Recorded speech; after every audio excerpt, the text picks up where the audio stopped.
My disappointment is immeasurable, and my day is ruined.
Oh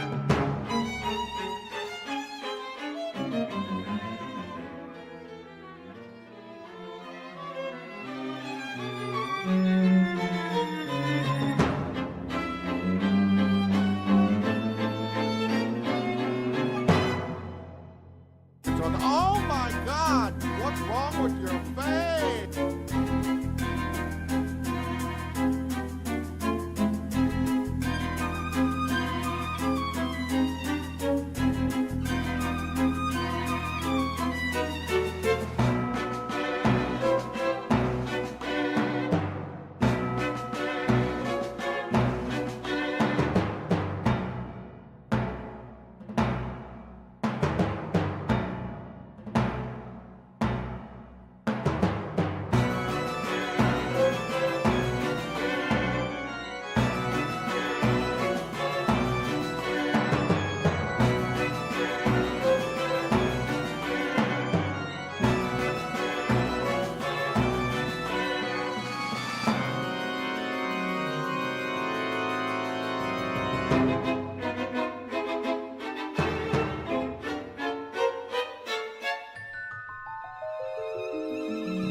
Cookie!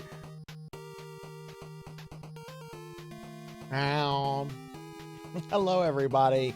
Hello, and welcome to today's stream. Welcome to a spooky Thursday stream. Oh my goodness, I hope everyone is doing well. I hope everyone is doing the Texas Hammer. Texas Hammer. I hope everyone is doing the Texas Hammer. Hi, everybody. Welcome in. Am I looking tired? I'm not looking too tired. I might seem a little tired. I'm on a new medication that they put me on for some stuff that's making me a little tired, but it's all right. Should get used to it in a few days or a few weeks or ever. We'll see. But welcome in, everyone. It's good to see you. Welcome to today's Spooky Thursday. We are going to splatter around the house tonight. Okay, bad puns. I need to stop now before I regret it. Let's go ahead and have a seat and see what's going on with Thank you. Amy Yazuki, thank you for the 28-month resub, tier 3. Thank you, friend. Thank you. That's greatly appreciated. Everyone, please check Amy out. Amy is awesome. Gaming goddess, very, very awesome. Recently played through the Dragon Quest, the modern Dragon Quest remakes, 1 through 3 and everything. So, but thank you very much for that resub, Amy. Oh my God, that's a lot. All right, let's go ahead and scroll up and see what's going on. It looks like Melchior got first again, so I don't have to update the channel. Ooh, coffee. I have coffee. Hi, coffee. Let's see. Denero Mark is second. Congratulations, Denero. And Rocker is third. Congratulations, Rocker. Welcome in, Denero. Welcome in, Rocker. And I see Finley Fish. Finley Fish got nothing. Hi, Selna. Hi, Finley. Welcome in, y'all. Kettle is here. Hi, Kettle. Good to see you. And Melchior with a 590 stream streak. Oh my god. That's a lot. Did we ever determine like what was the first stream of the streak? Did we ever determine that? That had to be back like something back like in 2024 or even 2023 at this point. Jeez. Z-Cat, welcome in. Good to see you. That cat video you posted in my Discord was adorable. Thank you for posting that. We got Z-Cat here and Selna's here. Hi, Selna. Welcome in. I want to see the day Melchior hits a 666 stream streak. Oh my goodness, yes. And Rocker with a 185 stream streak. That is a solid fucking stream streak. Rocker would have had a much larger one, but Twitch deleted it, as Twitch has done to some other friends like Z-Cat and Dark Lore and everything. But congrats on rebuilding that. That's really amazing, Rocker. Cowbell's here. Hi, Cowbell. We're being attacked. Welcome in. And oh my goodness, we're getting raided by Is Insane. It's insane. Hey, thanks for the raid. Welcome in, everybody. Hi, I'm Sarzac. I'm a retro VTuber. We're literally just getting our stream started here. I'm actually still going through the chat right now. But thank you so much for the raid, friend. Thank you so much. What were you up to tonight? We're going to be playing a bunch of the classic Splatterhouse games tonight. I have never, ever beaten a Splatterhouse game, which is crazy because I love this series. I'll talk about my history with Splatterhouse in a little bit, but welcome in, Raiders. What were you up to tonight? What were you doing? Tell us what you were up to. Okay, let's see. Raven's here. Hey, Raven, welcome in. Good to see you. And now you're running a cheese Danish. Oh my god, I love cheese Danishes. I love cheese Danishes. I had one the other day. It was so good.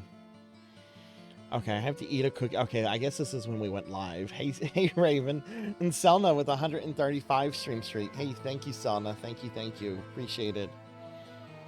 Oh no, Pokey's getting attacked by a bird. Pokey is getting attacked by a bird. Hey, thanks for that Gigantify. That's a great emote. And hi, Diclonus. Welcome in. Welcome in. Look at that bird. That bird is just not, it's not doing anything. It's just being a bird. Just being a bird. You just press buttons. Hey, Beast Hunter, welcome in. Welcome in. And hey, Hathor, welcome in too. Welcome in. And let's see. Oh, we have Sammy Dormouse here. Hey, Sammy, welcome in. Welcome in. Vic is here as well. Hey, Vic. Let's get shout-outs for both Vic and Sammy, please. They're also really awesome streamer friends of ours. And Chromogram is here. Hey, Chroma, thank you for the 20 stream streak. Thank you. Very appreciated. Hey, Hexa Phoenix, welcome in. Good to see you today, Hex. How are you? So let's see. Is Insane said they were doing some Yakuza 0. Oh, nice. How did that go? I really want to play the Yakuza games. I don't know where to start with that series, though. There's like so many of them, and I hear like so many good things about them. I just don't know what to do. Birds are dangerous, and yes, they are. Yes, they are. I'm actually shopping around right now for an artist to do a picture IO chat for a streamiversary thing from like last year of me like getting attacked by like famous video game birds. And it's a little tricky because I have a really specific style in mind for this.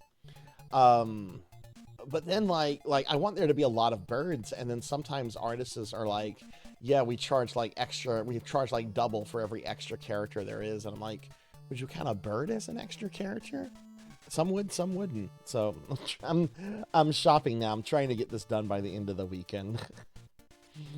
Hey, Unknown, welcome in. Oh, that's a lovely emote. That's a really cool emote. Oh, you're welcome, Vic. You're welcome. You're welcome. How is everyone today? You got shaken down 3 times. That doesn't sound good. Do Yakuza first. It takes place in the 80s. Okay. And hey, Pig Knight and Gotetsu are here. Hey, Pig Knight. Hey, Gotetsu. Welcome in, everybody. Well, I got through the chat. And we're going to go ahead and get started with everything. So, yeah, it's good to see everybody. Thanks to everyone that came to movie night last night.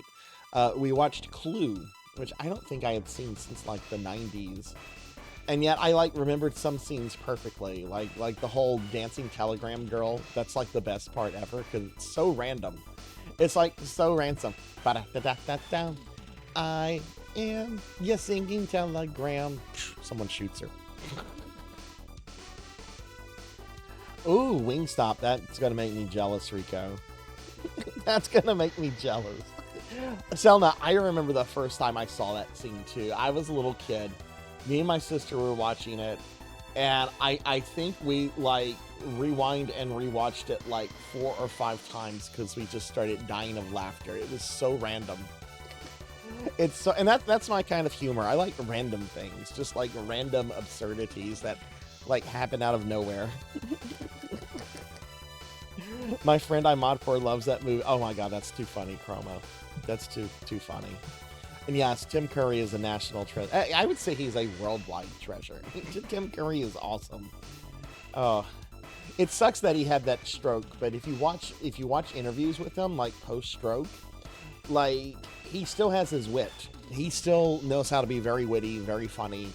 It's just unfortunate, you know, that you know, he had a stroke of that magnitude, but you know, at least he survived it and he's still around, kind of, you know. The first ending is the only one that makes any sense whatsoever. I was actually reading about it, and apparently there was going to be a 4th ending that they decided not to film because it was just too stupid. Apparently the 4th ending was going to have the butler kill everybody and then, like, make his escape.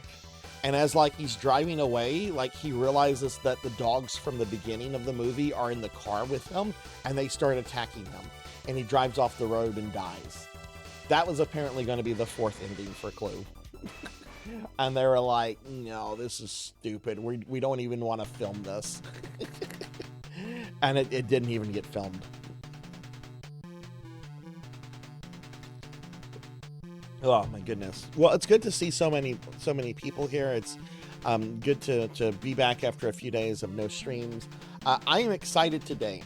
I am excited today because this is kind of a filler stream, but it's filler that I think is going to be a lot of fun. I'm going to be playing Splatterhouse games, the classic ones.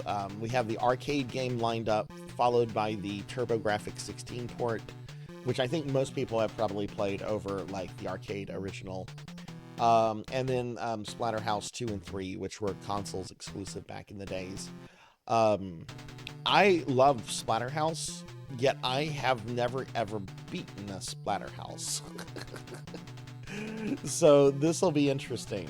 I love this series. I've never really sat down with them, with the exception of the 3rd game. I really like the 3rd game.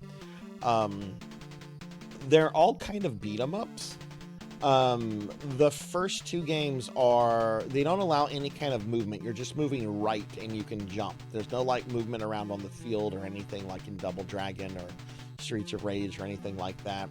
So it's kind of like whenever the Double Dragon games decide they want to become like platformers, they kind of play like that. The 3rd game is like a more traditional beat 'em up game, like a Streets of Rage kind of thing. Except each level is on a timer, and if you don't make the timer, a family member dies. I have played the remake a little bit. I actually haven't Gotetsu. I remember buying it when it came out, and I got into it a little bit, but I never really finished it or anything. So I might play that down the road. I might play it down the road.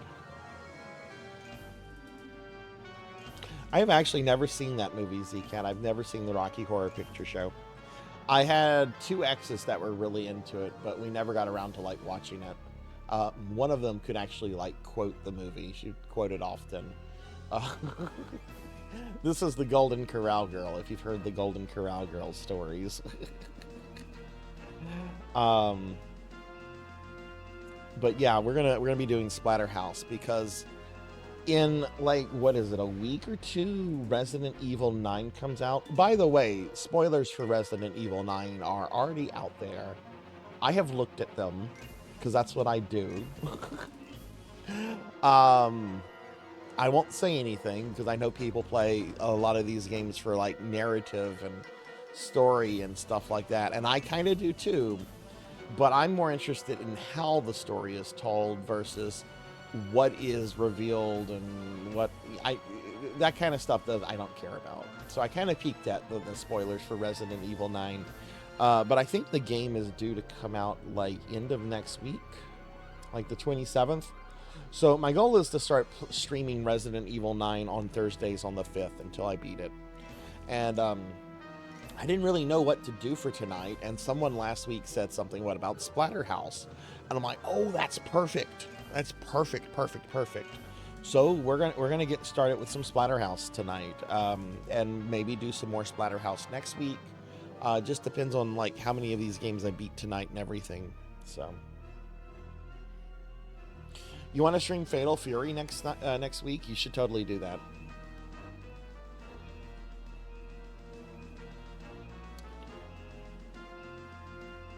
Hey, Bats, welcome in. Welcome in, Bats. Good to see you. How are you doing? We got a shout out for Poison Bats. Good to see you. Welcome in, Neko. Welcome in. Yeah, let's whether jokes or not, let's not go into any kind of Resident Evil Requiem spoilers for people that care about that. I didn't like read deeply. There's one thing that I think is fucking stupid, but I'm gonna wait and see how it's told. You know, you can't really, looking at a Reddit thread versus, you know, seeing how things are actually told and unfolded are totally different. Are they going to have any rules for streaming RE9? I'm sure they're not going to want you streaming it with mods. Like, Capcom, like, has a hard-on for mods. They don't like mods. So they probably are not going to want to see sexy mods of the characters. I'm getting it for PS5, so I won't be able to use mods for it. I'm not really interested in using mods for this game, especially on a first-time playthrough. But yeah, let's go ahead and what am I gonna do? Oh, I forgot to set someone's blurp up today. I don't think that person's here yet. Is that gonna be an easy one to do, or do I have to like download files?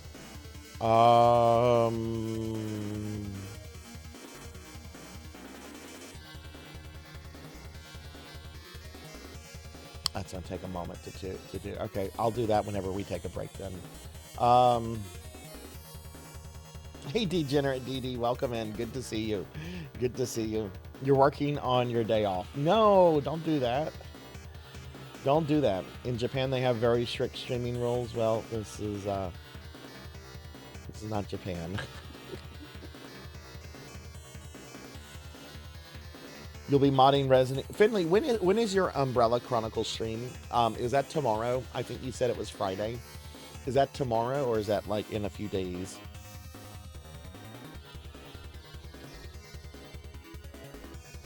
And Kyra's here. Hey, Kyra, welcome. Thank you for the lurk. Thank you, Kyra, for the lurk. I'm sorry I haven't gotten back with you yet on that DM you sent me. I've been so bad with that. It's just my schedule is just really busy right now. Not really streaming schedule or anything, just a lot of personal life stuff kind of eating up extra time. But tomorrow's Umbrella Chronicles, Sunday is okay. Nice. Hopefully I can make that in the morning. Okay, let's talk about my stream schedule, and then we'll look at a retro magazine, and then we're gonna get started with Splatterhousing. All right, so tonight I'm gonna start off with Splatterhouse on the arcade. Then I'm thinking we'll do the TurboGrafx-16 port, and then Splatterhouse 2 and 3, which were exclusive games for the Sega Genesis. I've never beaten any of these games, so I don't know like how long they're going to take me to go. I know they're hard. Like, Splatterhouse has a reputation of being like really hard. So they'll probably take me, if I can beat, I don't have to beat all of them, But if I can beat like 2 or even 3, I think I'll be happy with that. Where's Wanpuku Graffiti? I am playing on original hardware, so I don't have that yet. yet. So we're not doing that. And of course, I'm not playing the arcade game on original hardware. But yeah, I'm not using any emulators tonight. So, but we might check that one out later on.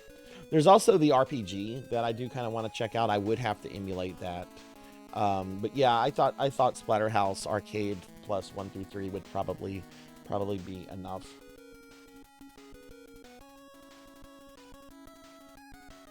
DM me about that, Hathor. I generally don't talk stream business in chat. Send me a DM about that with times and everything. But okay, so this is what we're doing. This is what we're doing this week, everybody. So we're doing some Splatterhouse tonight. Tomorrow we're going to be doing more Ultima 8 Pagan. That should be our second to last Ultima 8 stream. I'm getting very close to being done with that.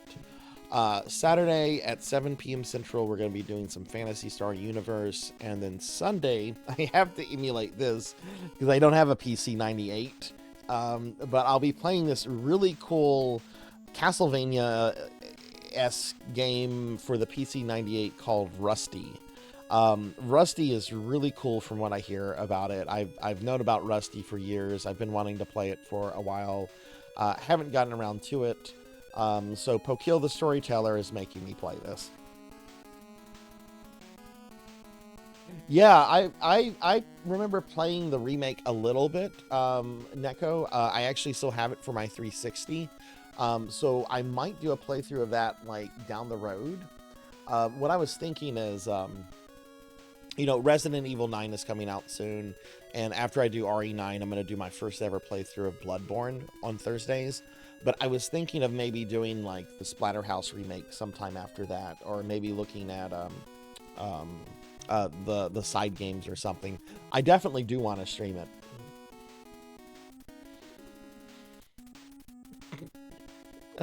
Imagine if there was a Pagan 2. Imagine if EA came out and said, we're doing a new Ultima game. It's gonna be called Ultima 8 Pagan 2. More jumping, more platforming. Will Sony ever give us Bloodborne? No, not until Sony stops making hardware. That's my answer to that. They haven't given us not Dark Souls, Demon Souls on those platforms. They won't give us Bloodborne. I actually bet you anything that the PlayStation 6 will probably have a Bloodborne remake. Not that it probably needs it, but because that just strikes me as a really Sony thing to do. They literally just today closed the studio. Oh no, was it the studio that did the Demon Souls remake? No, Rusty was not. Melchior, I don't think it was. It definitely like has sexy anime chicks in it, but I don't think it actually like goes into like hentai and stuff. I could be wrong though. I could be wrong on that.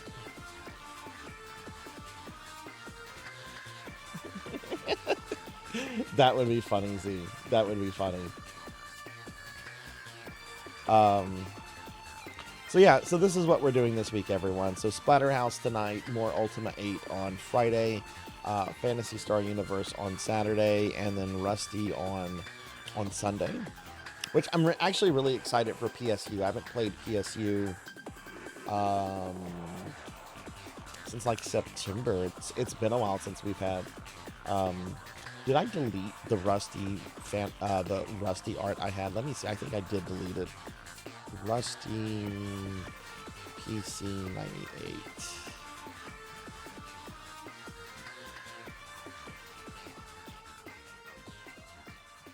Let me see if I can. I did delete some art.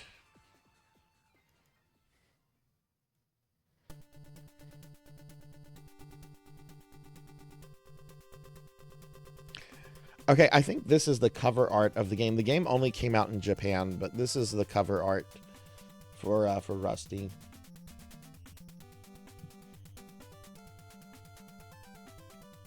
It was on the same computer that Castlevania Chronicles was originally designed, so think something like that, I guess.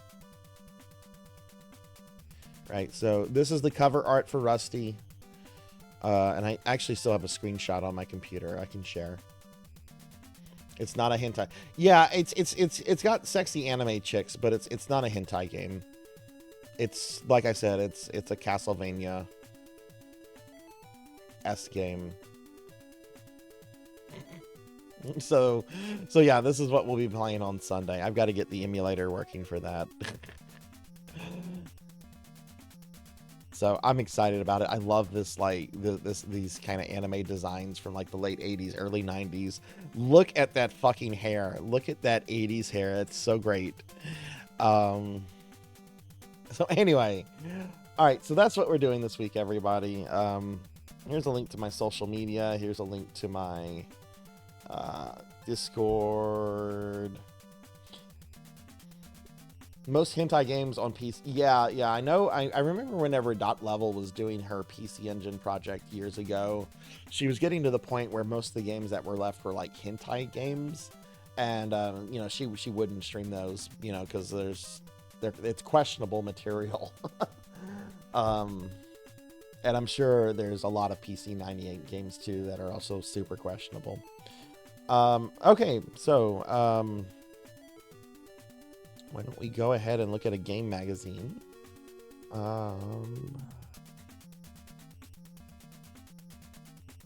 Pull up the stuff for this real quick, but that's what we're doing this week.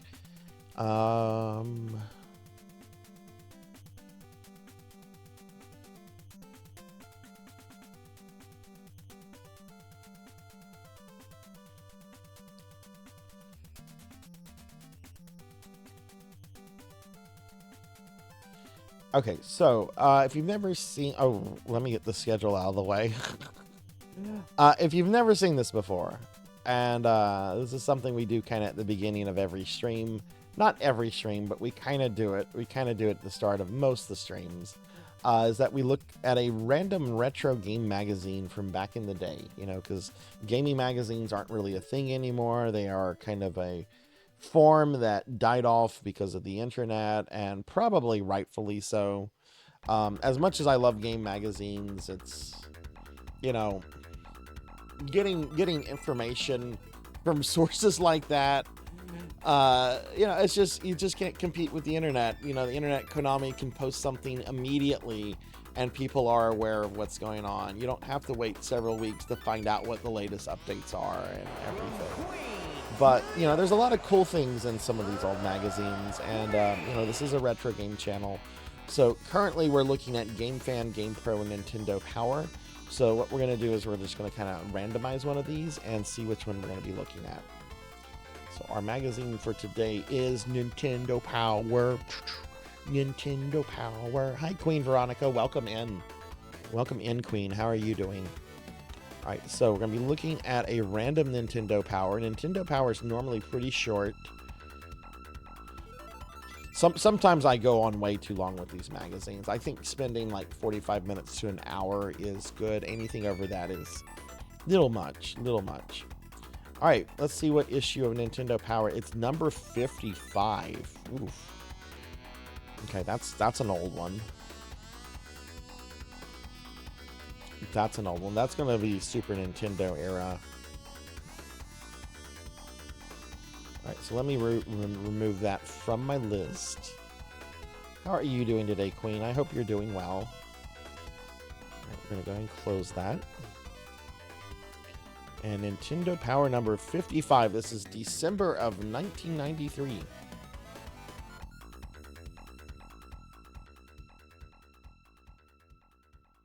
Oh, goodness. One of my favorite Disney villains is on the cover of this. One of my absolute fucking favorite Disney villains. Any guesses? Any guesses to who this villain is while I pull up the magazine?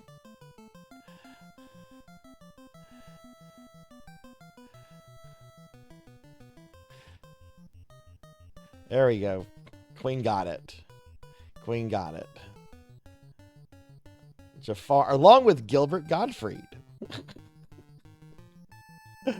All right, there we go. There we go. We got Aladdin, Disney's Aladdin. Oh yes. Oh yes. I had this issue. All right, before we even start, I'm gonna ask the question: what is the better Aladdin game, Super Nintendo or Genesis? Super Nintendo or Genesis? Which one? I miss Gilbert Gottfried too. I would have gotten a cameo from him by now if he had just not passed away when he did. I'd been wanting to get a cameo from him for a while. Genesis, Super Nintendo. Okay. 2 votes for the Genesis, 1 for Super Nintendo. Yeah, I don't have a favorite. I think both of them are pretty amazing. I love Aladdin. It is one of my favorite Disney animated movies. All right, so let's see. What else is being covered here? It's just Disney's Aladdin. Nothing else. Oh wait, there is something on the Scarab. What is that? Super NES Clay Fighter? Ugh. Oh no, what is this? This year, get wrapped up in the club. All right, how does this look for y'all? Is that too much? I mean, the gray sides go away whenever I zoom in. Like, if I zoom in, watch this, that stuff's going to go away. So I don't want to, like, completely hide the gray bars.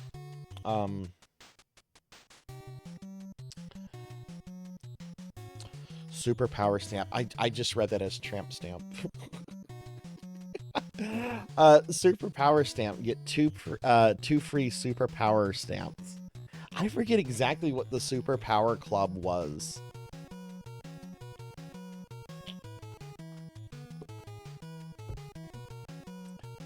What was this?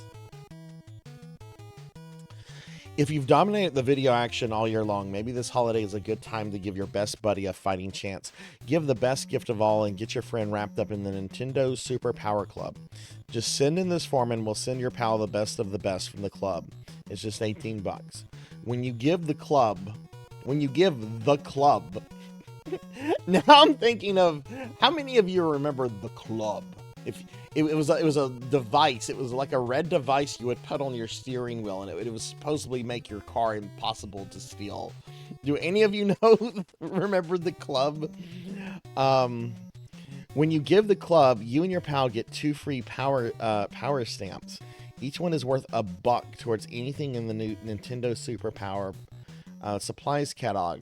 Oh, it was that. Okay. Yeah. If you were a member of this club thing, you would get like a catalog, and I think they renewed it like once every year, like once every 6 months, where you could like order exclusive Nintendo stuff from. Like, you couldn't get this Nintendo stuff from anywhere else. It was only from the club. We had this because that's how I got the rarest video game in my video game collection that I still have to this day. The Super Star Fox competition cart. After Nintendo did a like nationwide in the US thing with Star Fox, going around holding Star Fox competitions at like Blockbusters and stuff, they put all the cartridges from the event onto the Super Power catalog for $40. It might have even been like $35, $40. It wasn't more than $40. And I remember seeing this. I'm like, oh, this is a unique game. You can only get this one game from here. This game's not going to be sold in stores. It's a special version of Star Fox. So, I went to my parents and I'm like, get this. Get this for me now. And yeah, I still have it. I've even streamed from it before. Okay, that's what that is. Okay, I'd kind of forgotten about that. The club. I remember the catalog. I don't remember the club side of the things. All right, Nintendo Strategy Guide, Super Street Fighter 2, and Mario All-Stars. Oh, I know how much it sells over. I will only sell mine. I will only sell mine if I ever have a like dire financial emergency.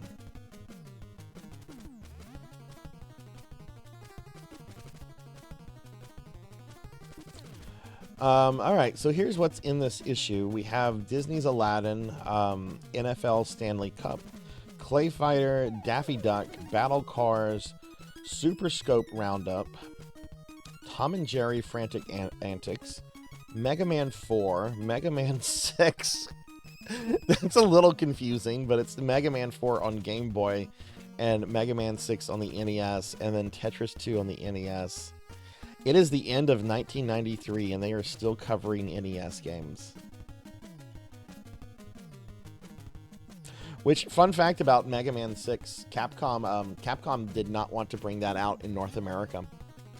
They were kind of done with the NES. They were kind of done with that, and Nintendo really wanted them to bring it over. So Nintendo actually published Mega Man 6 in North America.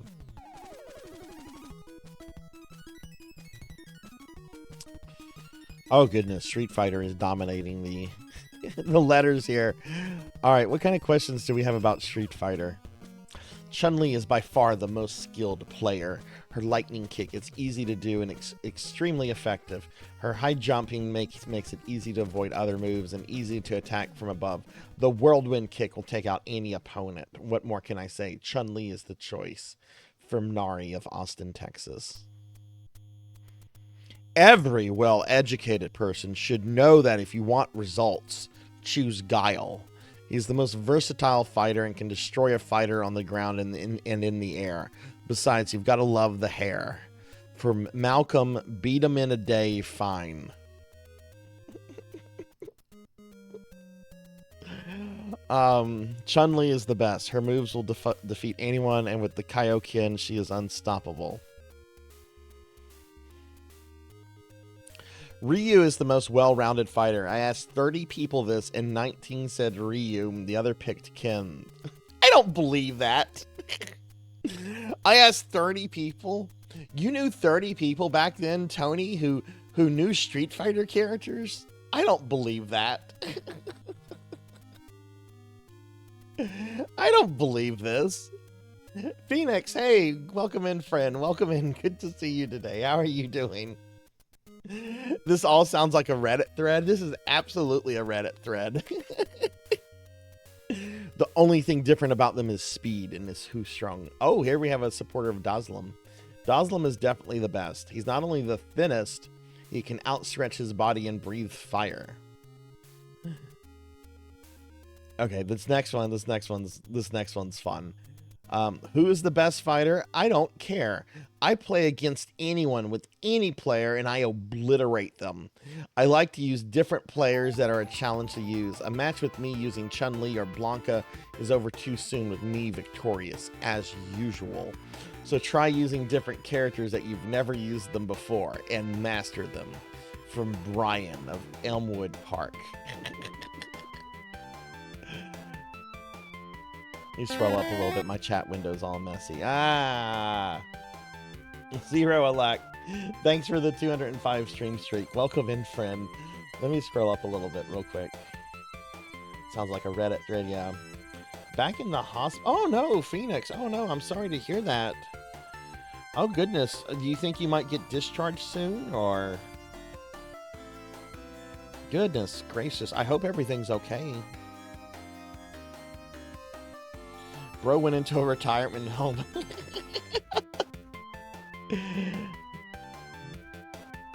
People had to lie on Nintendo Power. Oh god, yeah. Brian sure sounds a little full of himself. Watch Brian be like a like top tier like Twitch partner streamer who only still plays Street Fighter and challenges his community every day and just obliterates them. Oh my goodness, that's too funny.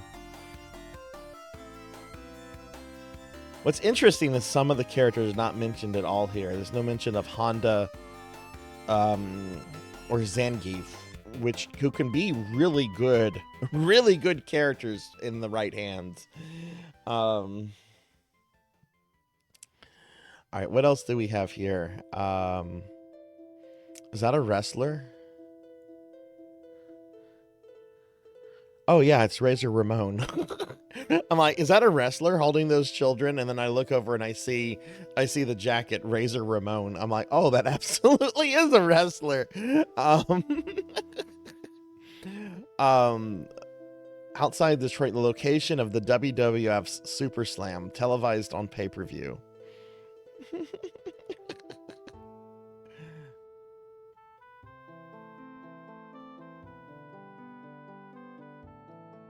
All right, so here we go. Here's our coverage of Aladdin. Maybe tomorrow. I hope so, Phoenix. I do hope you get discharged soon and hope everything's okay. Man, that's scary. Ugh. I like this Aladdin on the Super Nintendo one. I feel that sometimes people are a little too hard on it because the Sega Genesis one is so good. This one's good too. Like, it's not a bad game by any means. It's a solid platformer. It's got some good boss fights. Yeah, I agree, Zero. I think both games are fine.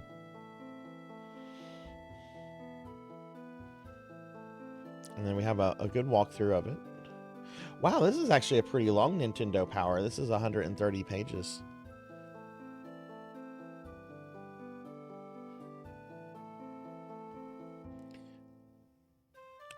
At the end, you have the fight with Jafar, and of course he turns into the snake. I should stream that at some point. All right, Stanley Cup, who cares? Oh no, Clay Fighters. Do any of you like Clay Fighters, or did any of you like Clay Fighters back in the day? I kind of liked the characters. The characters were kind of fun, and it was neat to see them like using claymation. But as like a fighting game, you found them off-putting as a kid. Okay. Yeah, I agree about that. I agree with you on that, Zero. People really do get worked up over the two different Aladdins, and I think they're both good games.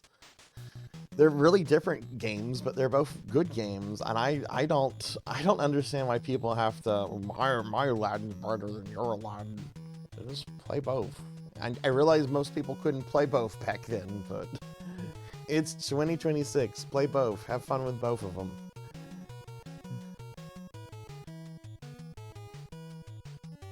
It was funny as a kid for the jokes and crude humor, yeah.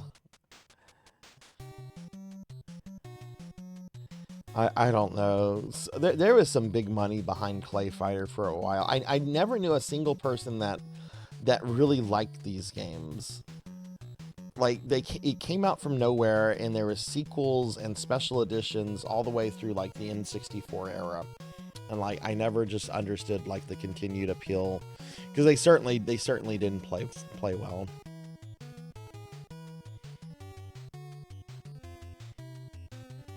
Alright, Daffy Duck, the Marvin missions. I don't think I have ever played a single Looney Tunes video game. The closest I've done is there's a Tiny Toons game. I think it's Buster Bust Loose on SNES. I've played that, but I haven't played any with like the actual like original Looney Tune characters.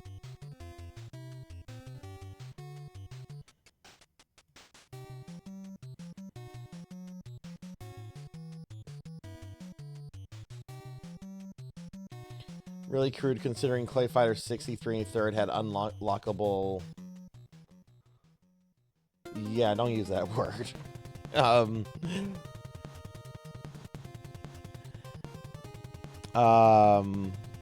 Is that the one that's super expensive, by the way? Clay Fighter 63 and a third. Isn't there like a special edition that was like Blockbuster only, I think?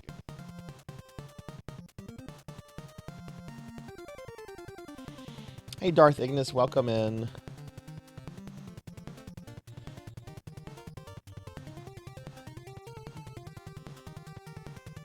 The developers, oh, they did. I see. I've never played that word, so that's what it's called in the game then. Oh, jeez. Oh, good lord. Okay.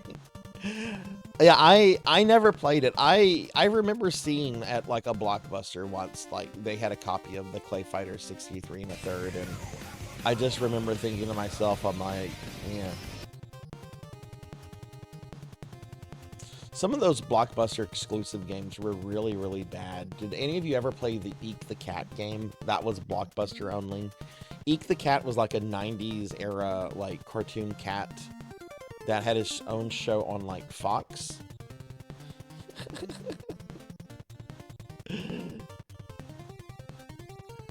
Wow, there's a lot of coverage to this Daffy Duck game that I just do not care about. Yeah, there's an Eek the Cat Super Nintendo game. Look it up. It was Blockbuster exclusive. I don't think it's ever gotten to be like an expensive game too, if you want to go out and spend money on it, which you shouldn't. Emulate it. We're being attacked! Hey, Capper, thanks for the raid. Welcome in, Raiders. Hi, everybody. I'm Sarzac. I'm a retro VTuber. Welcome in. Capper, how was your stream? What were you up to? What were you streaming tonight?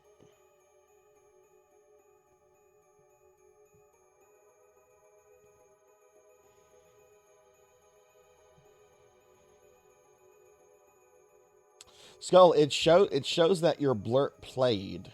Like if you scroll up, like right above Queen Veronica's message about Dodgers, not daggers, it shows your blurb played. Did you hear it?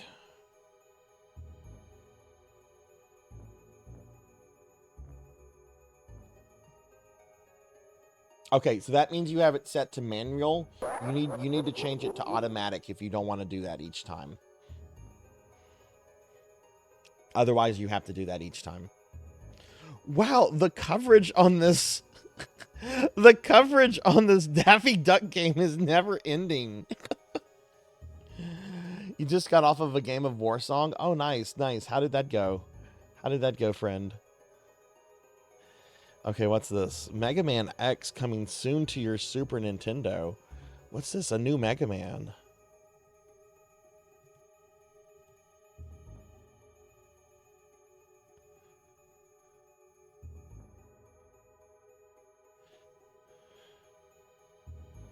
Wait, is the page, are the pages messed up? Something's wrong here. All right, let me zoom out to 100% here.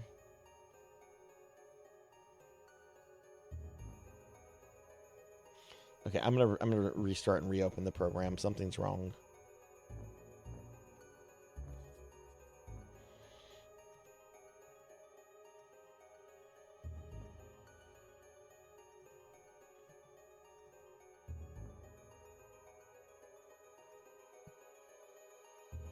Okay, that's the way it should look. Okay, this must be on the side of the magazine. This must be on the other side of the magazine then. Okay, that's what's going on. Yeah, it's meant to be a poster. I just realized that. Yeah. Okay. Hi, Solar Fire. Welcome in. Also got my commanders wiped out for doing some blundering decisions. Well, nice. Well, thank you for raiding, friend. I appreciate that a lot. Okay, so that means that the rest of this Mega Man stuff is a poster. Yeah, coming soon to your Super Nintendo from Capcom.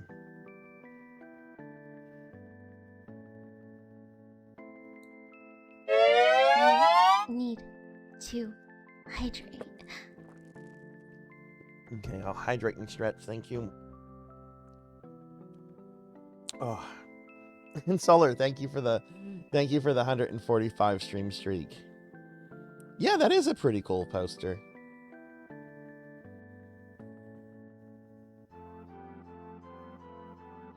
You assumed it was Meg. A lot of people did. A lot of people made that assumption. Yeah. Okay, so here's Nestor's Adventures. Howard Phillips no longer works at Nintendo, so he's been cut out of the comic book. So, and Nestor just gets one page for his comic now. Looks like it's Jurassic Park. Will Nestor get eaten?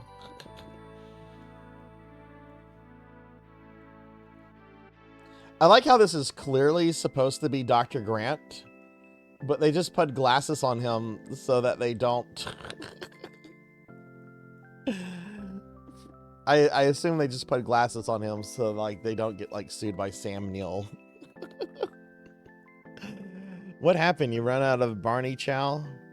We lost power and a few of the dinosaurs broke out. These are wild animals that we need these prods. This thing wouldn't stop the Energizer Bunny. You shouldn't have done that. They've been trained. You trained them to sneeze on command. We had a date on Letterman.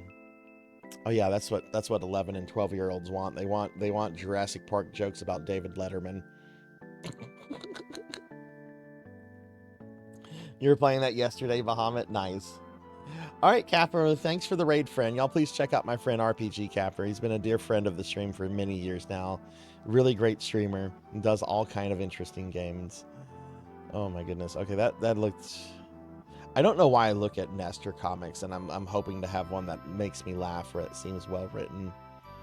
All right, battle cars. The future is bleak. Well, well, they certainly made a good prediction about the future. The future is indeed bleak. But I'm sad that we live in this bleak future and we don't have battle cars. I want a battle fucking car. Is this car combat? Is this Twisted Metal before Twisted Metal?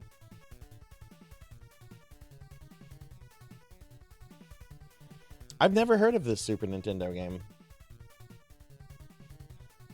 Our wish was Star Trek, not Cyberpunk. We don't even get the cool cybernetics from Cyberpunk. What is this?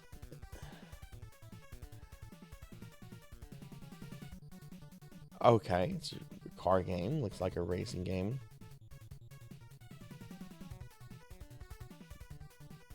Two to 8 players. How do you do 8 Wait, how do you do 8 players on the Super Nintendo?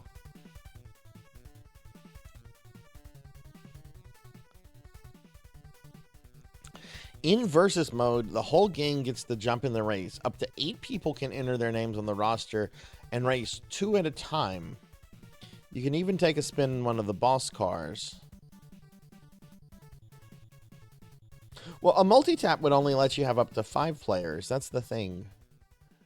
2 multi-taps? No, it sounds like this game is just 2 players only, but they let people enter in their names and you're just supposed to swap controllers. At least make your game 4 players. The multi-tap was a thing.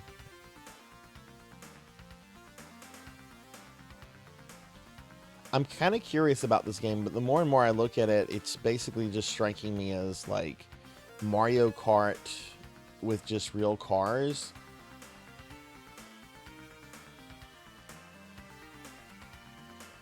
Yeah, 6 of them need to wait patiently, right, Tenchi? And hey, Tenchi, welcome in.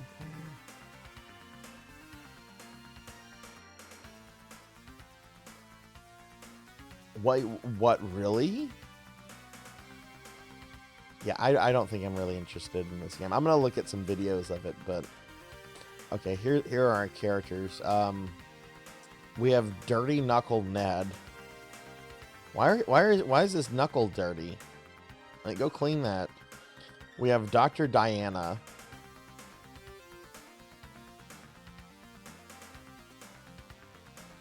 So this is kind of like Twisted Metal. You have like these characters piloting their own vehicles that have their own names. Oh my god, I wonder if like the Twisted Metal people, David Jaffe, looked at to play this game. Here's the vehicle Fuji, piloted by Maniacal Mariko. Nuevo Vegas, piloted by Buff Bachmed.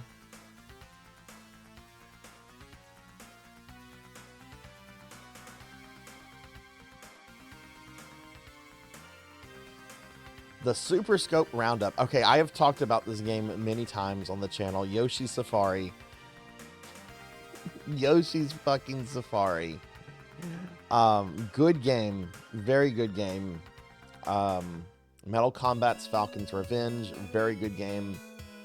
I love the Terminator 2 arcade game. I actually never played this on Super Scope, though, for Super Nintendo. I didn't have that one. Yeah, I wish there were more car combat games, Zero. I really think that with like today's like online play and accessibility, I think like those could do really well.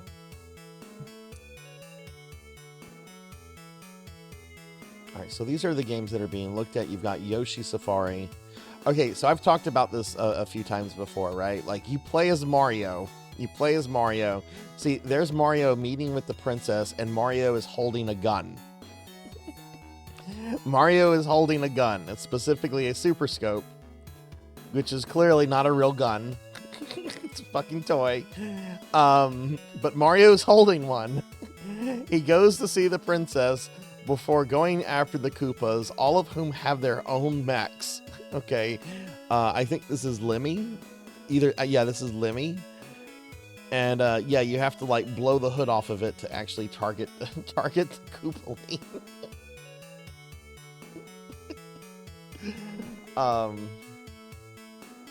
This is such a good game. I love Yoshi Safari. I really want to stream it at some point. It's really good.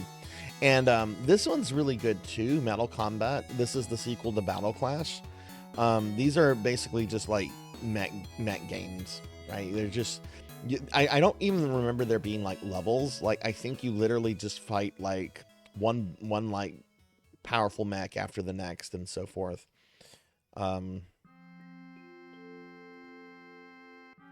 Never played Terminator 2 on the Super Nintendo. I had asked for it on Super Nintendo one year for Christmas, and my grandmother got me Terminator 2 on the Game Boy. Which you can imagine my surprise and confusion when I opened up the present and saw Terminator 2, but I also saw the Game Boy logo next to it, and just thinking, why the world would I want to play this on Game Boy? Hey, Eli, welcome in. Yeah. No, Mario's the one with the gun here. Welcome in, Eli. How are you doing? Good to see you today, friend. Yeah, right here. It's kind of hard to see. It's the picture with the princess. Mario's on Yoshi, and he's holding a gun. Specifically, it's the Super Scope. How many C batteries did that thing use? I think it used 4 C batteries. I still have my Super Scope. It's in a box somewhere. Oh, wow. Okay, they even show us the final boss of Yoshi Safari. So Bowser straight up is not playing. Bowser has his own mech suit. And you literally have to blow the mech suit off Bowser to deal with Bowser by himself. As you can see here, poor Bowser has had to put bandages on his hand because Mario shot him up. He's blasting them with energy balls, not bullets.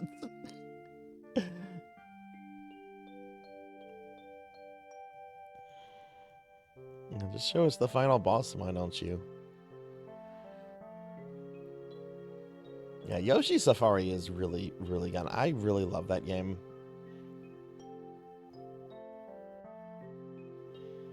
Okay, and here's Metal Combat Falcon's Revenge, which is the sequel to Battle Clash.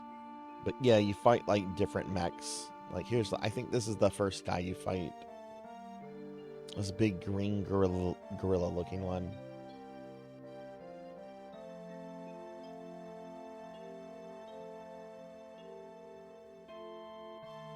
Oh, that's very disappointing, Queen. Oh, yeah. Yoshi Safari is 2 players. One player can control Yoshi, the other controls Mario. Yeah. And here's the T2 arcade game. I've always been curious how good of a port this was. I never played it. Oh. All the action of the big arcade hit has been slammed into the Super NES with a bang. LJN has created a great Super Scope game. Hey, Level 99, welcome in. This is an old issue of Nintendo Power. This is December 1993. We're looking at a section that they have on the Super Scope right now.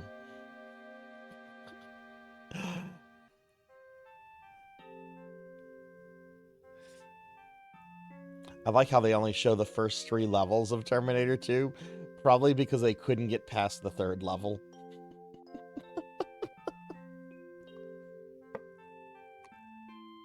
This 3rd level is notorious in the arcade game. You have to protect John Connor, who is driving this crappy pickup truck, okay? Everything Skynet has is trying to kill John Connor right there and then. Like, literally, Skynet sends everything it has after John Connor here. There are Terminators chasing it. There's airships flying out of nowhere, zapping him with giant lasers. Everything's trying to kill John Connor. If John Connor dies, it's a straight up game over. Like game over. Doesn't matter if you've put in extra quarters. Your extra quarters are going to go back to level 1 because it just ends the game if you mess up once. Like John Connor dies, straight up game over. You go back to the beginning. And it's really hard. It's probably the hardest level in the game.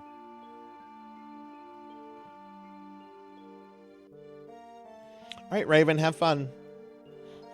Yeah, it's the first level is so cool too. The first 2 levels are really awesome because you're like a commando in the future and you're fighting against like all these Terminators. It's really cool, and then you get to this level and it's like, oh.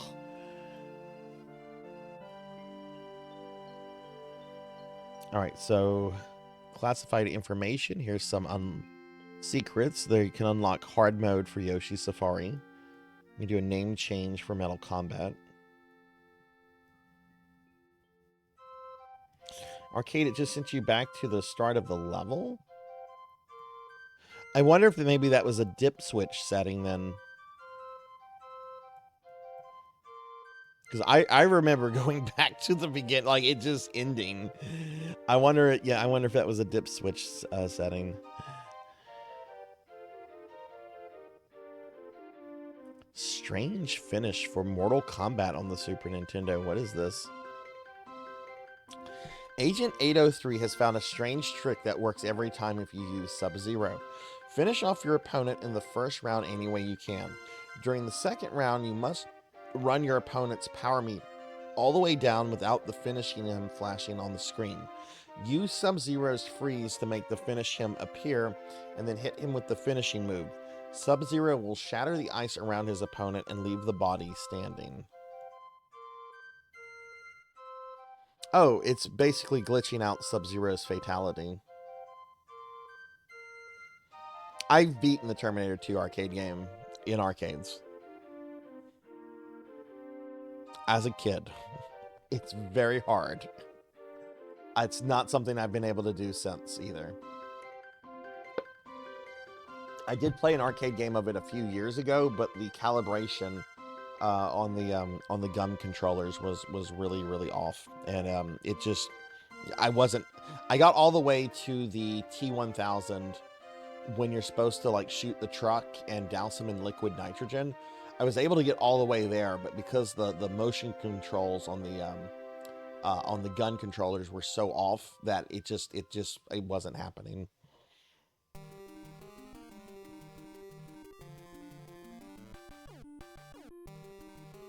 What other games do we have here? We have Kendo Rage, Super Turrican, Dragon Warrior 3 on NES.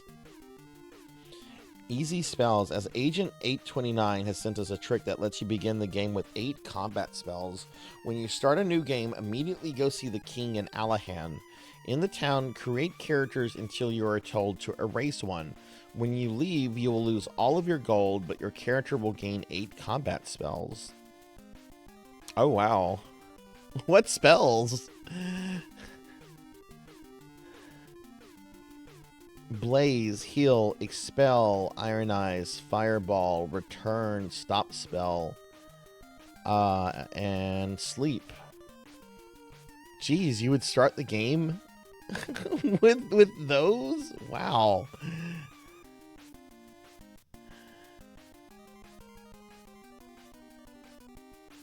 All right, here's that Zelda game so many people love on the Game Boy. How to get a free bow. Use this trick to get yourself the powerful bow without spending any of your rupees. After you've earned enough rupees to buy the bow, return to the shop in the town. Pick up the bow and carry it over to the shopkeeper. Go ahead and buy it. While the rupees are being deducted from your purse, quickly save your game. When you return to the game, you'll have the bow and the rupees. So Agent 803 figured out a way to rip off the merchants in Link's Awakening. That's pretty awesome. Yeah, it is. It is. I'm just being a little silly. It's a very good game. It's a very good game. I'm very much due for a replay of it. I'm going to play the DX. I'm going to play the colorized version when I play it, though. Oh, no. Okay. We have the Star Fox comic. It starts off with Andros. Vixie, can it really be you? Wait, why are there two Androsses? What are you going on about? What? You don't remember her? She was the most beautiful creature in the Lilat system. Why should I care? She's in danger. Why are there two Androsses?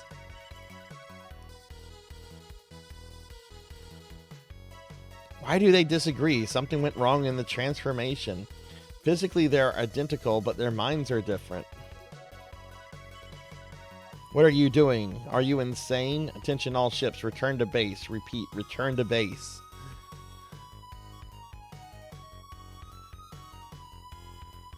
Be careful, Fox. I smell a trap. Follow me into the core base.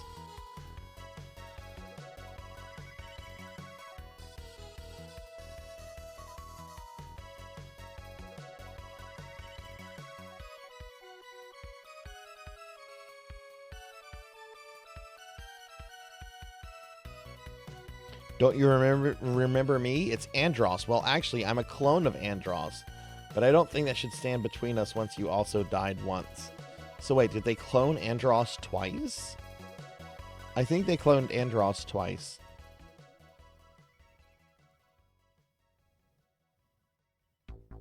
Yeah, there's two clones, number 1 and number 2. I love you, Vixie. I would have done anything. All.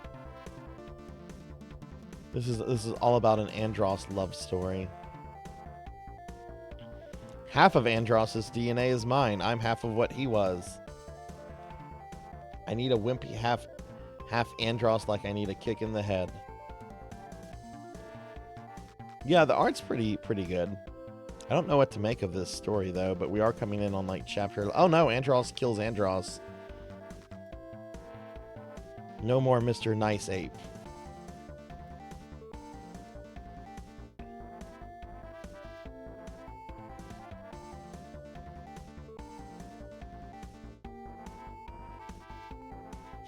This got really weird.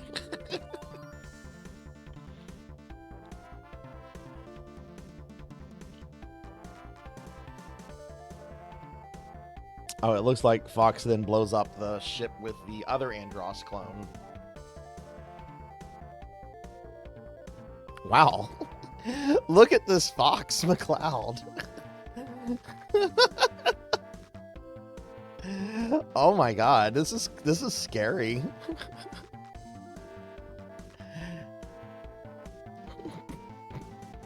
Fox is a psychopath. Oh my god.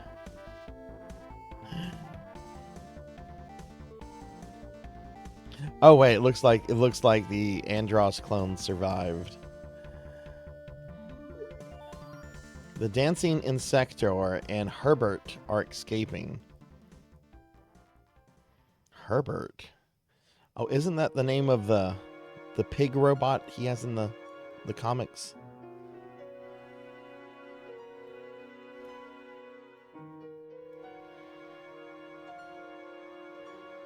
Yeah, it's a little pig robot he has.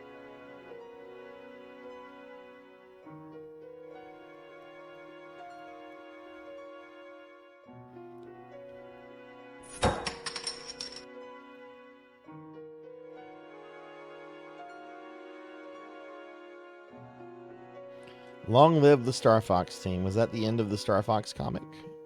Might have been. All right, Power Player Challenge. Let's see what the challenges are for and what games are. Shadowrun. How long can you keep your body score and still defeat the game? RC Pro-Am. How many trophies can you win? Link's Awakening. What's the fewest number of hearts you can wake the Windfish with? Can you defeat Chaos? This is Final Fantasy. Can you defeat Chaos with 4 white wizards in your party?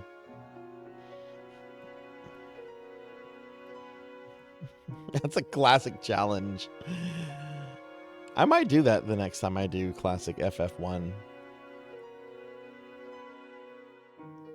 Oh, Final Fantasy Mystic Quest was out at this time.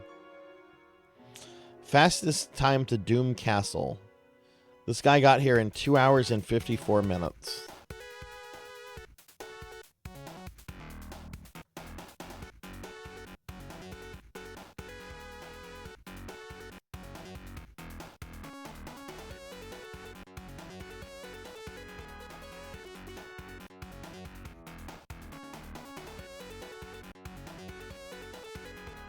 Okay, here's a Tom and Jerry game for Game Boy. I do not care about. Oh, hey, the new Mega Man's here. It's Mega Man 4 on Game Boy. Oh, look, Dr. Wily's back.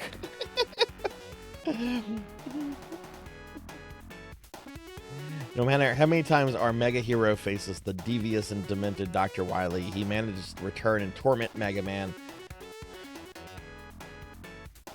So I think this was the very first classic Mega Man game that had a shop.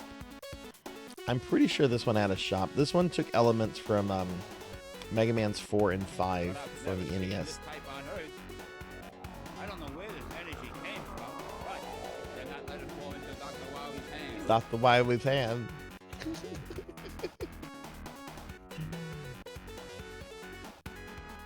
Yeah, okay, so yeah, Dr. Light's lab. P-chips are as good as gold, so grab them when you can. After completing each grueling level, head for Dr. Light's lab to redeem those P-chips. So yeah, this was the first game that had like a currency and a shop and everything. Because this is a good 2 years before Mega Man 7 comes out.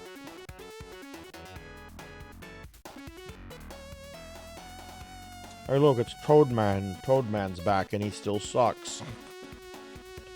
I'm Toadman. Pharaoh Man, Bright Man.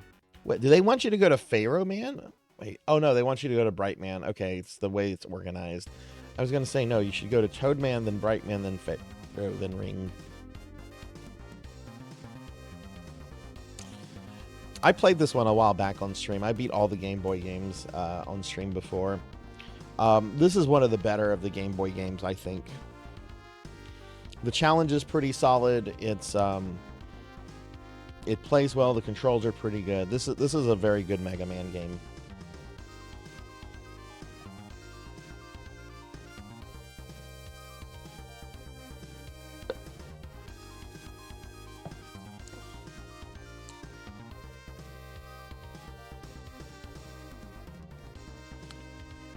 And then there's the Mega Man 5 Masters.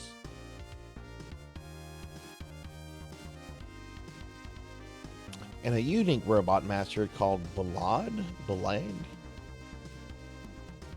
The Game Boy games did a game where they introduced these characters called the Mega Man Killers.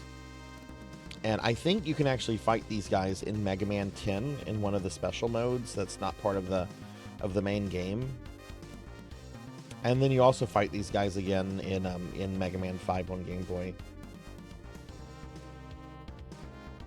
Oh, that's right. Dr. Wily doesn't have a castle. Well, he does have a castle, but he also has a Star Destroyer. That's right. He has a Star Destroyer in this game.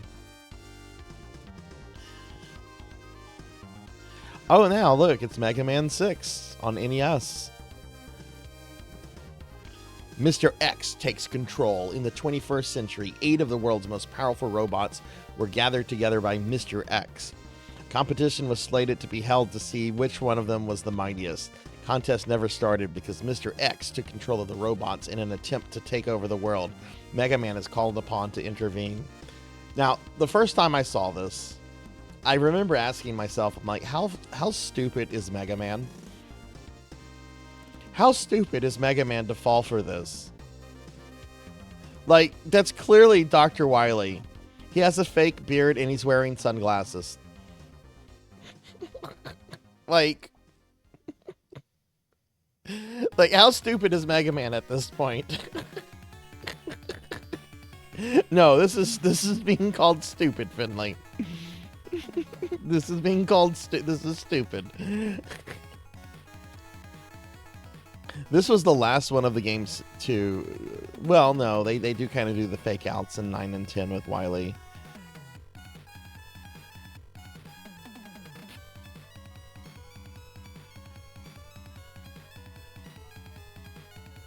Jackie Chan is Master Roshi.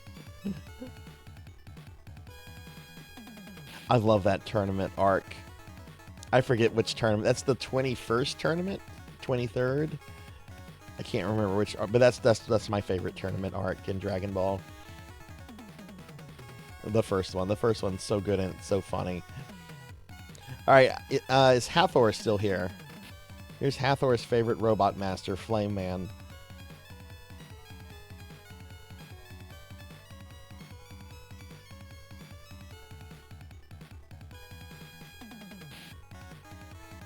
So, 2 of these robot masters in Mega Man 6 were designed by North Americans. Nightman, I'm pretty sure, was designed by a Canadian, and I think either Windman or Blizzard Man was done by someone in the U.S.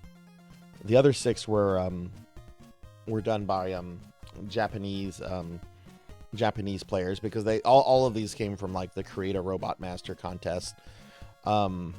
There was actually an interview from the guy who created like Nightman, and Capcom sent him like all this like official like all these like promotional stuff and like a framed letter, and like he got like a whole bunch of like really neat things from Capcom, which he kept and everything, but they didn't actually send him a copy of the game. And when I was reading the interview at the time, he still said he had never played Mega Man 6. And I'm just thinking to myself, I'm just like, you know, if I entered a contest and they made my guy into like a boss in the game, I think I would go out of my way to play said game. Like, I just wouldn't ignore that. That's just, I don't know. Hey, Kite, welcome in.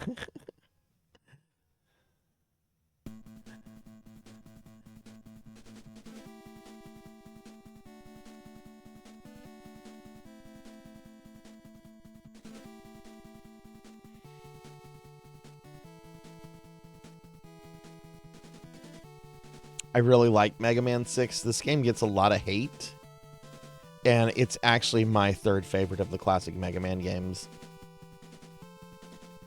I think this is a really good game, really good challenge.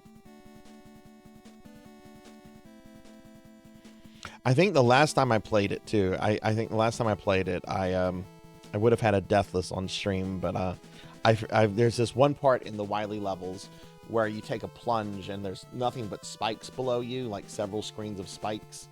Yeah, and I miscalculated where where some spikes were. It was so I remember getting super mad too. Kind of like how Burstman cheated me of that Deathless the other day at the very end. Mega Man 6 is so good. Oh my god. I'm wanting to do like some serious Mega Manning on the channel. Like I kind of want to like get all the PlayStation and retro achievements for like the classic main games, and some of them are really hard. Some of the achievements are really hard in those, but I kind of want to do it. I kind of think I could just because I don't know. I like to think I'm pretty good with Mega Man. 2, 7, then 6. You've only done the first 2. I mean, Mega Man 1 is probably the hardest of all the games, but oh my god, I'm wanting to do some serious Mega Manning on the channel. Oh hey, look, they talk about the North Americans here. Nintendo Power Reader designs new robot. Okay, Windman was the one. Okay. Nightman and Windman, boss robots in Mega Man 6 were sent to Capcom by Nintendo Power. Thousands of our readers submitted designs for brand new maniacal maniacs for Mega Man to battle. Yeah, Nightman was designed by somebody from Quebec, and Windman was designed by somebody from Pennsylvania. That's really cool. And then, hey, look at this. Coming next month, Mega Man X. Ever since the Super Nintendo was released well over 2 years ago, everyone's been wondering when Capcom would release a Mega Man game. The time is finally upon us. The most massive Mega Man game, Mega Man X, is coming your way. As you may have already guessed, it's fantastic. Great graphics, sound, and play control that have a fundamental ingredient of Mega Man games, as long as they're only enhanced in the first Super Nintendo installment. Body armor, helmet, new Mega Buster, accelerator. This Mega Man X armor is just so perfectly designed. This is so good. You don't like the Mega Man RPGs? Have you ever played Mega Man X Command Mission? Kite? That's, it was a PlayStation 2 RPG. I think it's on GameCube as well. And it's set in the Mega Man X universe. I played a good bit of it. I never finished it, but I really liked it. And a lot of people really, really love it. That one you have. And hey, Royce, welcome in. Welcome in, Royce. Good to see you. Let me get a shout out. Yeah, you need to play some Mega Man. Need to play some Mega Man. Everybody, I'm going to be appearing on Royce's channel in a few weeks. Royce has a birthday coming up and has invited me to come on the stream for a bit. Royce, do you want to tell everyone what and when? You want to tell us about your birthday? And hey, thank you for the head fats. And hey, Thunder Drummer, welcome in too, dude. Welcome in. That's on your list. Okay, cool. You'll like. I think you'll like it when you get to it, Kite. I think you'll really like them. Really like it. It's really good. Oh my God, Mega Man X, one of the best games on the Super Nintendo. All right, Counselor's Corner. This is where people ask questions on how to do stuff in games. Evo, the Search for Eden. How do I get through the Bird King Fort? The Bird King Fort. I'm not playing anything with something called the Bird King Fort. How do I defeat Mama Yeti? Is this an RPG? I don't know what this is. Evo, the Search for Eden. What kind of game is this?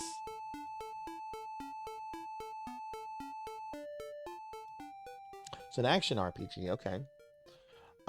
Goose Goose Duck. My book will also be released then. There's also a Blood Moon that week.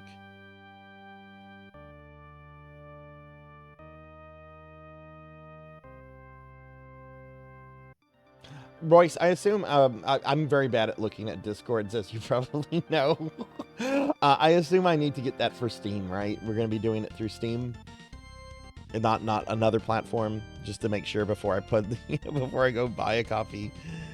The Dungeon Master. Oh, it's free! Yay for free games. I like that. I like things that are free.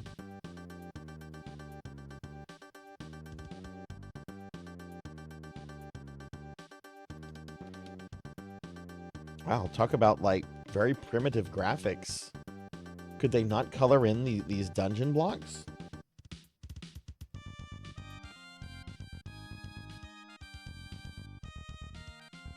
Link's Awakening. What does the clue first a pole voice, then last a Stalfos mean?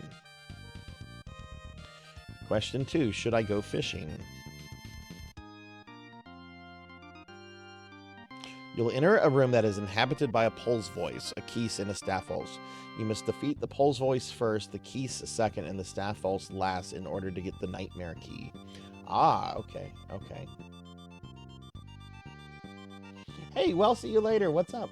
Good to see you. I know I had this one back in the day. I might still have this one. I don't have all my Nintendo powers, but I did save a lot of them. And give, well, see you later. Good to see you, Well. How are you doing?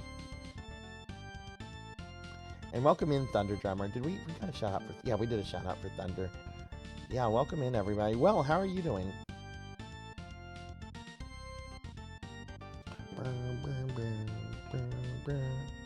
Battletoads and Double Dragons. How do I avoid the birds in 3-3? How do I defeat the Robo-Manus? This is Battletoads and Double Dragon on the NES. Honestly, these games play like Battletoad games more than Double Dragon games, but I I liked Battletoads and Double Dragon. I thought Battletoads and Double Dragon was pretty good. Hey, Jackdaw, welcome in. Welcome in. Yeah, we haven't gotten to the spooky stuff yet. Looking at an old Nintendo Power right now. Oh my god. Oh, Jack, I'm sure you can appreciate. Ugh, look at the bad teeth there. What is this? What is this? Entering mouth? Oh, I see. You're playing as a guy. And he's like, the level background is like someone's nasty, poorly cleaned mouth. Oh my god, no. No, thank you. That's one thing I'm very particular about is dental hygiene. I can't deal with people with that like have stinky breath. I will just straight up say, go brush your teeth. I can't deal with that. What is this? Captain Novolon? What is this? This is called Captain Novolon. Is this a game about dental hygiene? Raya Systems teamed up with Nova Nordisk Pharmaceuticals, the world's largest manufacturer of insulin, to produce Captain Novolin, the first game of its kind. Wait, insulin?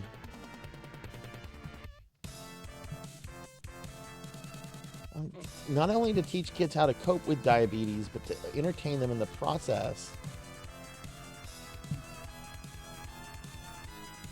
Okay, I'm no jokes about this, anyone. I have a loved one that suffers from type 1 diabetes. I actually think this is really cool.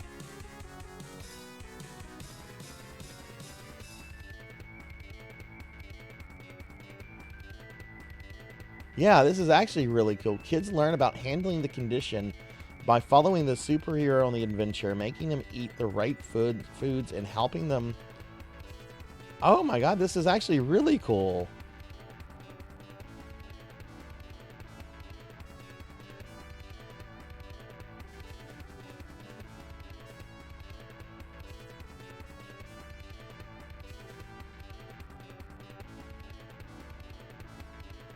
I know I've seen the game before. I know I'm recognizing the screenshot with like the guy with like the long blonde hair and the Superman like outfit. I didn't know this game was a game about. Wow, this is actually really cool.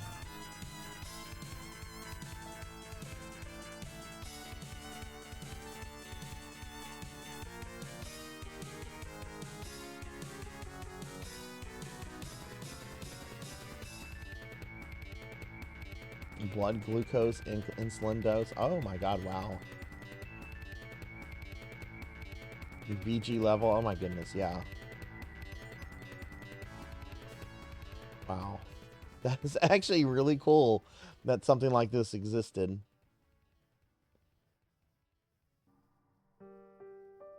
I kind of want to read about the history of the game now, like when it came out, how it did, and it probably didn't do too well. You know, edutainment games like this always seemed more like an experiment, but you know, if it helped just a handful of kids, that's well worth any kind of financial price, I think. All right, so Tetris 2. How do we make Tetris better? Put bombs in it. I don't know. I like puzzle games. I think Tetris is kind of bland. I always like columns on the Genesis more than Tetris. All right, grand prize. Holy shit, this is a fucking grand prize. Holy crap, you get to meet Dr. Horner. Oh no. Oh my god, I would have loved to oh my god, you get to meet Jack Horner. Go on a real dinosaur dig with Dr. Dinosaur Jack Horner, technical consultant for Jurassic Park. Fuck yes.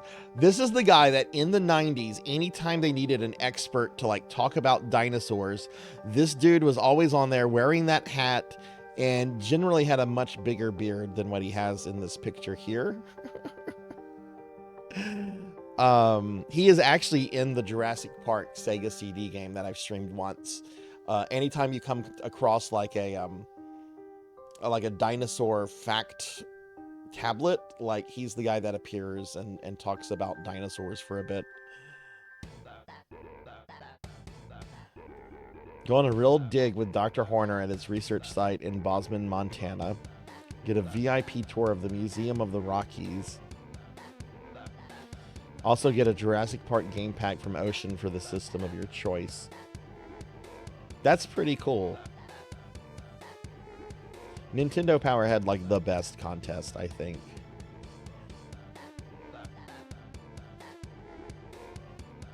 Ramses, welcome in. Welcome in, Ramses. Check this out. Check out this Nintendo Power contest. You get to win. If you win, you get to go on a dinosaur dig with Dr. Jack Horner. This is cool. Oh my god. And thank you for shouting out Ramses. Ramses is awesome. How's it going, Ramses? How are you? Hell yeah. Second prize winners, you get a Jurassic Park game pack for the system of your choice and a bunch of fake dinosaur bones. Casting of a T-Rex tooth and a Troodon egg. An official museum patch. Autographed copy of Digging Up Dinosaurs co-authored by Dr. Horner. Hell yeah.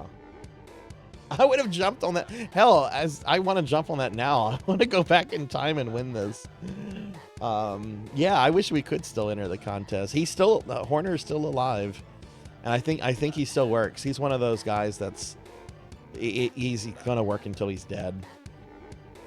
All right, so here's our top games of December 1993 for the Super Nintendo. It's Mortal Kombat, Street Fighter 2, Mario All-Stars, Legend of Zelda, Link to the Past, and Star Fox.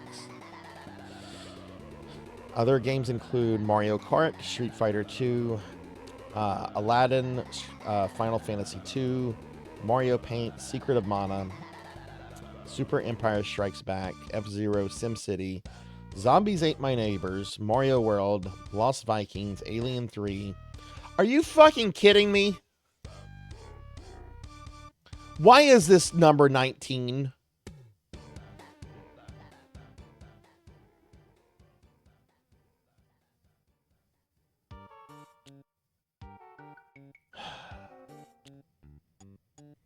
That shouldn't be here. It's not a good game.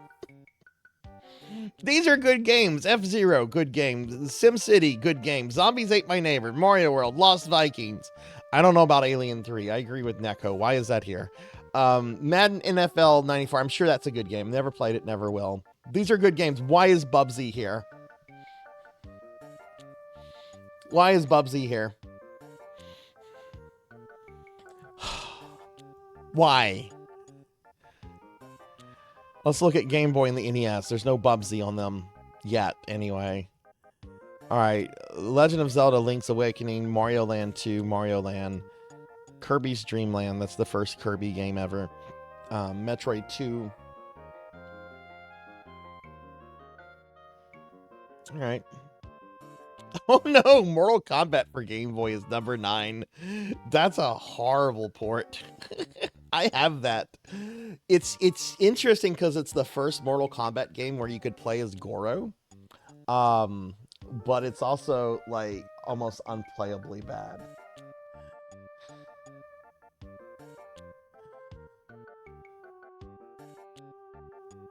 Final Fantasy Adventures and Legends are there.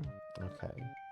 All right, for the NES, which is at the end of its lifetime, Legend of Zelda is here at number 1, followed by Mario 3, Kirby's Adventure, Jurassic Park, Tecmo Super Bowl, Final Fantasy, Metroid, Mega Man 6, Mega Man 5, Dragon Warrior 4, Mario 2, Battletoads Double Dragon. Yoshi's Cookie is number 15. Sweet. Yoshi's Cookie. Ninja Turtles 1 is still on the list. Ninja Turtles 1? Really?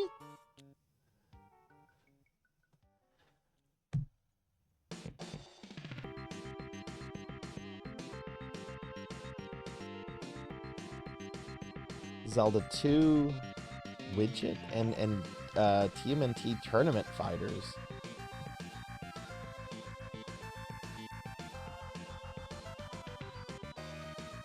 Hey, welcome in, Wanyo. Welcome in. It's going pretty good. It's going pretty good. We're looking at an old Nintendo Power right now. Almost done with this, so we're about to get started with the gaming. But welcome in. All right, so here are games that are coming out soon. Disney's Aladdin, Battle Cars, Inspector Gadget. Inspector Gadget had a video game? Sunset Riders. Oh, that's such a good game. Sunset Riders is really fun.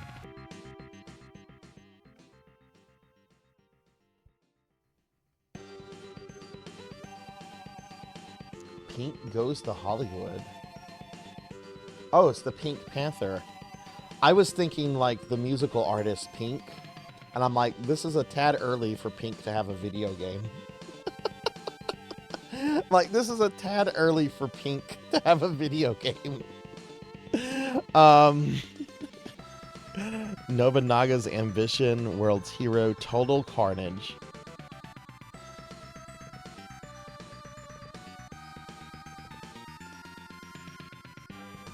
I don't remember games being this expensive back then. $59.95, $74.99, $54.99. I don't remember games being this expensive back then.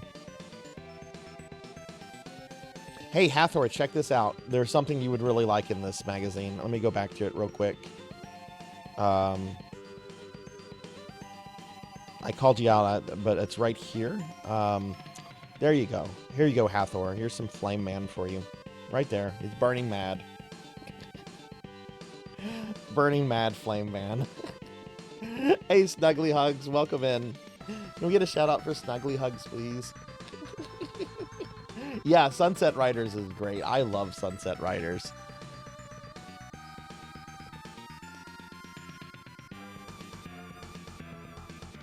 I remember Lunar 2 being like $300 store back in the early 2000s. Oh, geez.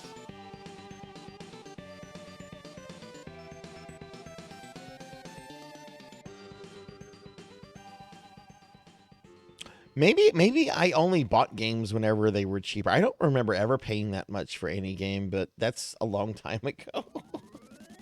You're welcome, Snuggly, and thank you for the 3-stream streak.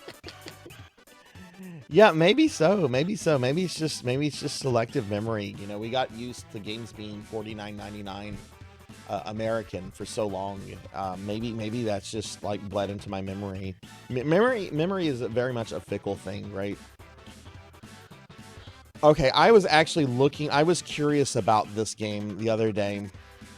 Bonk's Adventure on the NES. You know how much a complete copy of Bonk's Adventure goes? I was pricing this the other day. A complete copy of Bonk's Adventure on the NES goes for almost $2,000. Want a loose copy? This game is about $800. And it's an inferior port. The TG-16 version is technically better than this. That's the crazy thing. But Bonk was kind of the sidekick of the TurboGrafx 16 in North America while that was a thing. You bought a game for about $1,200 once over the course of 12 years. Rarity, Tenchi. This came out at the end of the NES's lifetime. It had a really low print run. You know, Mega Man 6 came out as well, as did Tetris 2, but they had a much larger print run because they were established franchises on that console. This Ren and Stimpy game, I think, goes for a lot of money too. But yeah, I really want to do a deep dive into the Bonk games too, and this is one I'm going to have to emulate because I'm not paying that money. I'm not paying that. I'm not even paying close to that.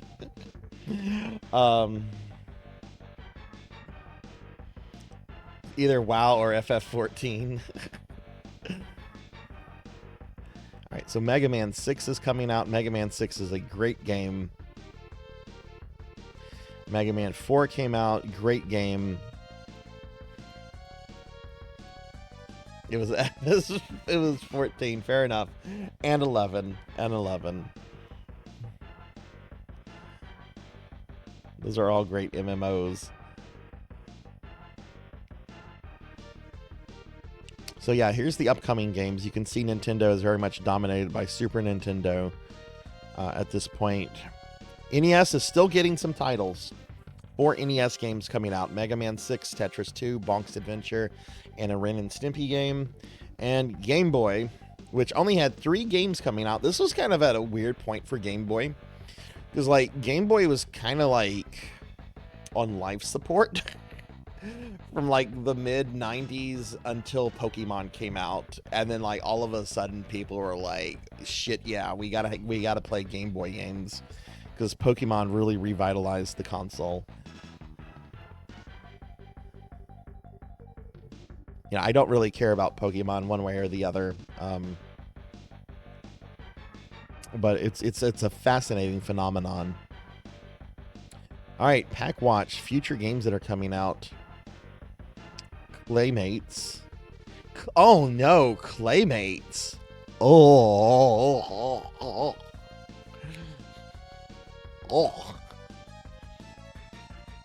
That's a bad game. That's a bad game. Pirates of Darkwater. This was a cartoon. I never watched the cartoon, and I never played the game, but I heard this game is actually really good.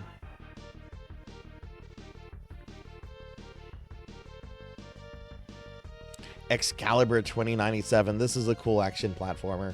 It's not perfect. It's got some issues. The characters are a little too big, but it's really fun.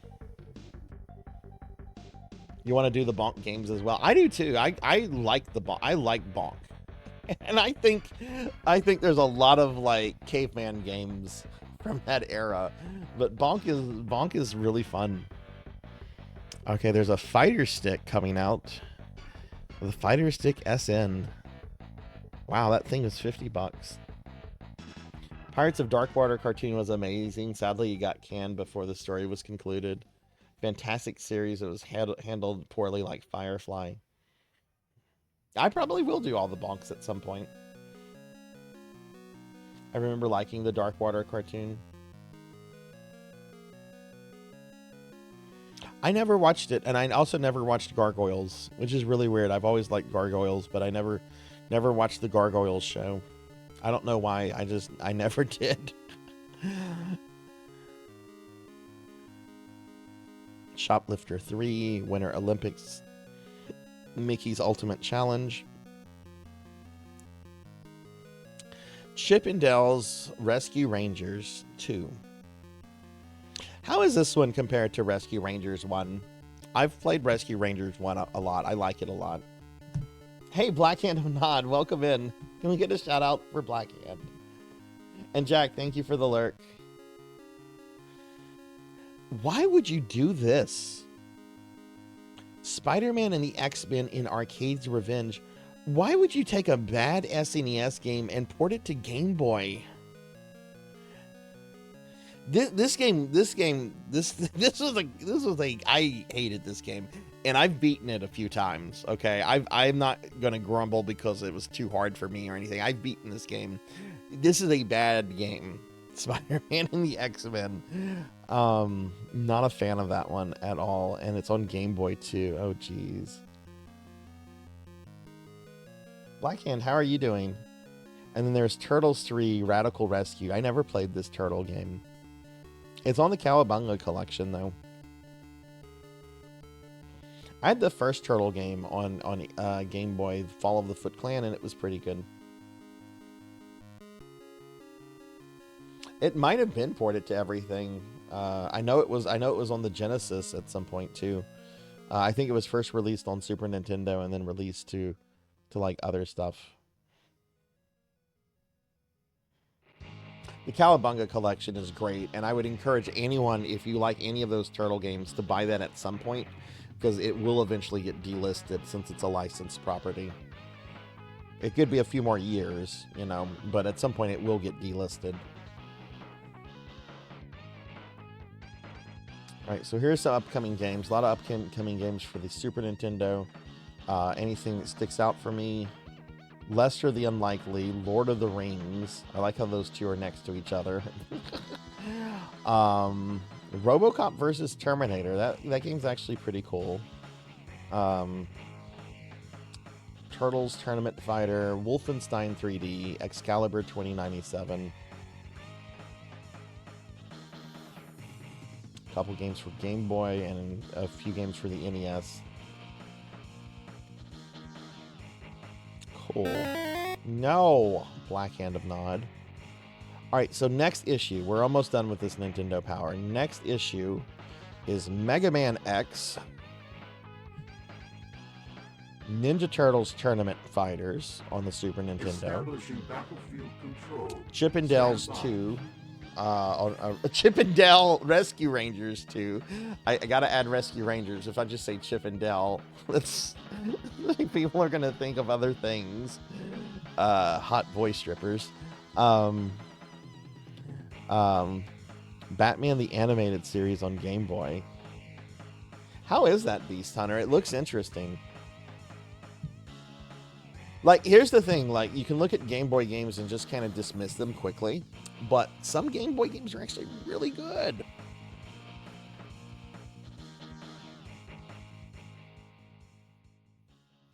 Wow, you could still get back issues of all their magazines at this point. That's kind of crazy.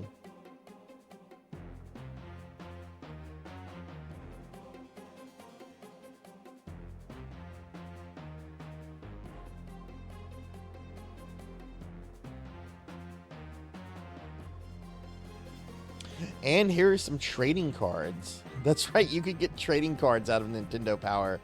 All right, so this issue, or this person, I think these were different for issue by issue. These were randomized, almost like a pack of magic cards or something, right?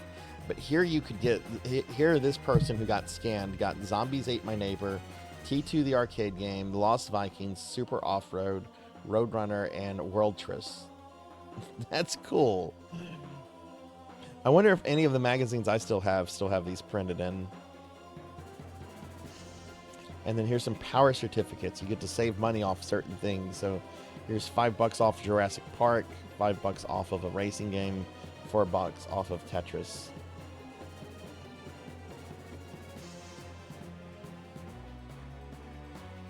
Play Domino's 25 million Nintendo. Get a free game card and free Twisty Bread. Okay. Yeah, thank you for the head pats. That is issue 55 of Nintendo Power, December 1993. We had a Star Fox comic that was really confusing. We had coverage of Mega Man 4 and 6. 4 on Game Boy, 6 on NES. We had some Super Scope games, including the awesome Yoshi Safari. Mega Man X is coming out. Way too much of this Daffy Duck game. I don't know if this game is any good, but this was a lot of attention for a Daffy Duck game, I think. And then there was the cover game, which was Aladdin for the Super Nintendo. Oh, and Razor Ramon was in this as well. So yeah, there we are. That's issue 55 of Nintendo Power. I remember I had that one. Look at that cover art. That's great cover art. I love Jafar though. Jafar is like my second favorite Disney villain. Oh. All right. All right, how about we play some games?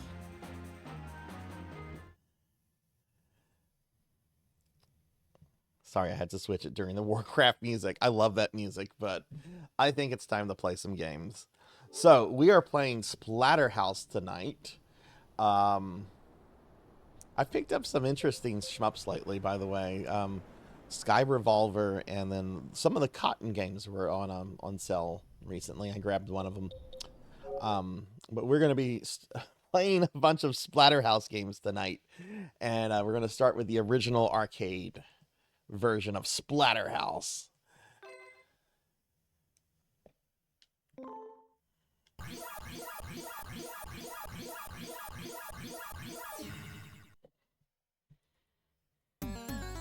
Let me know if the volume is too loud or too low. Who has played a Splatterhouse game before?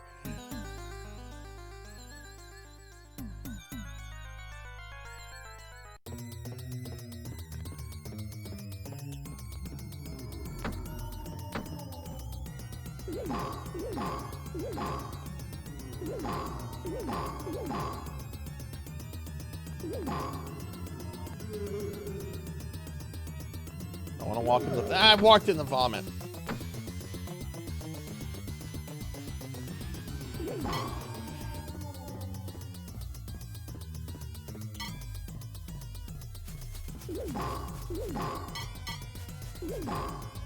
Yeah, let me know if the volume is too loud, too low. I did volume test on all the games, so it should be decent. But if it is off, please let me know.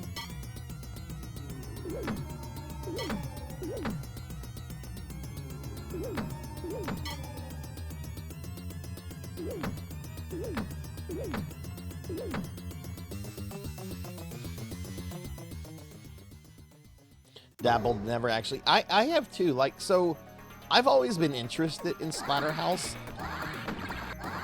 and I remember back in the day, like it was kind of a legendary game because the first game was only on the TurboGrafx-16, other than the arcade game, which I've never seen an arcade cap of this.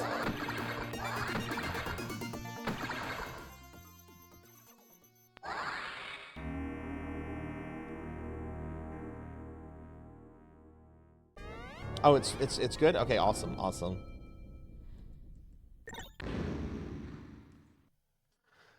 And I remember, like, I bought a used TurboGrafx-16 like back in the day because I really wanted to get this game, and I could just never find the game itself.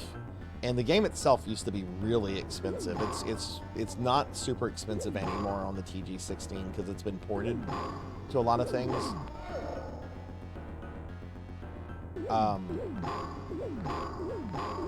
But I didn't actually get a chance to like play this until like the era of like the Wii, when the Wii started putting out TurboGrafx-16 games, and that was only the PC Engine port, TurboGrafx-16, whatever you want to call it. But I've never seen the arcade game here in a cab before. Hey, Sarzac, welcome in. Welcome in. Can I get a shout out for Sarzac, please? Yeah, there's two Splatterhouse games on the Genesis, Splatterhouse 2 and 3. 2 is kind of just like a rehash of the first game, and 3 is like an original beat-em-up game. Hopefully I get to those today. I've never beaten any of these games before, so they do have a reputation for being pretty hard. But hi, Sarzac. Hi, how are you?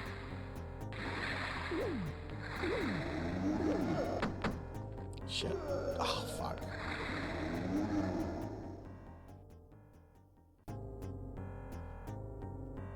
Oh, I'd love to see that one, yo. I'd love to see that. I bet it's awesome.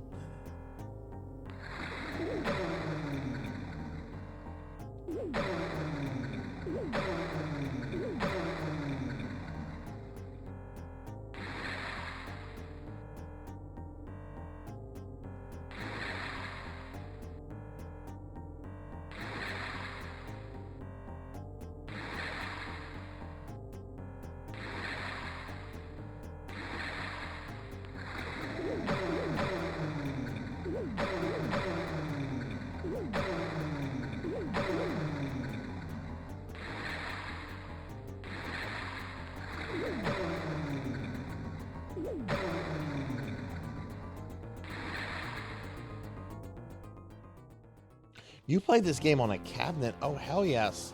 Like, was it a dedicated cabinet for the original, or what? This boss confused me so much the first time I ever played this game.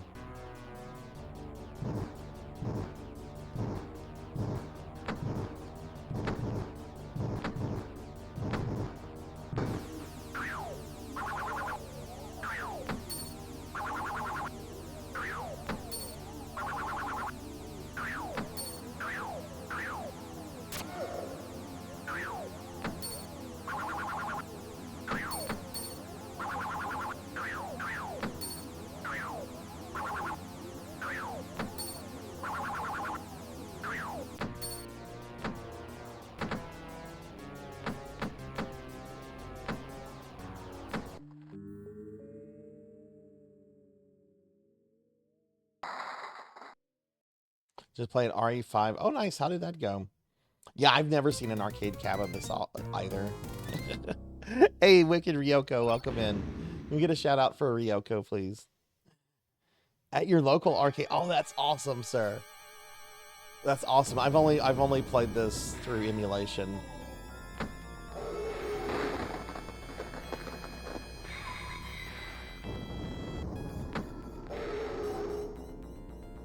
Hey, do you remember that? You guys, if you've played Resident Evil 8, do you remember the disgusting baby monster in Donna's mansion? Reject slime return to Femboy. Check out this enemy. Oh no, it's the baby from Donna's mansion.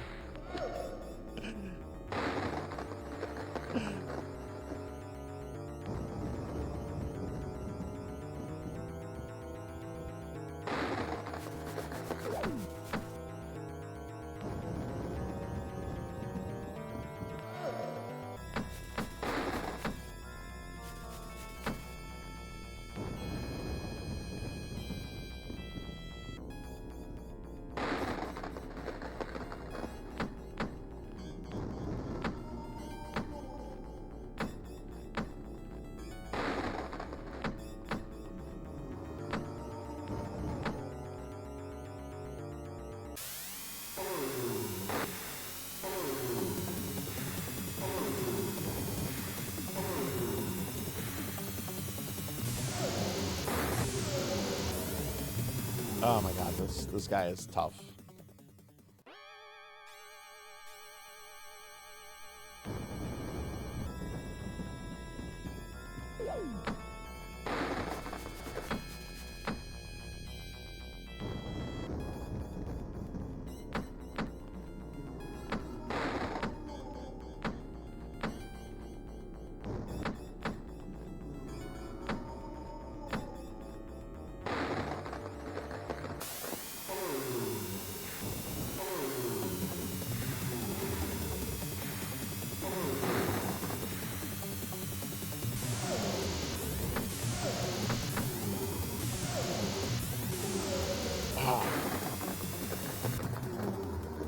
Rick for Smash?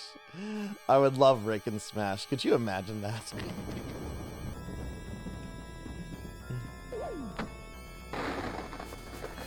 This is such a neat IP, and it's kind of sad that it was just let out to die. There was the remake, which I have and I've played a bit of. It's been a long time since I played it, so I don't remember it too well. But I kind of want to do a full stream of that at some point.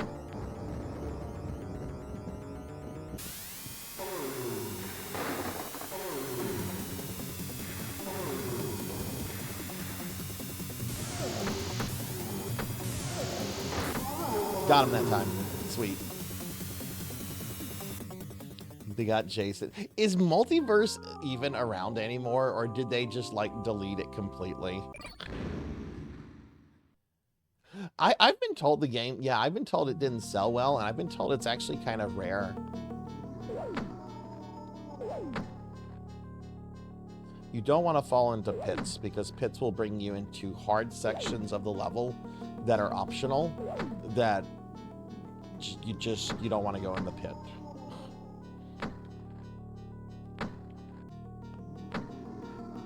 I think this is the level that has a necromancer in it.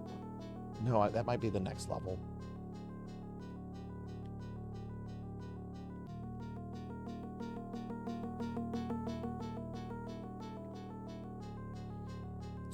Wait, it got shut down again? Multiverse got shut down twice? Or at least more than once? Only one you've played. Yeah, I'm going to do the TG-16 port after the arcade version. I actually think the TG-16 port's more famous than the arcade original. For like a long time, at least here in like the States, like the TG-16 was mainly known as like the Splatterhouse console. A Negomancer. You turned me into a cat, meow.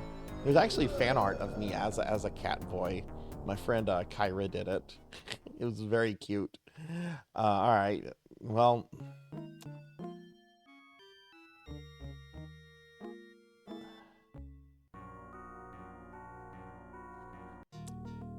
girls, another quarter.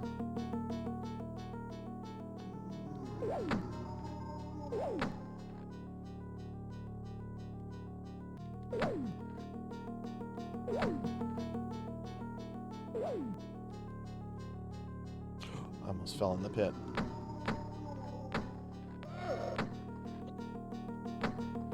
Oh, get away from me. I don't like babies.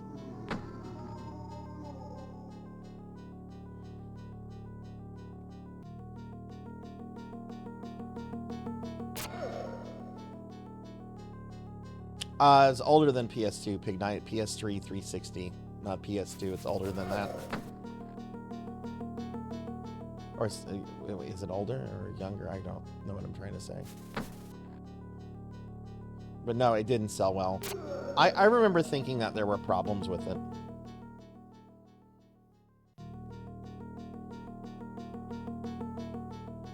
Like the remake. There's also two Famicom Splatterhouse games. One I don't know anything about other than that you play as like chibi versions of the characters. I've heard it's really good. And the other is a RPG. Like it was an RPG prototype that was recently discovered and fully fan translated and everything. And I haven't had a chance to look at that yet, but I really want to.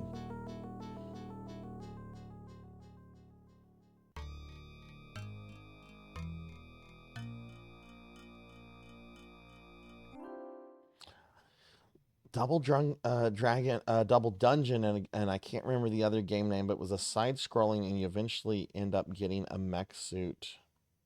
Oh goodness, I have a TG-16. I have probably about 30 games for it. It's a great console. Last year we played through the mini TG-16 console that came out around the time that quarantine happened in 2020. And, oh my god, there's something like 60 games on it. It's a really good mini console.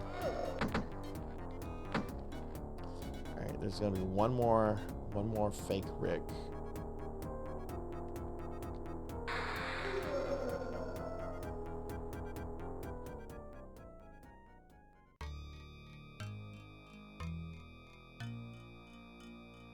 Yeah, I have that one, Pig Knight. I played it, and, I don't think I've touched it since it came out. I remember it being kind of clunky, like you said. I might stream it at some point down the road, though.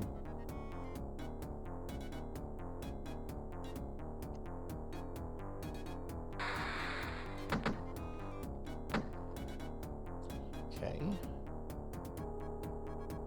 This level is where I'm going to start having problems. I've gotten through this level before, but this is a tough level.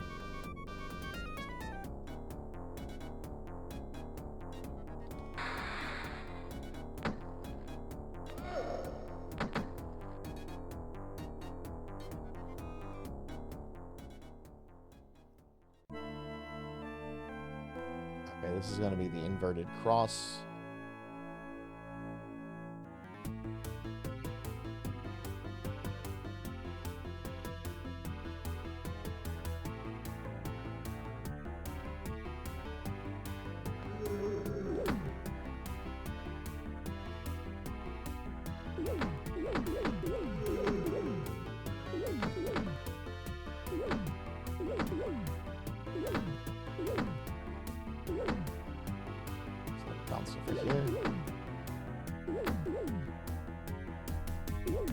Ah.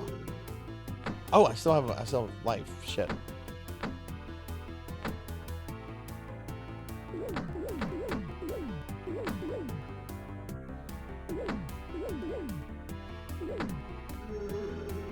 An extra life there.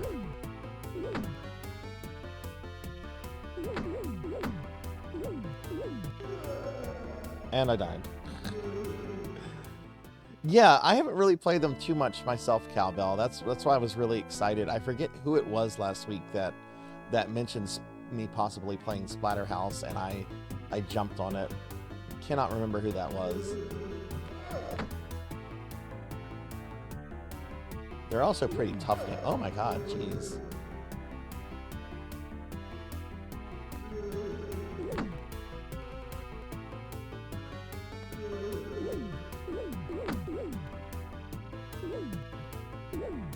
Shit.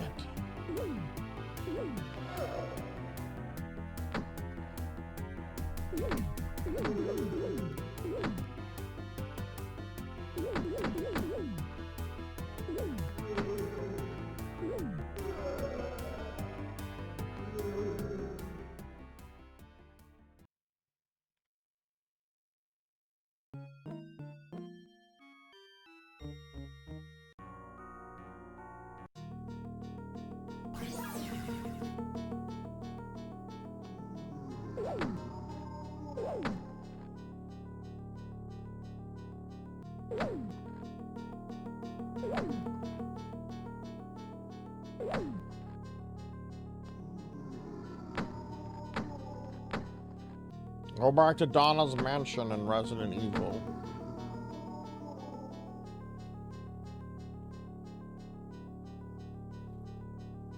Oh, I'm sure. I am sure. I have never seen an arcade cab of this. I would love one. Or just love to see one and play it in the original.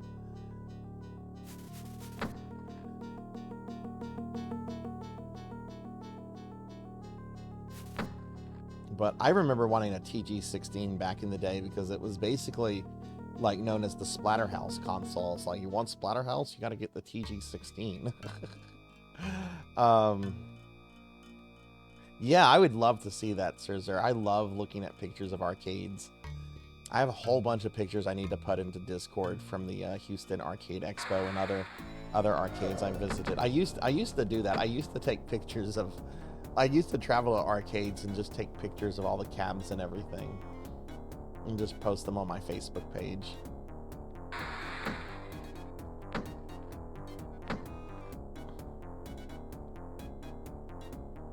How do you do the slide? There's like a slide he can do. You have to hold down.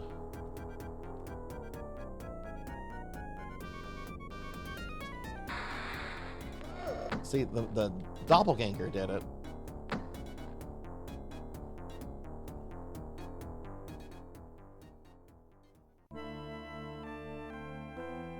Hey, Sonia, welcome in. Good to see you. I'm going to shout out for Sonia, please. Sonia is a really, really awesome friend of ours. How are you doing? I hope you're feeling well.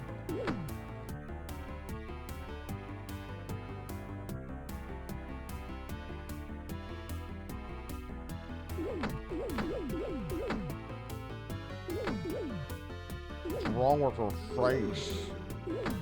Your face. On your face.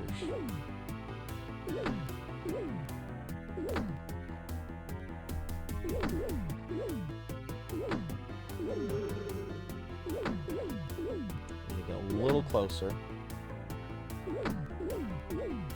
Oh, I haven't hit the cross yet. There we go, first hit.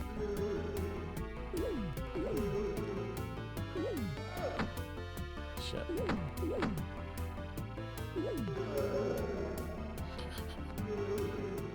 I'm doing pretty good, Sonia. I'm doing good. We're playing Splatterhouse games tonight. Have you ever played a Splatterhouse game before? Ow.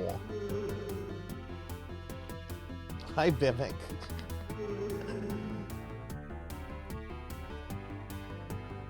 Bimic, thanks for following me on Retro Achievements. I didn't get an actual notification, so I didn't like actually see you followed me until like a day later. Because they didn't give me the notification, but thanks for following me there.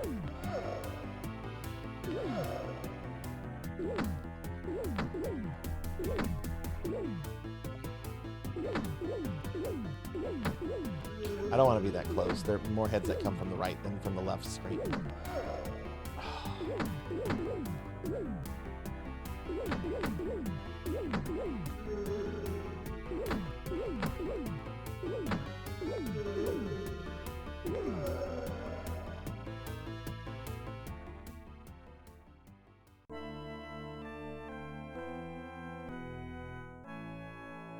Yes, I was practicing Diclonus.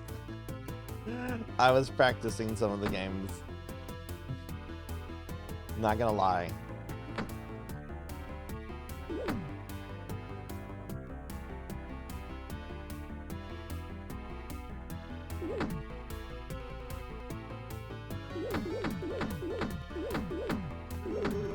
One, two, three.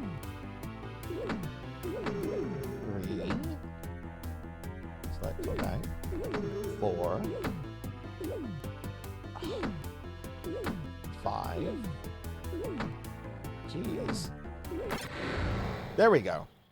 Got it that time. Yeah, retro achievements is addicting. I've only done one mastery so far.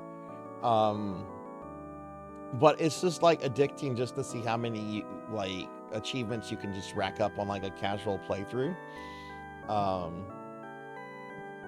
There's a couple games I have eyed out for masteries, and just when I have a little bit more free time, I'm gonna kind of do that. I've been dealing with some things in my personal life that are kind of taking up a little bit of extra time right now.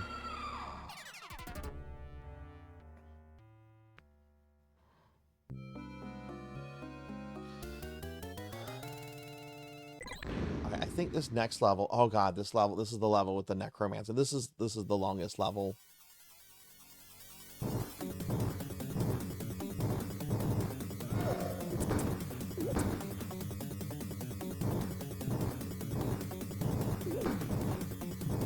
This game, the arcade version of this is on PlayStation through Arcade Archives. I think it's like only a few bucks.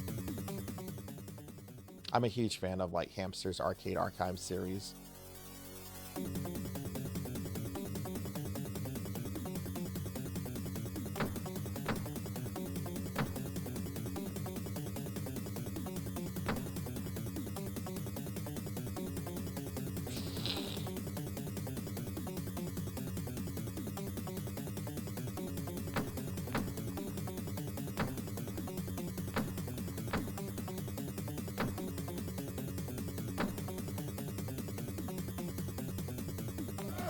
Shit. Rick. That's this guy's name, by the way. This guy's name is Rick. I love it.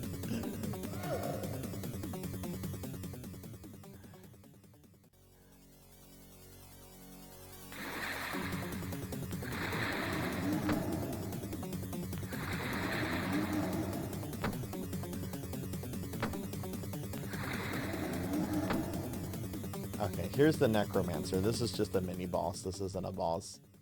It's a silly like little like witch skeleton. We got these goofy little skeleton guys right here.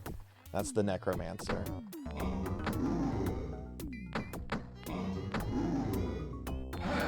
Bring them back.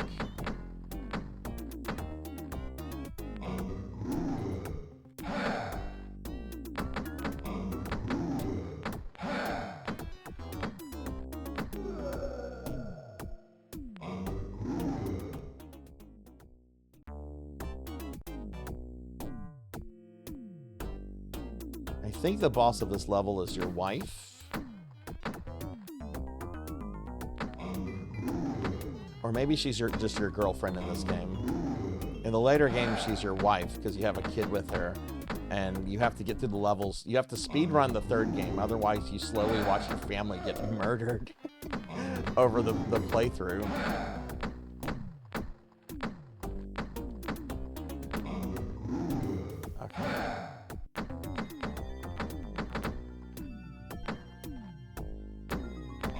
Where'd you come from?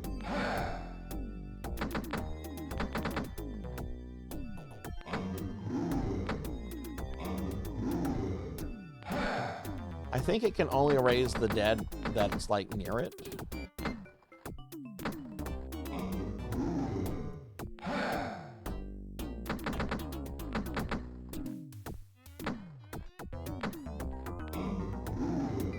The third game is hard.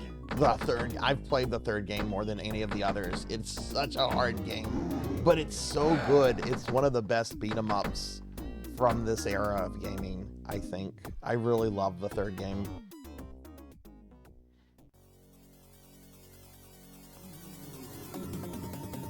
Right, I got this section and then I fight my wife.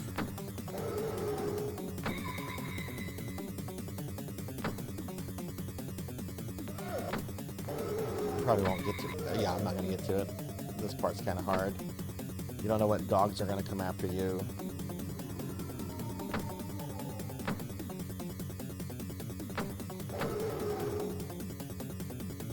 Oh, I did get to the wife. I'm gonna get killed here.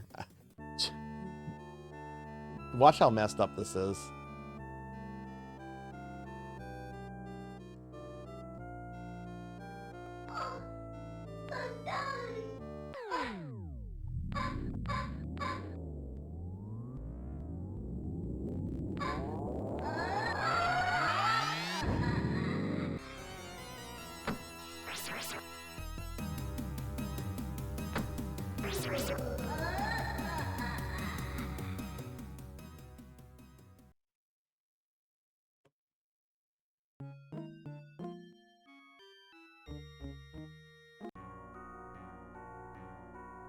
It's a hard boss too.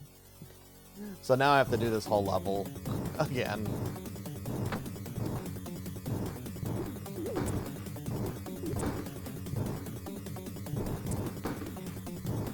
That's fine. I don't care if I'm stuck on this all night.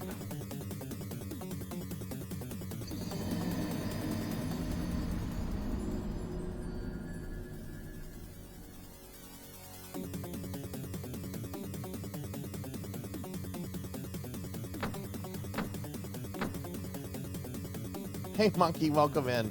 This is Splatterhouse. This is, as you can see, I'm basically playing as Jason Voorhees, and we're fighting Deadites from Evil Dead. This is a classic arcade game. We had to fight the baby from Resident Evil 8 in this earlier. It was just a regular enemy.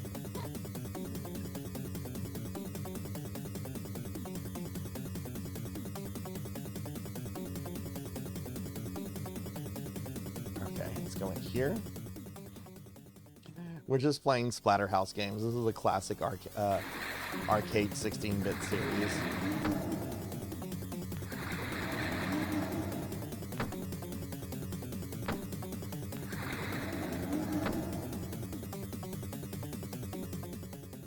I'm so excited. I read all the plot spoilers today. Or I read most of the plot spoilers for Resident Evil 9.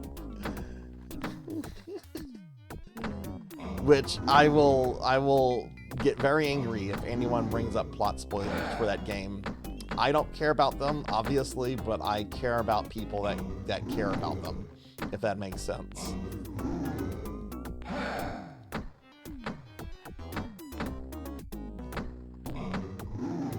No, I'm not gonna spoil you. I'm not gonna do that.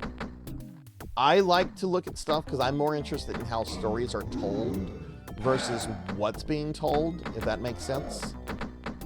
Oh shit, this is not good. I split the Deadites.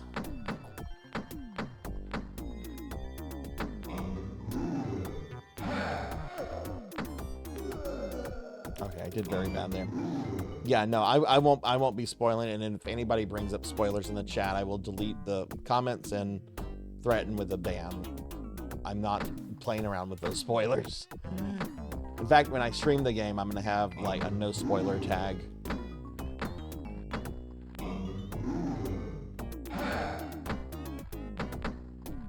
Yeah, I'm going to be pretty tough on enforcing plot spoilers, even though I don't care about them personally. Shit.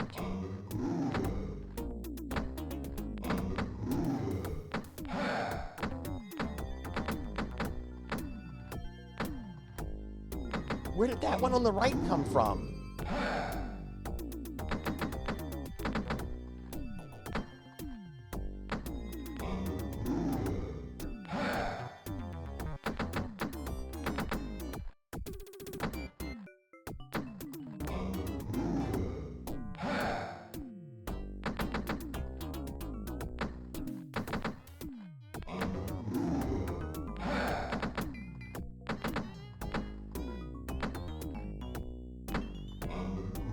Oh my god, necromancers are fucking annoying.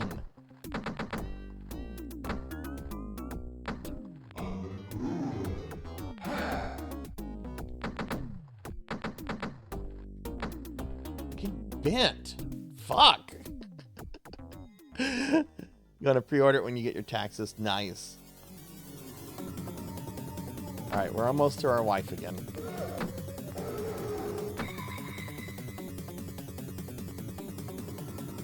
Monkey, you've got to check out this boss I'm gonna get to in just a moment. Well, I hope I get to it on this life. No.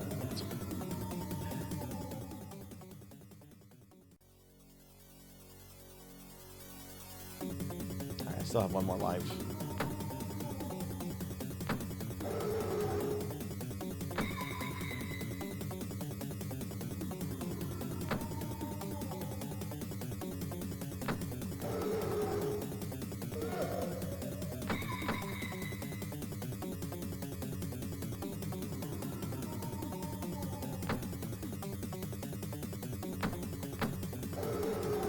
Go. All right, here we go. Check this out, Monkey.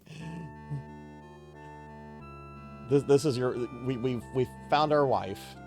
We found our wife who we're trying to rescue.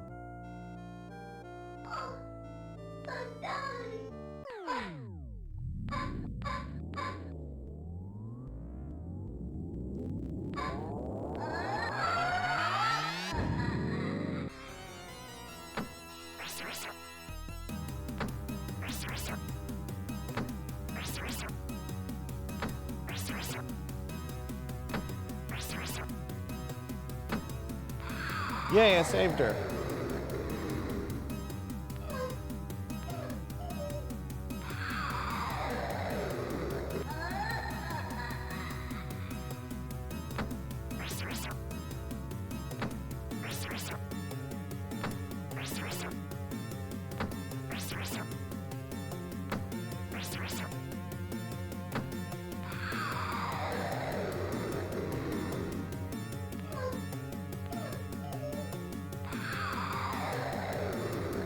Alright, this is the real phase.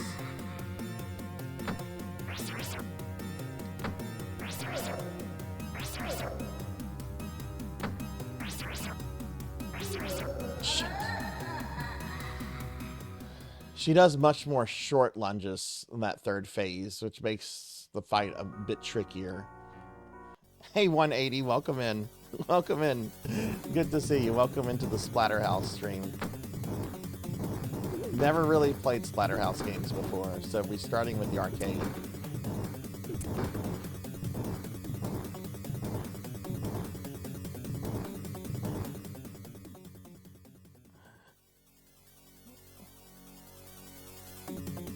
Can we get a shout out for 180, please?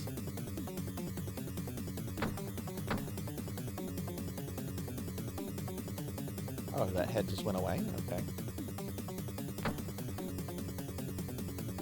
Alright, if I can get to Jennifer with...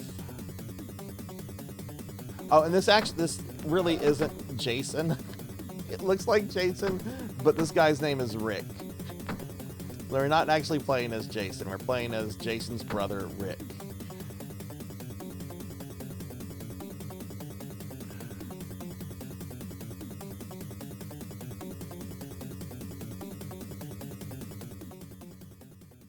Oh, you haven't streamed a thing? Okay, I forget sometimes who streams and who doesn't. But enjoy the shout out, friend. Sometimes I forget who's a streamer and who's not. But I hope you're doing well.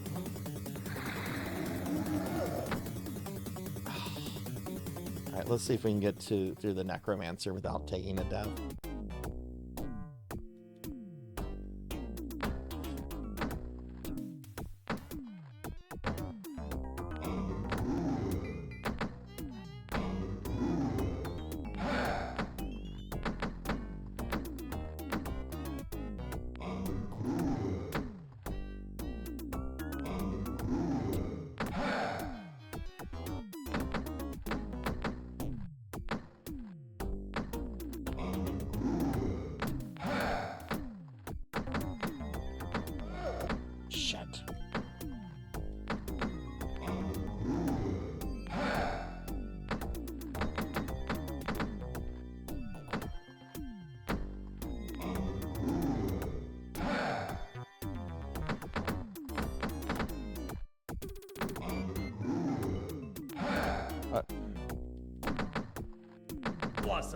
can a vamp come up in your crib?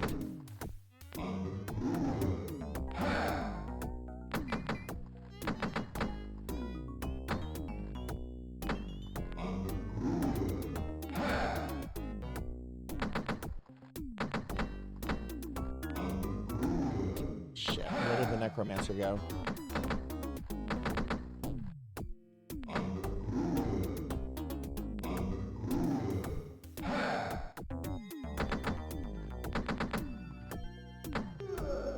What? What was the blue ball there for? What was that? Hey, Renegade, welcome in. What was that?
Got the necromancer that time.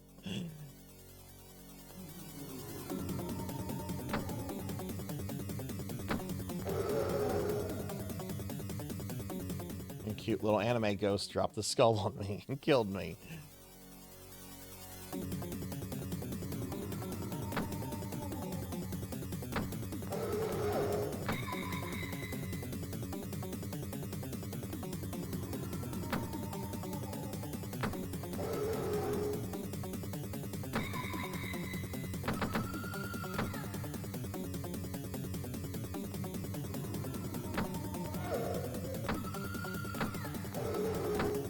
Gonna have just 2 hit points for the boss. Okay.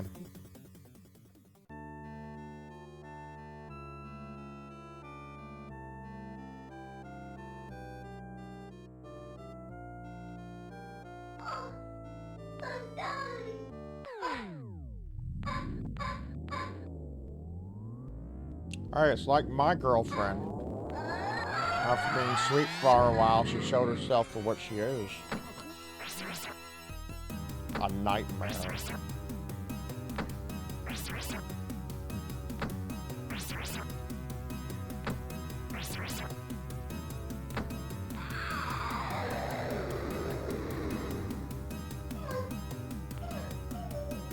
Hey, Professor Amarat, welcome in.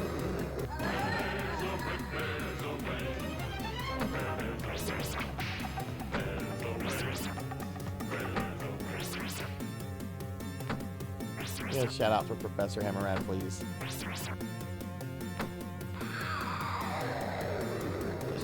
What's going on, Professor? How are you?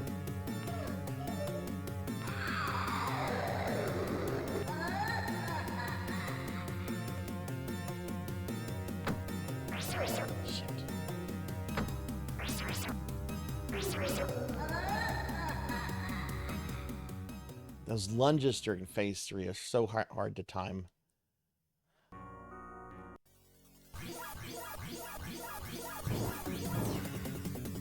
Let's just see if we can get to Jennifer without taking a death.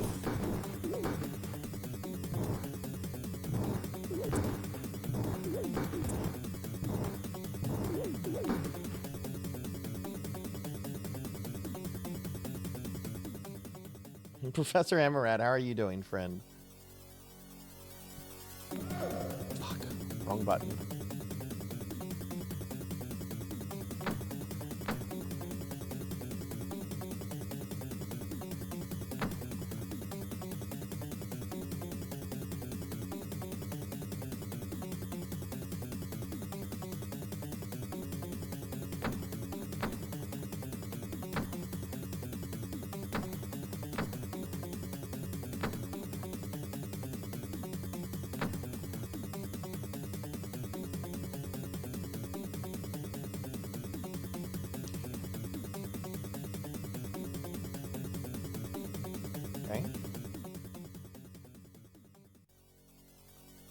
tired.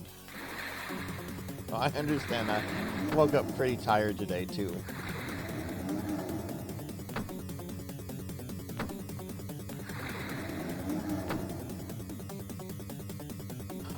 Now it's time for the necromancer again.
This is harder than the previous boss. Maybe not harder, but more time-consuming. Alright, we got through the necromancer, haven't died. Let's see if I can get through this section without taking a death. Probably not, though. Alright, so... Stupid dog. Stupid dog!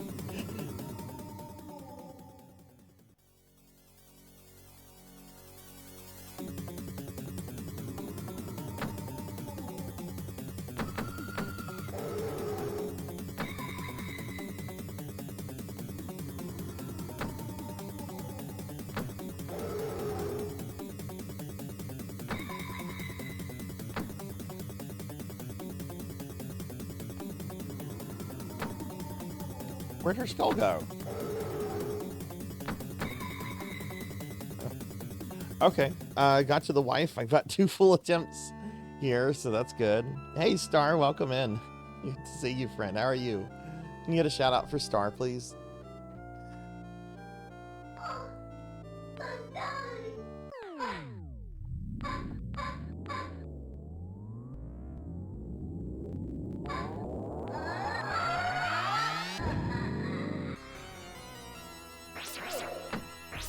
Okay, button didn't respond.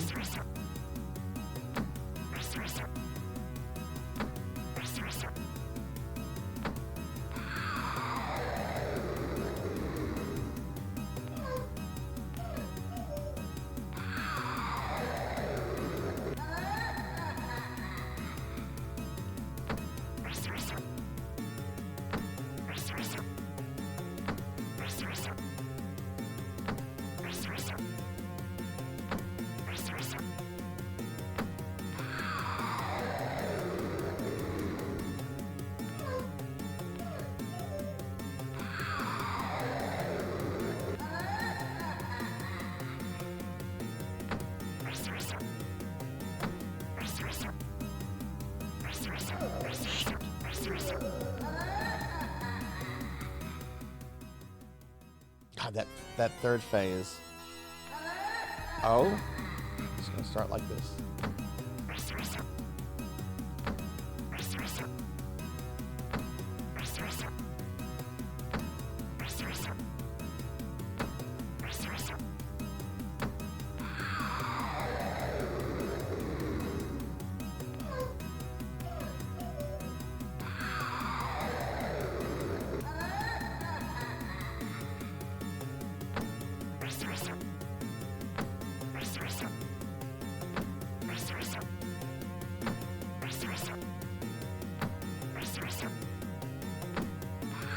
I have the first two phases down.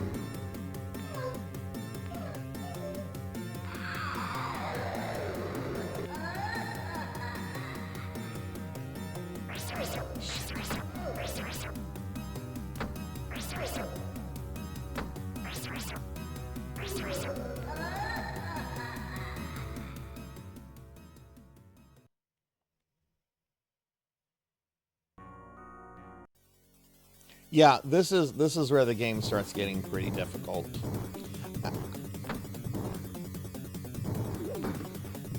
But it's fun, it's cool, and it's not like it's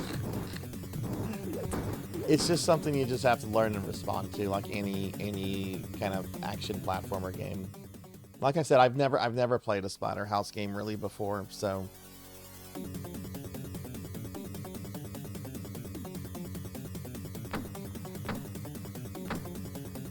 Ow. The wife canonically survives. She's in the later games.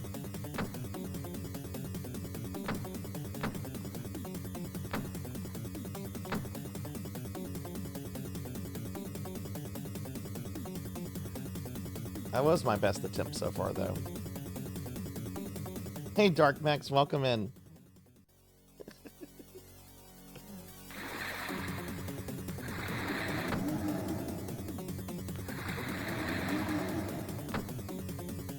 Well, for the ones I'm playing later, they all actually have like limited continues and stuff. Like when I do the TurboGrafx port of this, I think they only give you like 4 or 5 continues.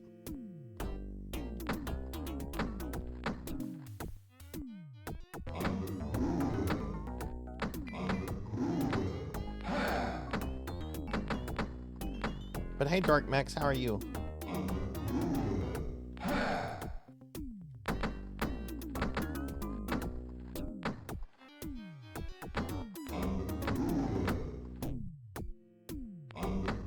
I like these zombies. They look funny. They look, I'm not a fan of this show, but they look like, I don't know, they look like Rick and Morty zombies. Whatever that's supposed to mean.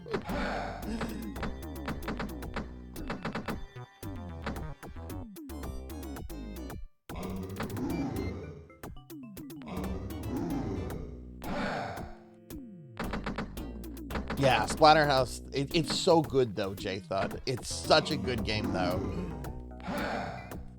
That's probably the one I've played the most of. And I've never beaten it.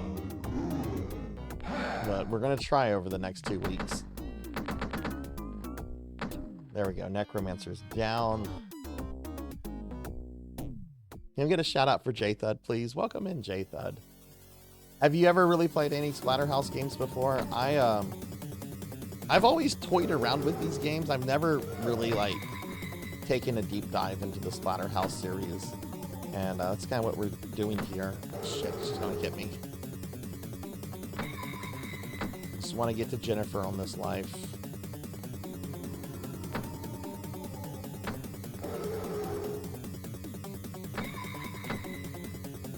There we go. Yeah, because you can save your wife and your kid. You can save your wife and let your kid die.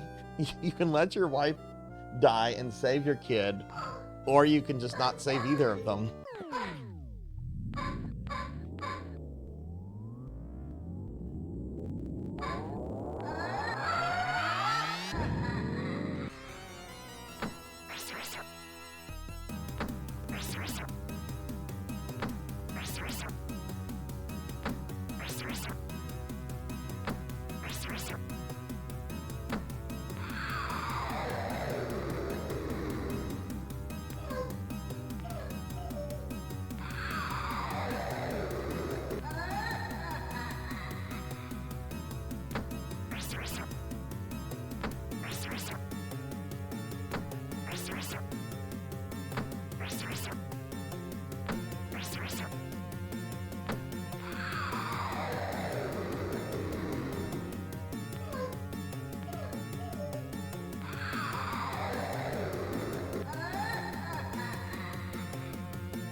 Okay, I gotta figure out how to do this. She's gonna lunge, and obviously she has a bigger range than I do. So what does she do? I have these first 2 phases down perfectly.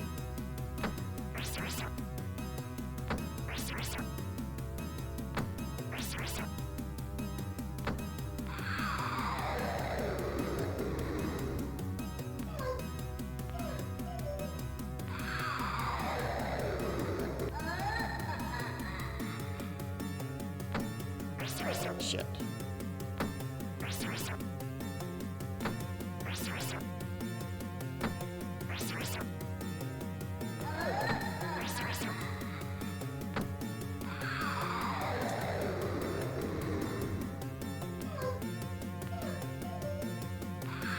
These are incredible graphics and effects for 1988.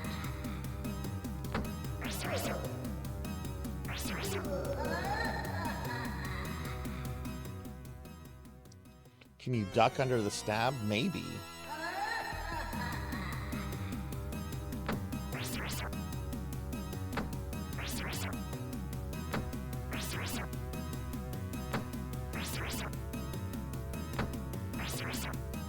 I don't think so. Notice how it kind of like goes down towards the tip. I think that will hit me.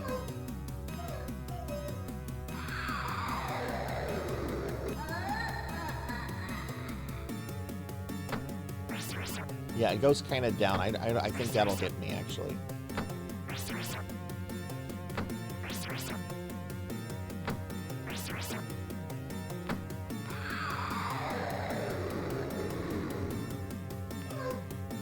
I was reading about the FN Towns party.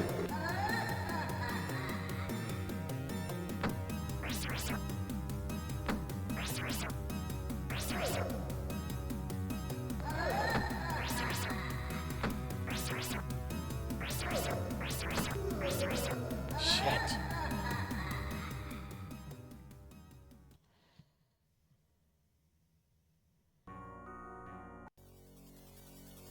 Okay, that was a pretty good attempt. I think I'll get her next time.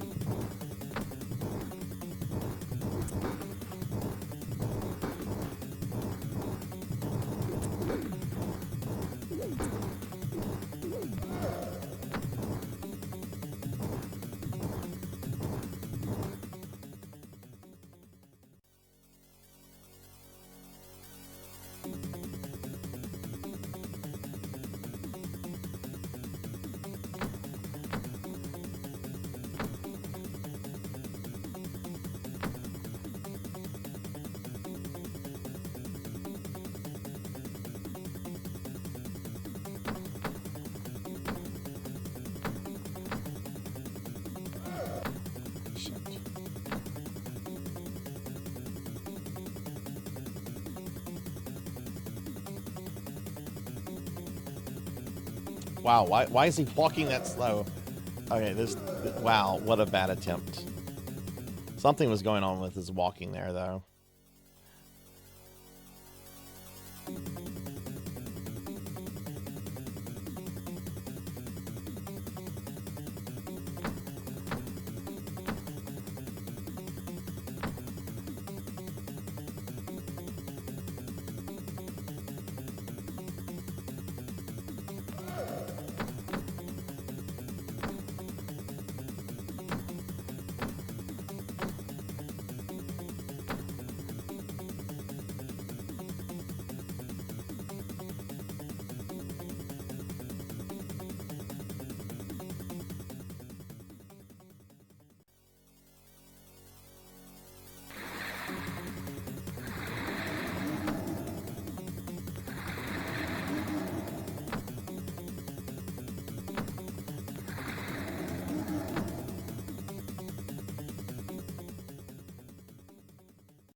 Shit. Oh, what happened? Why did the necromancer die so quickly there? What happened there? Like normally he takes like 6 or 7 hits. There he took like a ton. Interesting.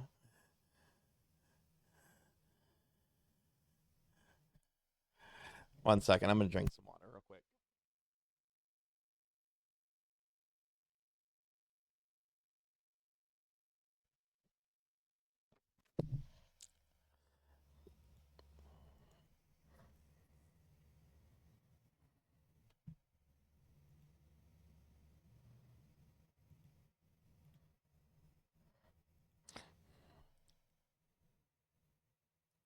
This is level 5 of 7, J-Thud, and it's the longest level in the game. The next 2 levels are basically just short levels that are with bosses. I actually think the boss of this level is the hardest boss in the game.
Thank you.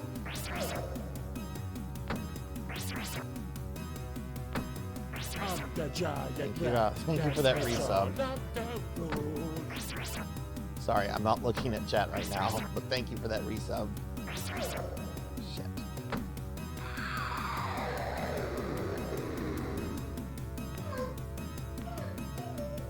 That was bad. That was very bad.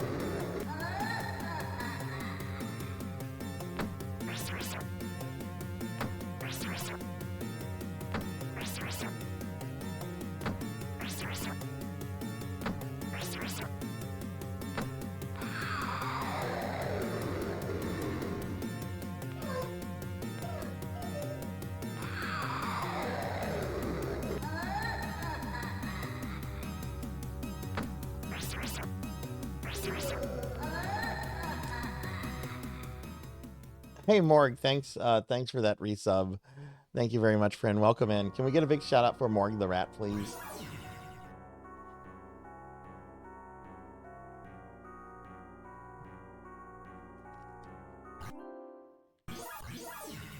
Oh, almost lost that. Almost lost that. One of my chat windows messed up, and oh my goodness. Morg, thank you for that 11-month resub. Oh God, I need a second. Oh my God, I almost let that go, didn't I? Oh wow.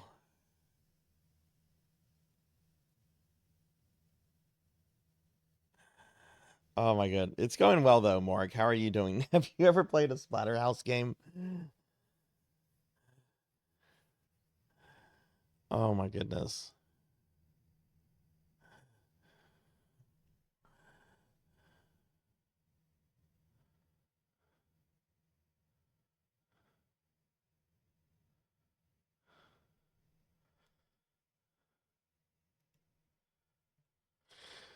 Oh, okay. I needed a second after that.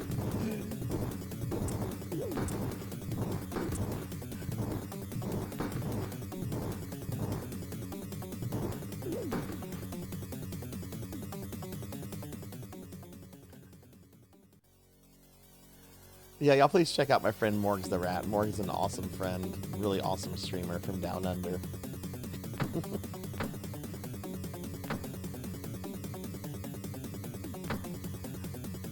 We're gonna get it this time. I'm feeling that this will be the time.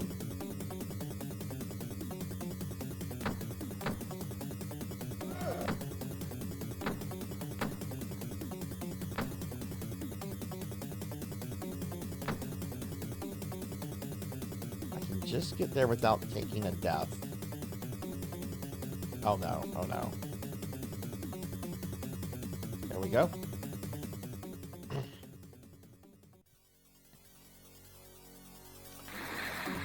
Surprisingly, I don't think I've taken damage on this section right here at all.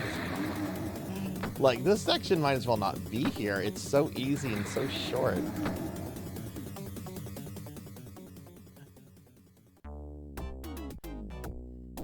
Now's the Necromancer.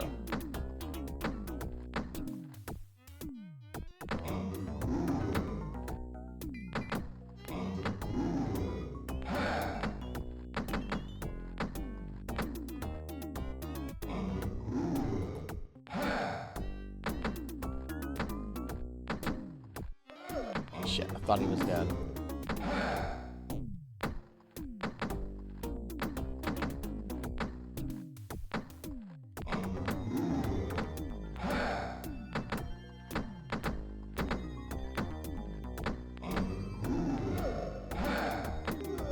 Well, so much for getting to the boss without dying.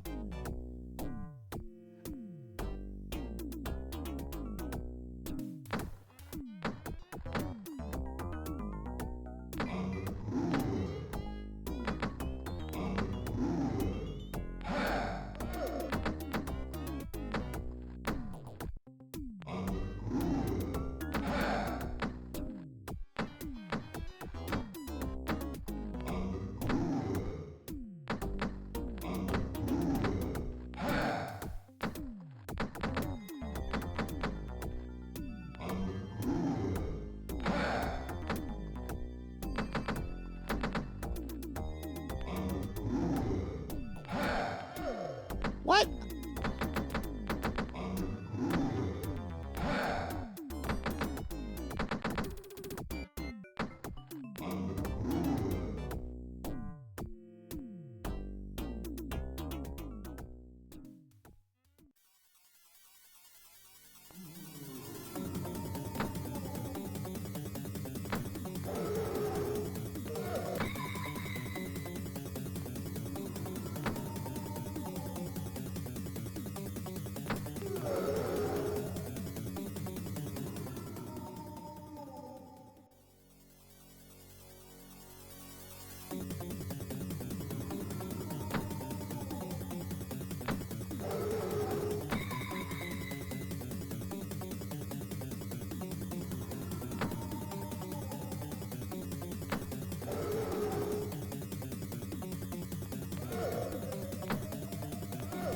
Are you kidding me?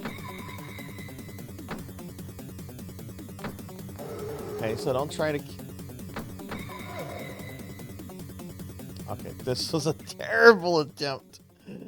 I have one hit I can take from the boss.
I'm surprised I got that far on her.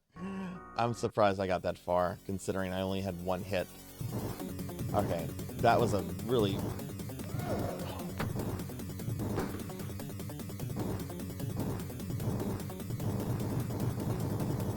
What the fuck? Are all the chairs running away from me?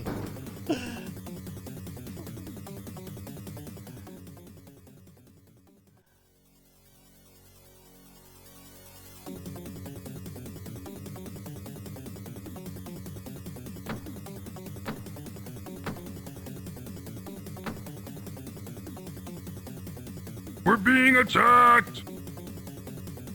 Hey, Denaro Mark. Hey, thanks for the raid. Welcome in, everybody. Hi, I'm Sarzac. I'm a retro VTuber. We're playing some Splatterhouse arcade right now. Gonna try to play as many Splatterhouse games tonight as possible, even though I've never really played any of these games. I've toyed around with them here and there, but I've never really like played them. Denaro, can we get a big shout out for Denaro, please? Denaro, how was your stream? Alright, took a hit there. First time I got damaged in this section.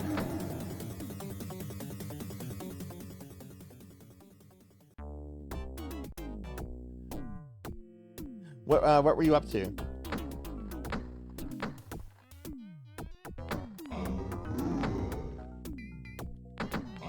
I'm just gonna let him raise them here.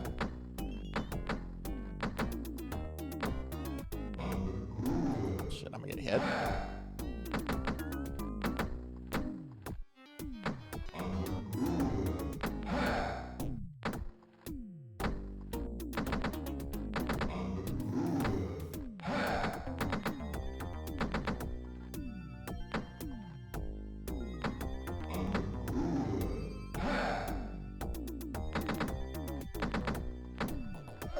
Shit. Come on, I don't want to die on this guy.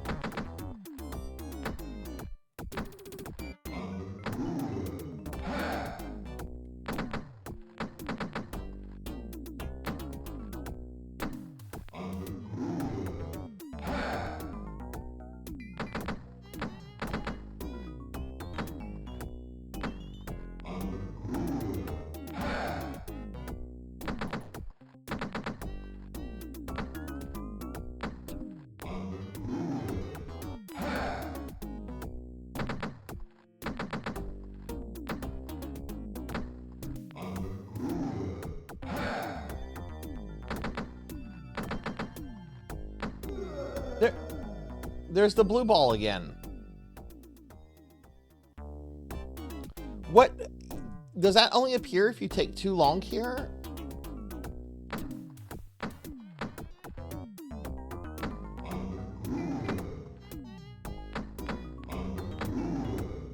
I don't know this game, so I don't know if we're like on an artificial time limit or not with this guy. Going through the Mortal Kombat collection? Nice.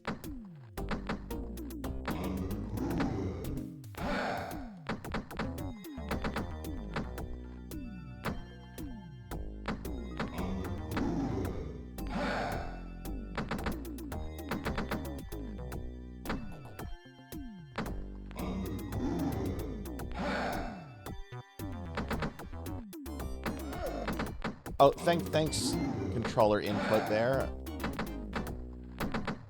Fucking PlayStation 4 garbage controller.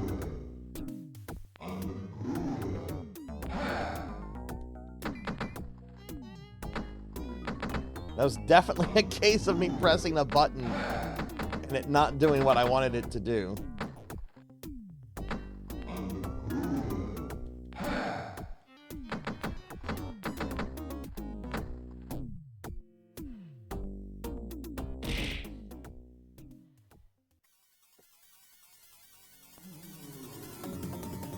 Yeah, I've heard of the RPG that was dumped recently. I haven't played it yet. I will at some point.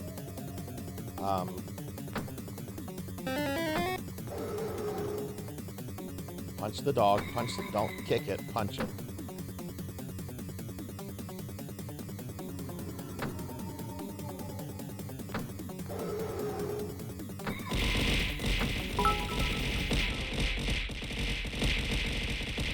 Ow. Ow. Ow. Ow. Ow. Ow. Ow. Ow. Ow. Thank you for the bits, Kron. Thank you.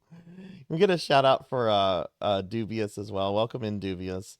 I might as well get caught up on chat here. Thank you for the bits. Ow. Alright, let me go fight my wife now. Hi, Dubious. Hi, Kron. Thank you for the head pats. Alright, let's see if I can do this.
Got a few hits on there, though. Got a few hits.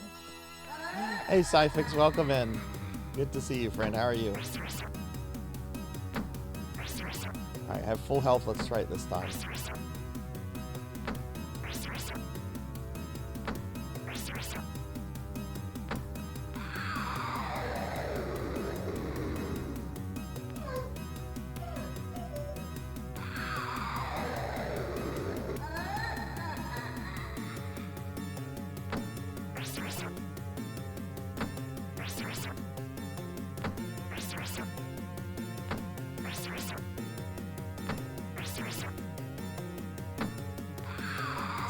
Juggle her like that.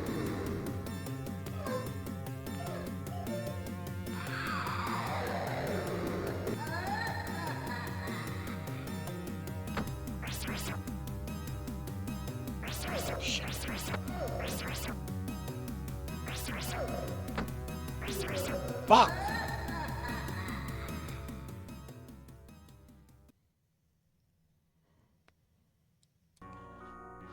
I think the trick is to keep a certain distance from her in phase 3 to cause her to do a certain lunge attack.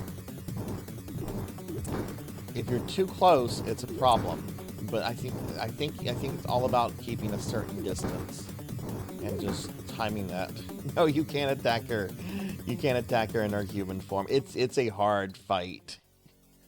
I think it's definitely the hardest fight so far, and I've heard it's the hardest fight in the game.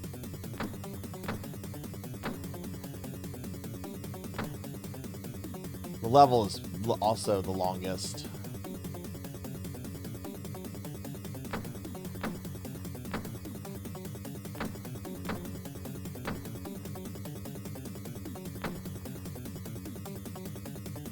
Alright, this is gonna be the time. This is gonna be it. You've said that like 30 minutes ago, Sarzac. Just punch her in human form. That's our wife. That's who we're trying to save.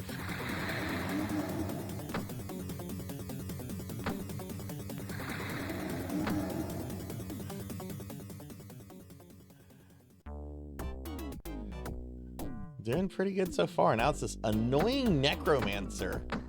God, I hate necromancers.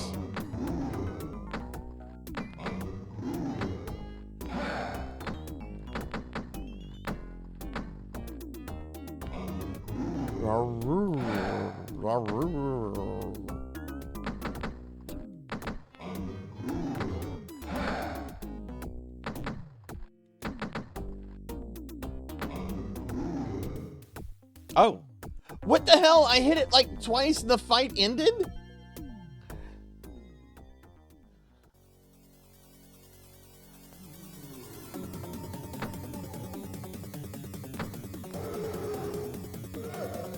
Stupid anime ghost. Go back to your hentai.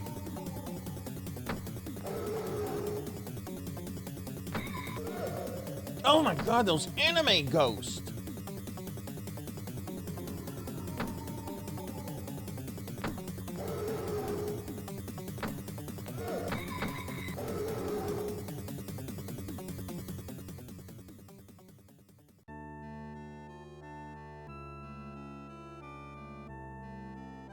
Alright, we made it back to wifey. I only have one hit, but I do have 2 extra lives after this, so...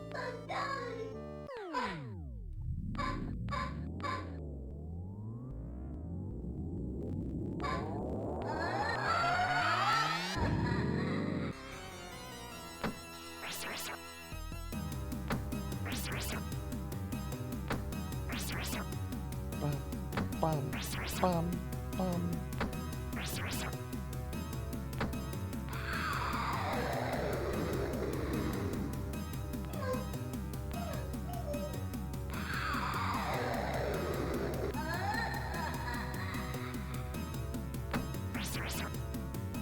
See, I think you want to try to juggle her in the 3rd phase like that.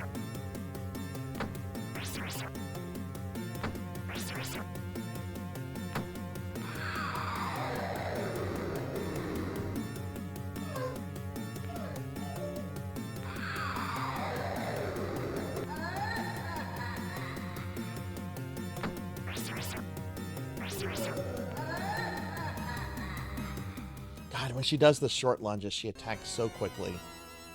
Okay, that's fine. I only had 1 hit there.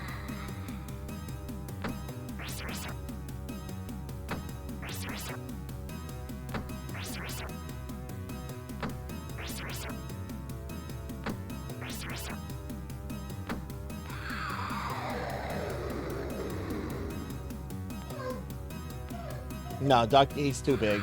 He's too big, and she swings too low.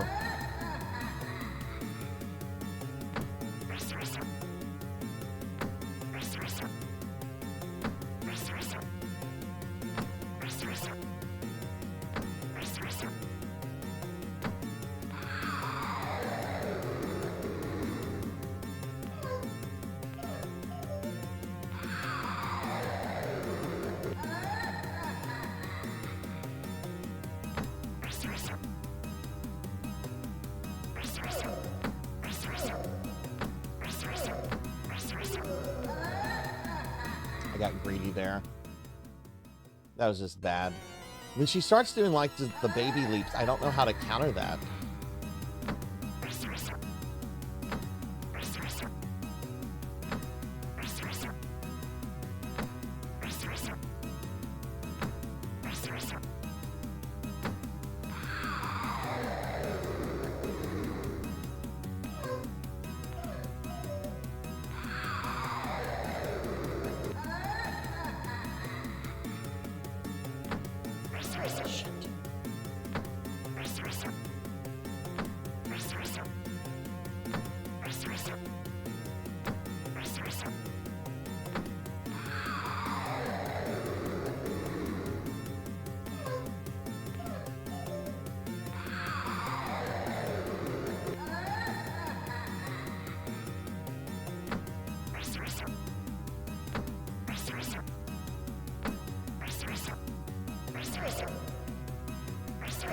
No!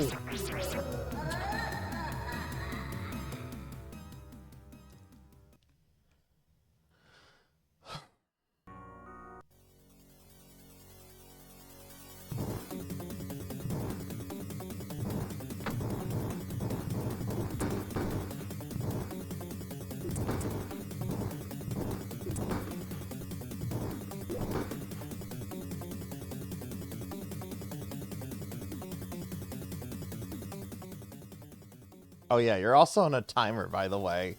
If you haven't noticed the evil mist occasionally coming to get me, if you don't finish the levels quick enough, the mist will get you.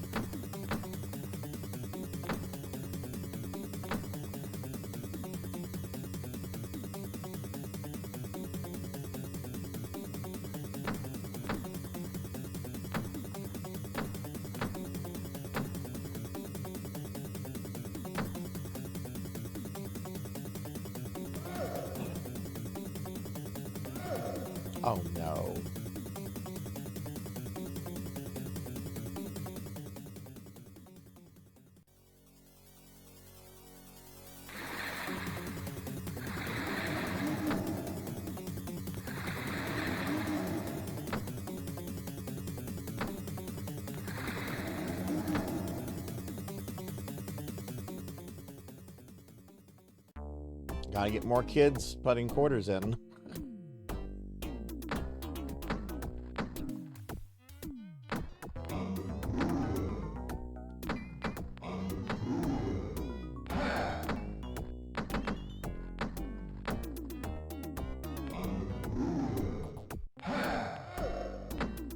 No, that was bullcrap. He wasn't on the screen even.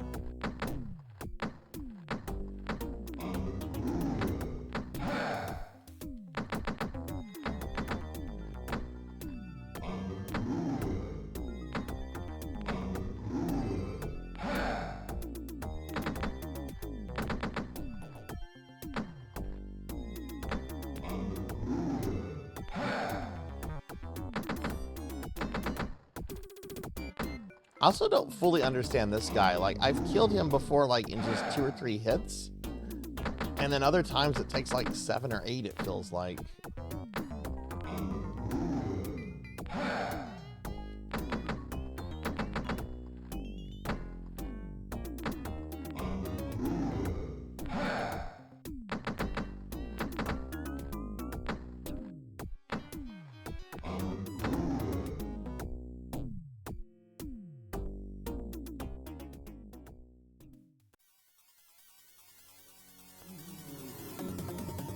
Could be. I hate anime girls.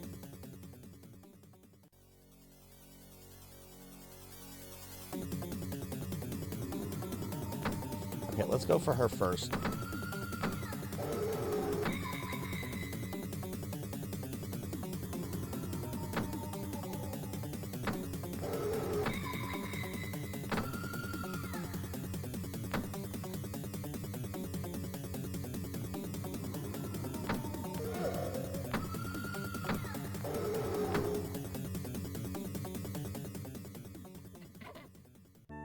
I hate anime girls.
What?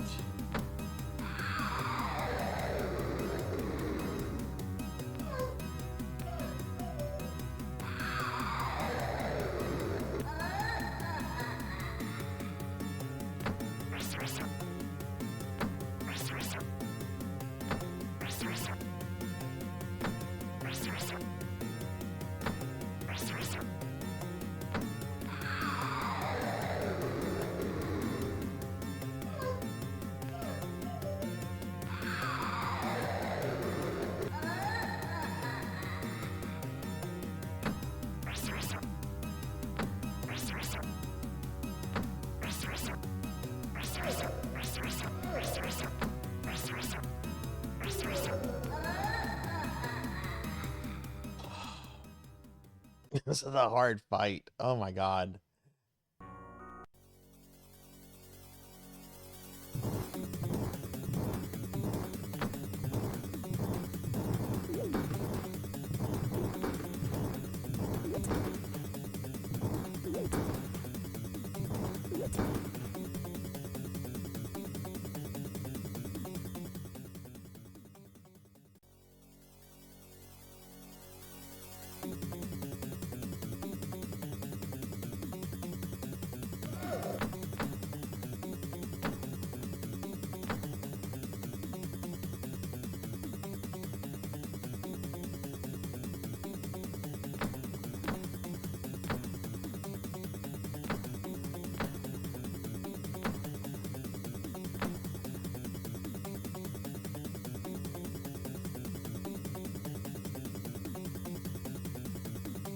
Ooh, almost fell there.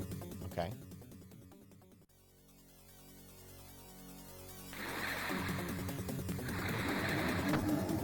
Oh, almost fucked up that. I need to jump kick these guys because they have like long range attacks. You can't just like walk up to them; they'll hit you first. Kind of like the boss actually.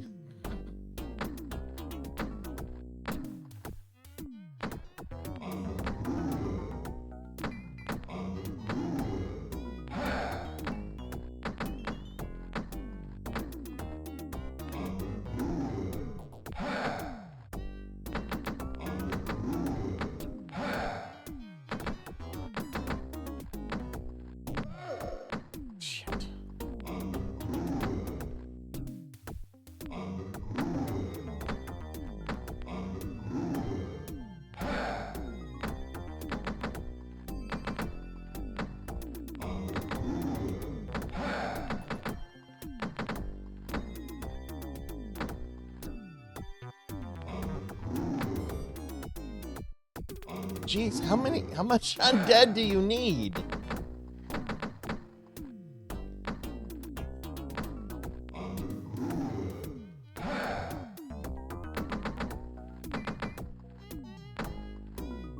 There we go.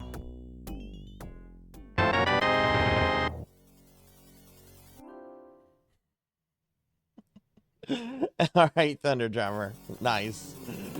Nice. It might be a few months before I get to it. Okay, just get to the boss. Okay, let's be aggressive with these anime.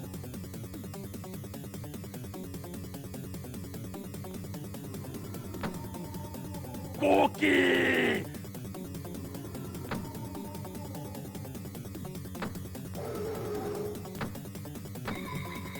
Get up the water! Says the necromancer. Look, necromancers are jerks. What can I say? Alright, I have 2 lives left.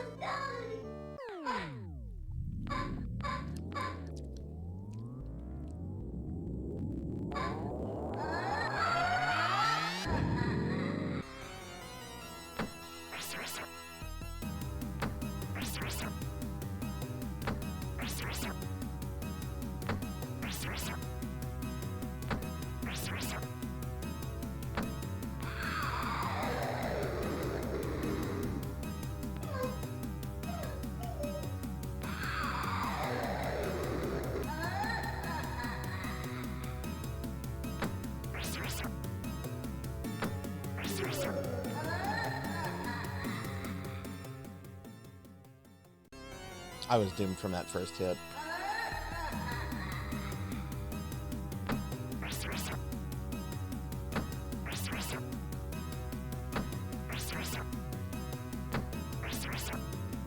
Excuse me, princess.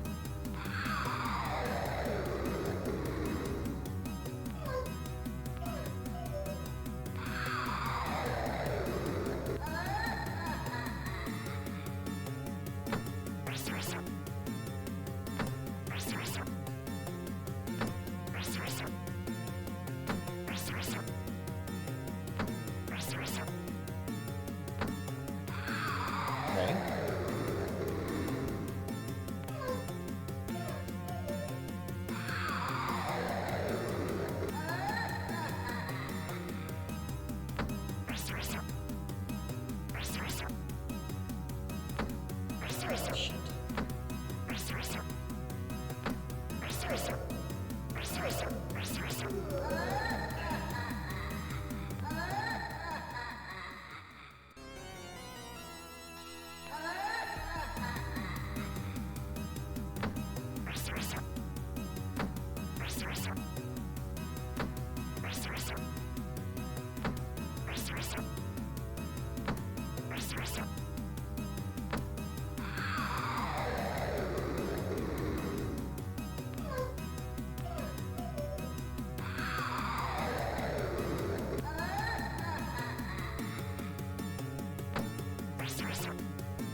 No!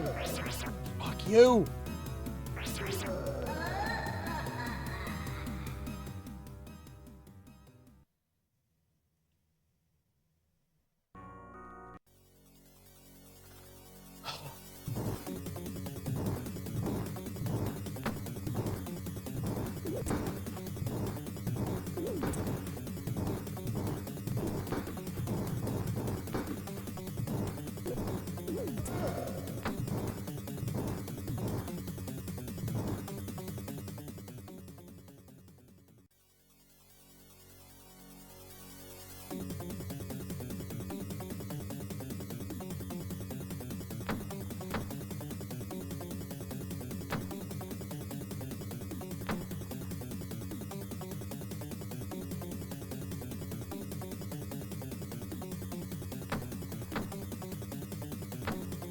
Yeah, and the fact that there's like no pattern based on it. I mean, you can kind of manipulate the jumps by the distance you have between her, but it's by no means like a guarantee.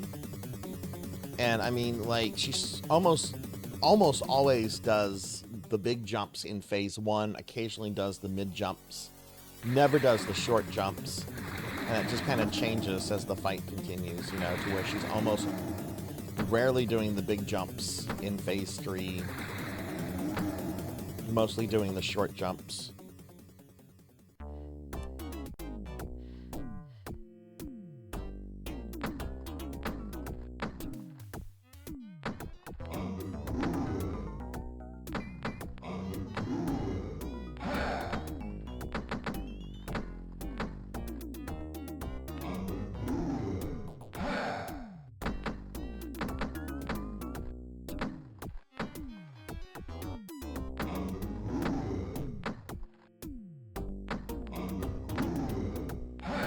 It's too close.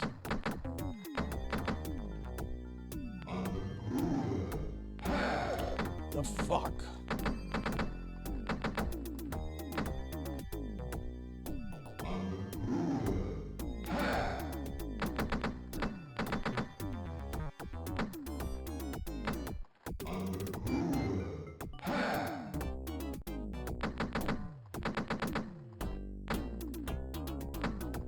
My issue with doing the slide is that it's going to put her on top of me. So even if I hit her with it, I keep sliding. Like, I'm going to be on top of her whenever, like, my iframes or her iframes wear off, and I'll take damage from that.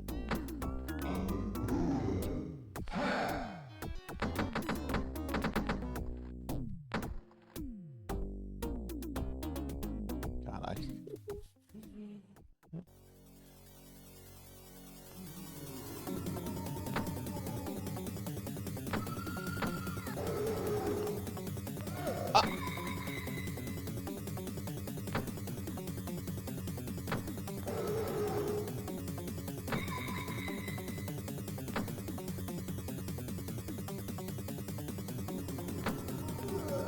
Stupid anime girls. Stupid anime ghost girls. Go back to your monster girl pages. Get out of my video game.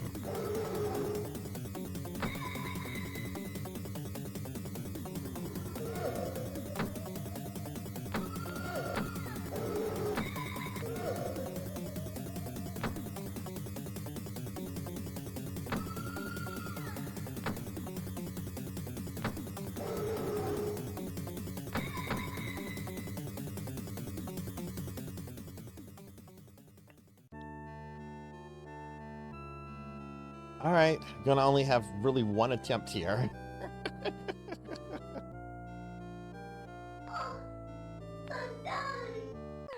Oh, this gives you the heebie-jeebies? Really? This scene?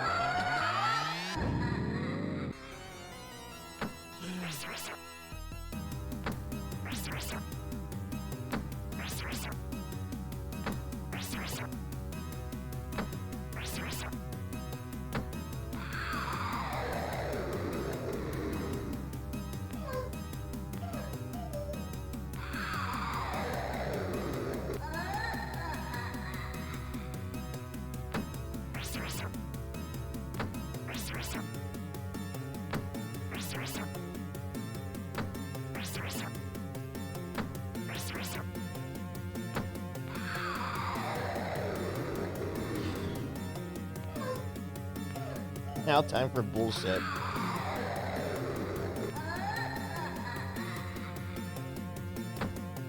Did not anticipate that. Jeez. Oh my god, I screwed up by jump kicking that. I'm not expecting the mid or long range jumps there because I just expect her to spam the short ones. So when she does those, it throws me off.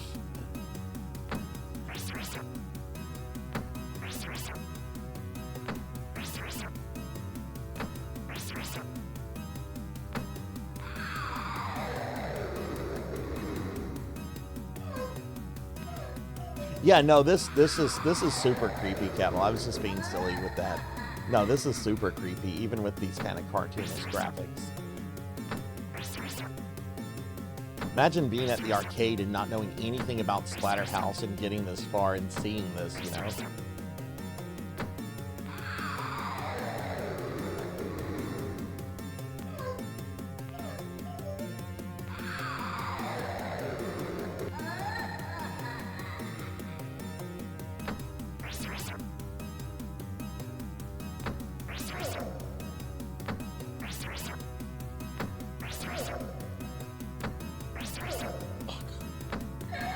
I did it!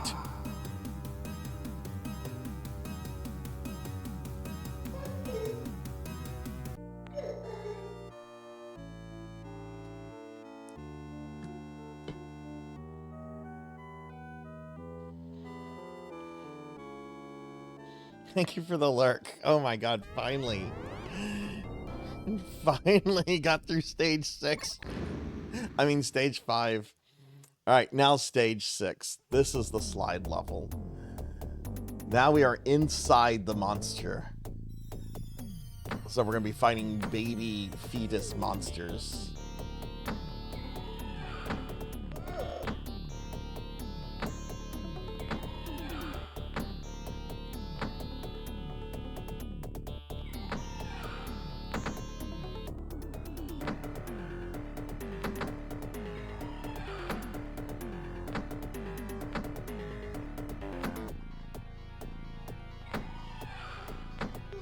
Did the kick on that one not register?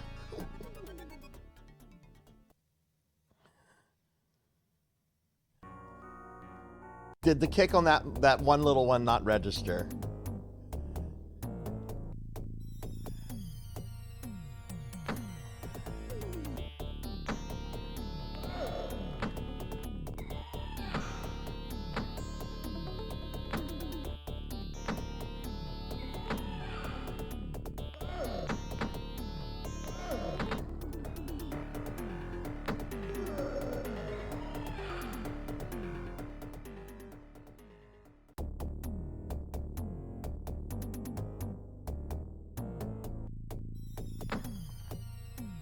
There is no randomization. I mean, it's all completely randomized here, where they spawn and how they move. There's nothing pattern-based about this level.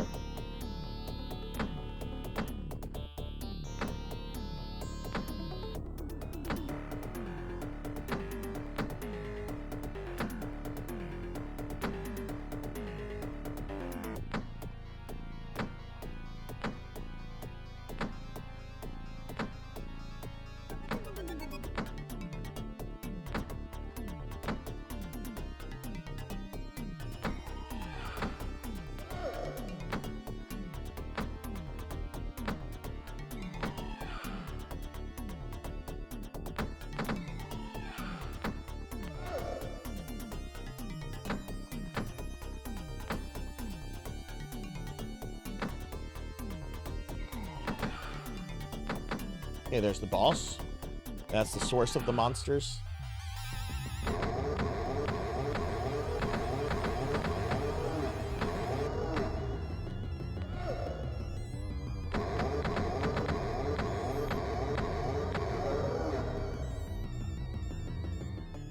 Firefly, thanks for the lurk.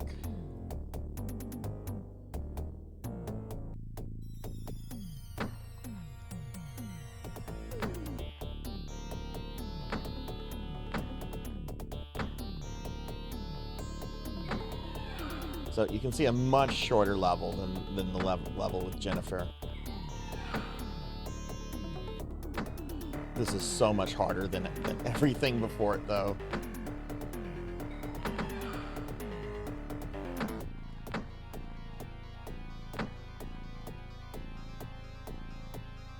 Oh no, lost control.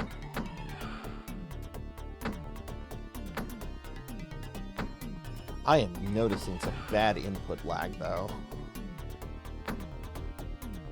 Either that or the button on this PS4 controller is finally...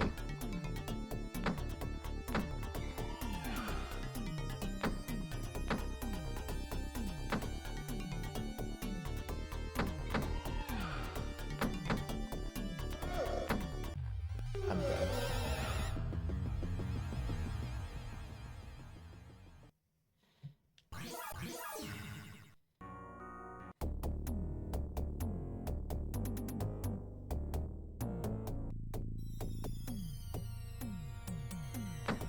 Yeah, Rick's hitbox is a little bit bigger than Rick.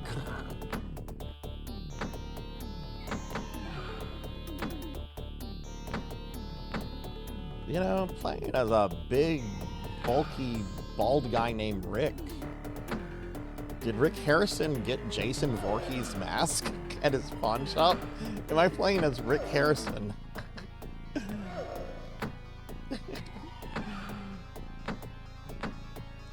Final boss is Chum-Li.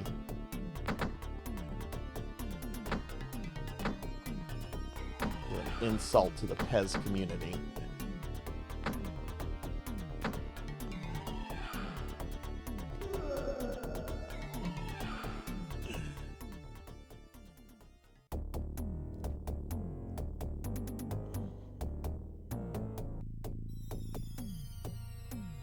Let me call an expert. Let me call it my friend who's an expert.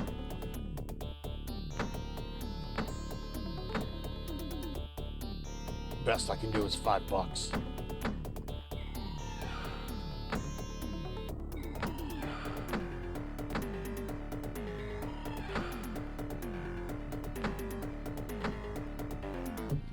God, I hate those things.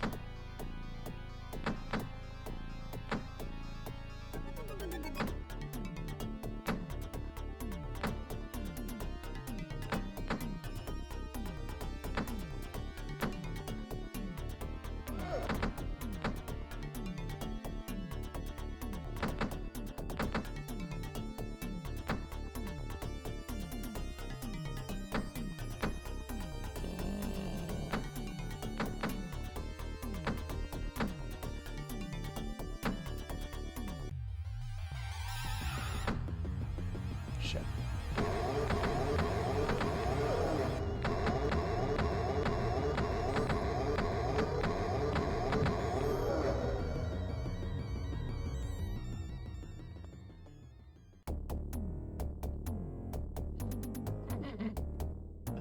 Yeah, friends, more like paid consultants. I always like how those guys are like standing outside the show too, like they like none of that show is scripted.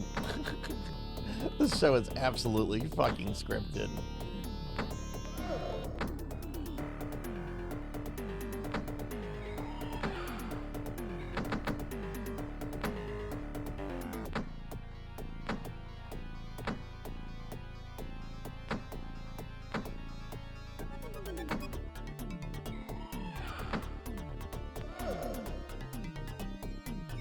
Oh no.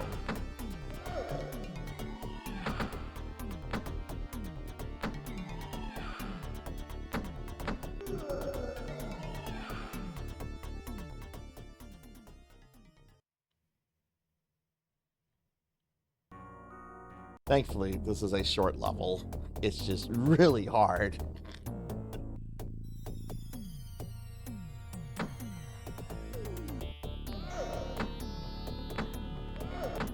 I might as well give up on this life.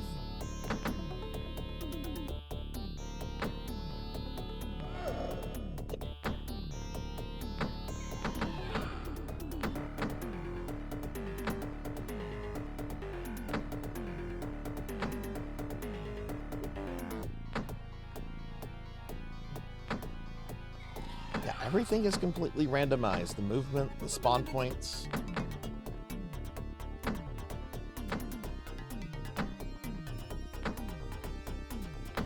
Programmers care? Nah. They just wanted your quarters. This is a pretty amazing game for 1988, though. Like, I don't think this could be done well on the Super Nintendo even. I mean, it was done okay on the TurboGrafx. I really think you would need like the Neo Geo for something that could do this like perfectly.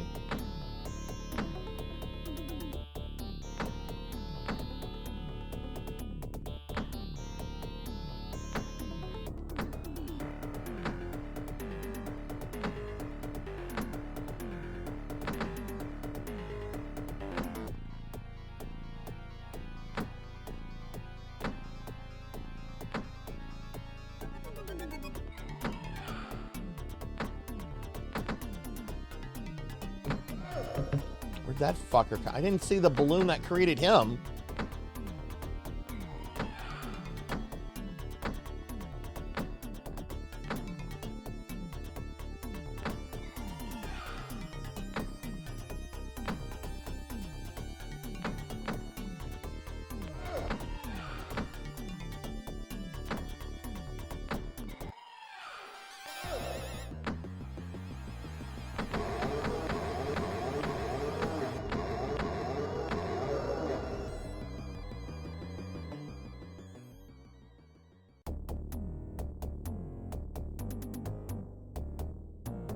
Give me your quarters. Demon quarters. With nightmares.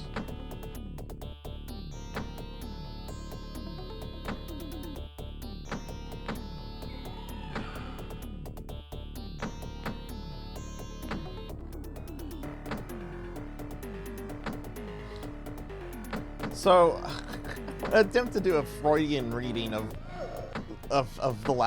this level, the last one. I don't know how this is gonna go, but Rick, I'm pretty sure Rick is terrified of being a parent, and like the whole fight with Jennifer is like in his imagination. That's what he imagines her becoming when she gets pregnant, becoming this sort of monster woman with like a demon inside of her, and now we're like inside like the demonic womb.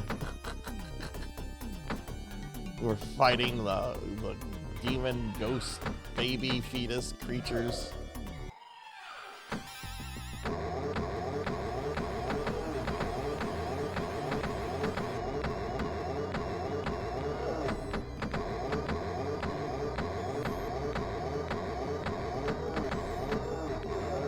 Oh my god, how many hits does that take? The game was like, I don't like your Freudian reading of me was bad.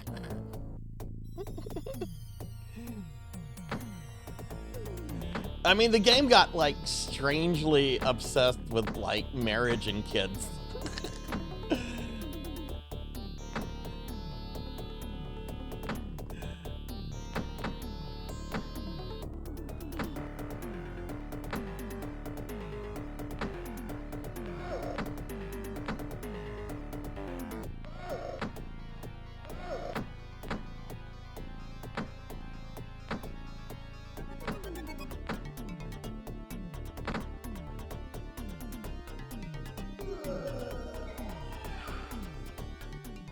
Can't imagine it. The boss had much left after that last attempt on it.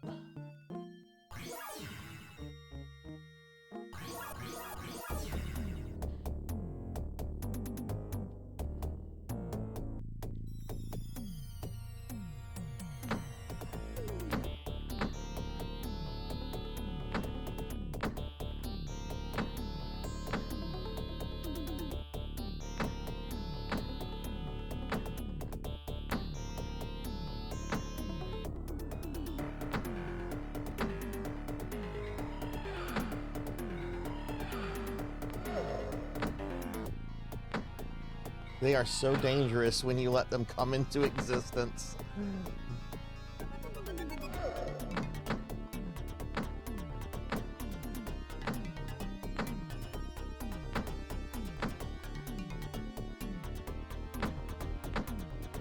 No, don't hatch.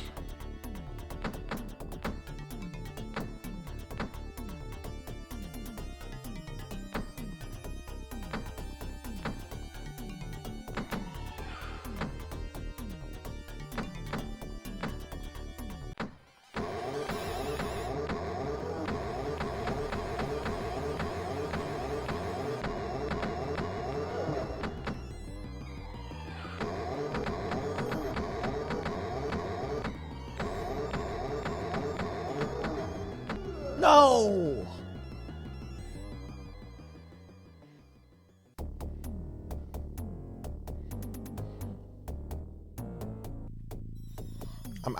I'm trying to read that, Kettle. I'm trying to read that. I'll read it fully after the next death.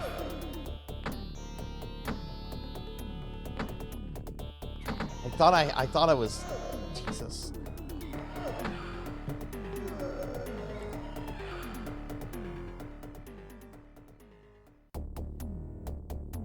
Yeah. Oh yeah, no, I agree with that. Yeah. Yeah.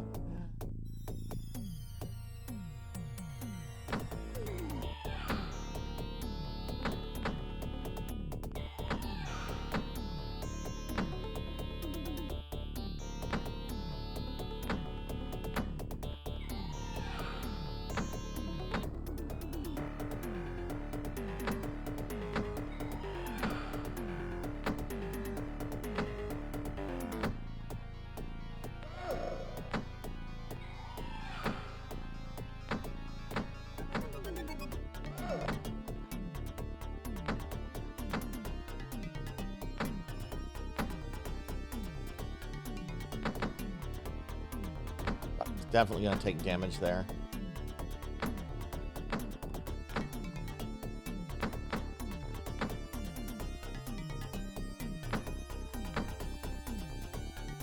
I wonder if there's a set amount of these that spawn before you reach the boss.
At least two behind me.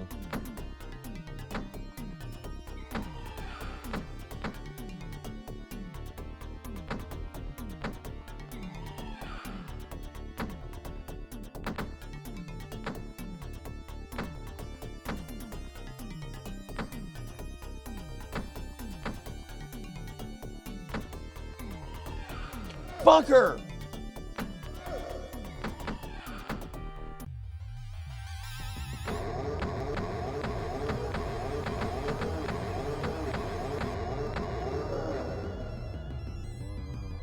Hey, Aubrey, welcome in.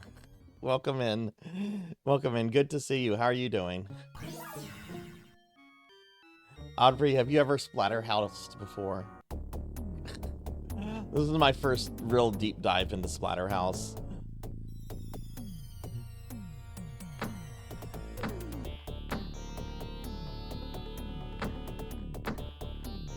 Yeah, 3 is dope. 3 is really... I like 3. I've played them all, like, it's a series I've toyed around with, but, like, I've never really, like, tried to, like, play them for more than, like, maybe 20 minutes, other than the third one. The third one's really good.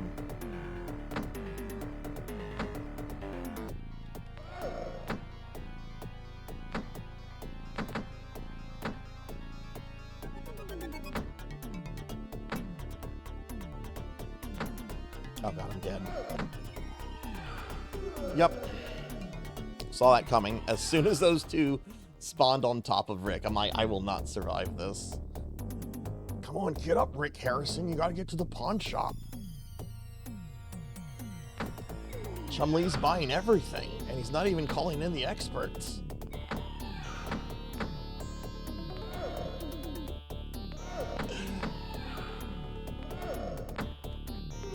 That would actually be a pretty dope Pawn Stars game. You're playing as Rick Harrison, and you have to get to your pawn shop because Chumlee is just buying up everything. He's not calling in the experts, and you could be like on a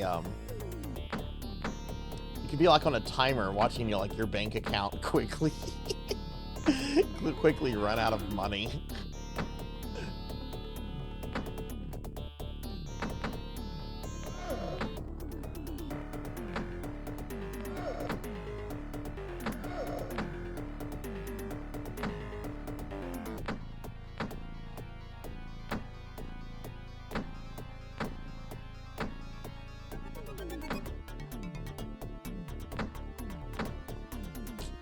Up, knew it.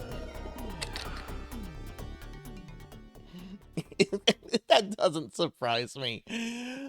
I wonder if anyone has ever actually played the Pawn Stars game. What it is.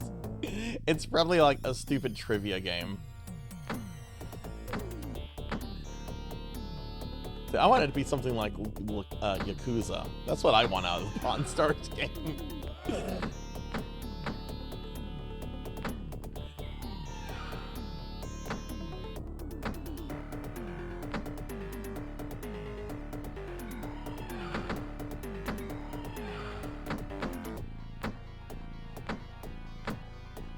Whew. Thought I was going to take a hit from that one.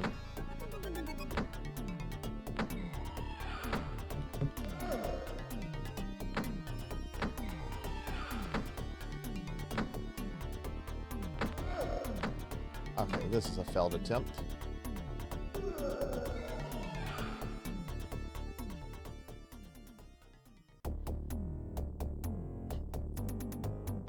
Oh, I thought I was saying Chun-Li.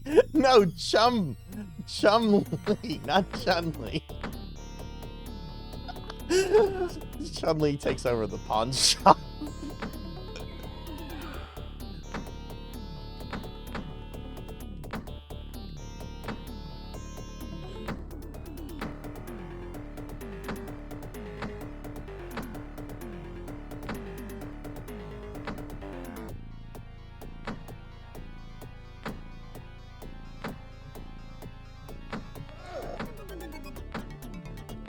And I am noticing some bad lag input dropping. I don't know if it's the game, I don't know if it's my PlayStation controller, but it's really starting to annoy me.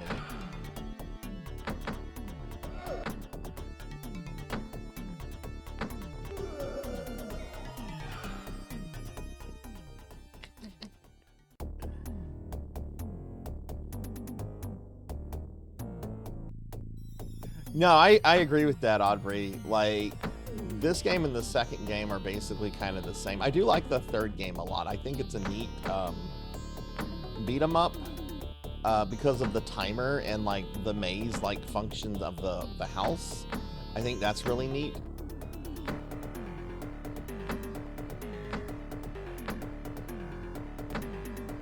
But yeah, 1 and 2 are kind of just the same game, really.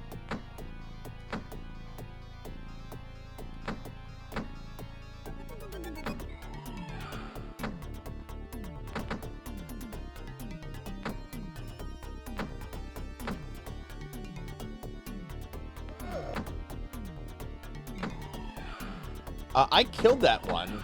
I kicked it.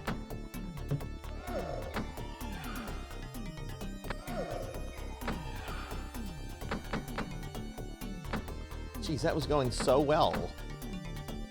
And then one of those little guys glitched out on me.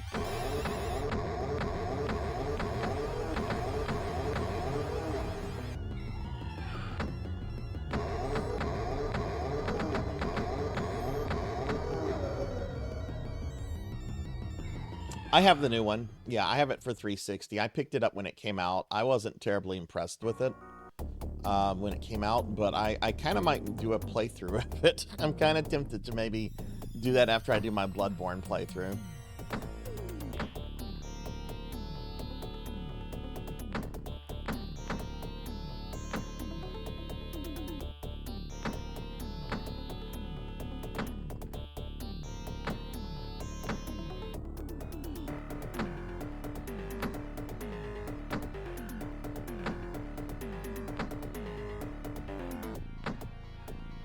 What?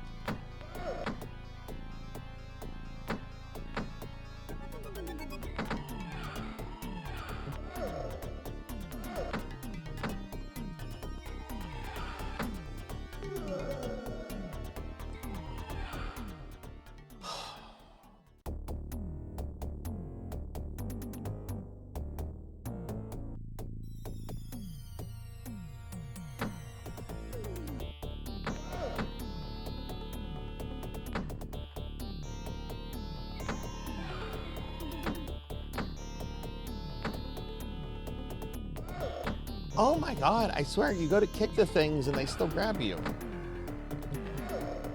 Just kill me. Just kill me.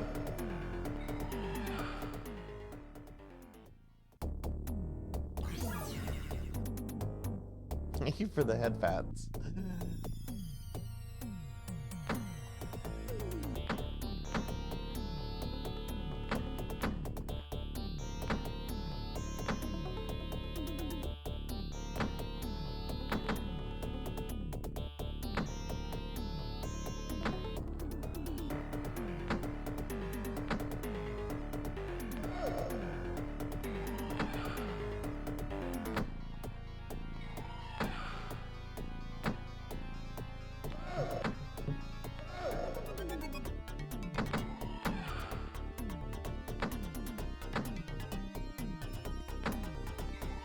Wow, I expected to die there.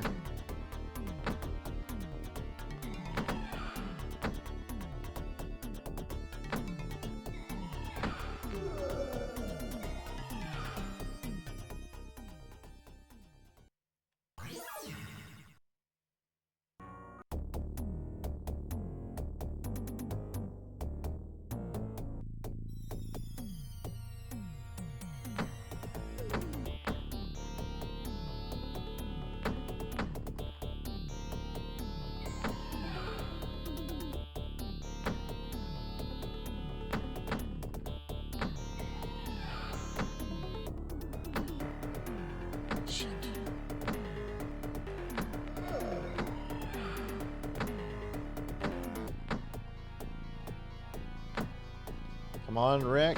Get out of the demon womb.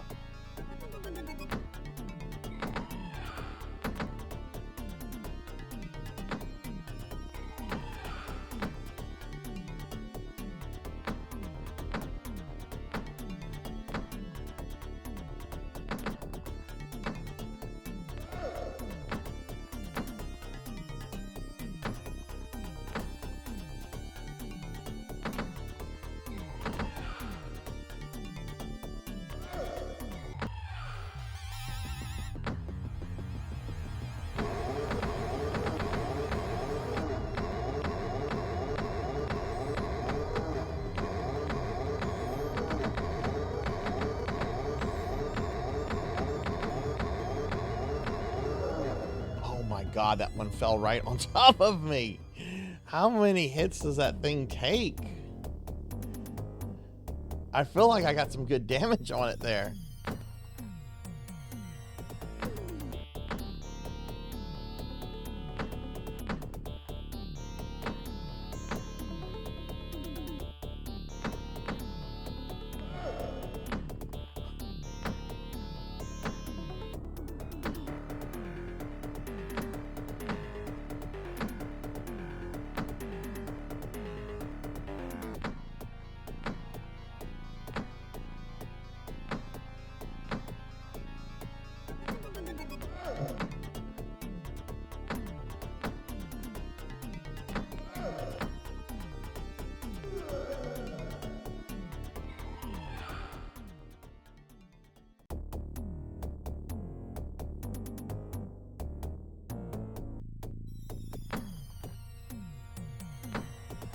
I know I probably have had to be close to killing that.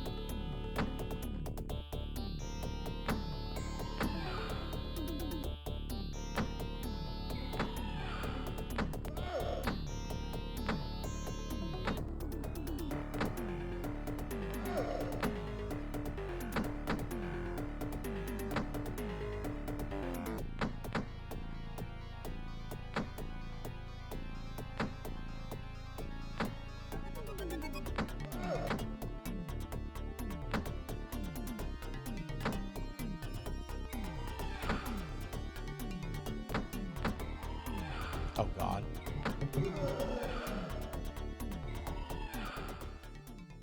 What I hate about the little guys that grab you is that, like, you don't even get a chance to like, shake them off. Like, it's going to do at least 1 point of damage. But there's, like, a delay in, like, the damage to give you, like, this sense that you can maybe not take damage. If that makes sense? And it's really obnoxious.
Did it. Did it. Move away from that thing.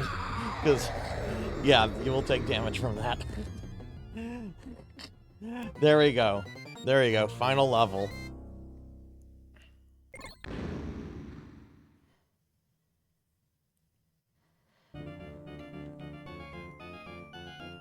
Hang on.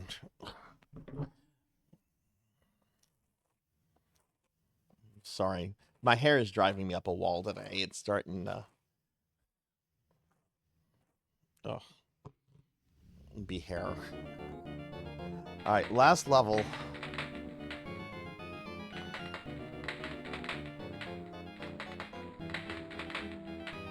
It's Burning Man.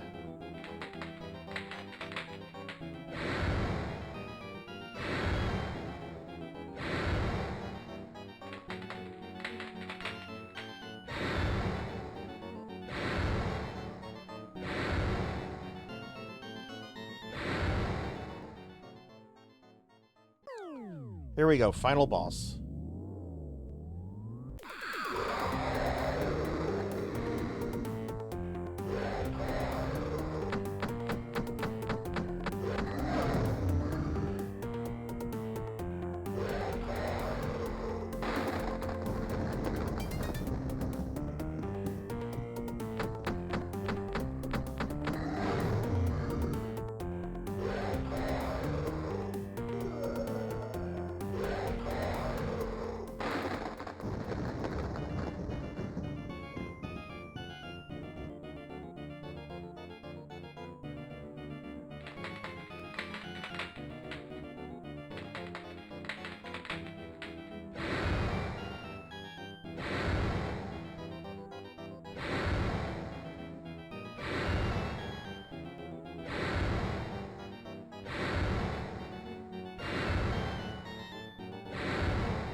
That level is so much easier than the last two.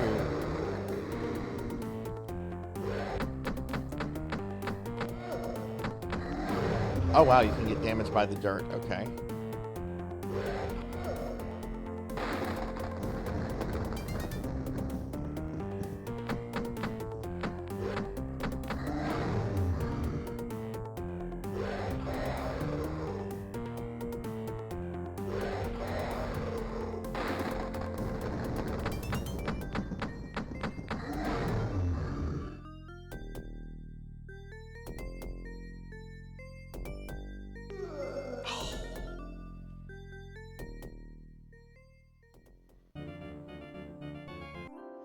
Hang on, everyone. My hair is really driving me up a wall. Oh no, I got something in my hair. No wonder it's driving me up a wall. Oh no, something sticky got in my hair. What the fuck?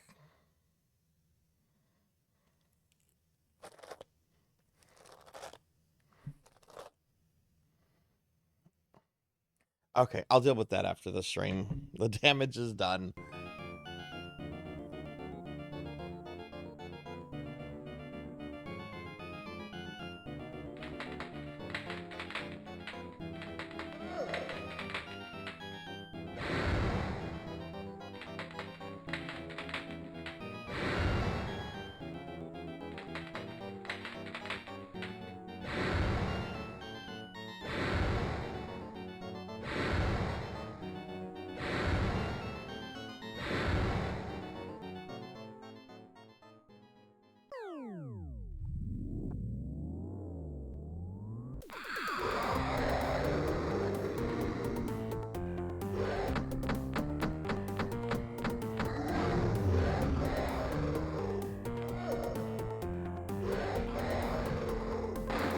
Oh shit.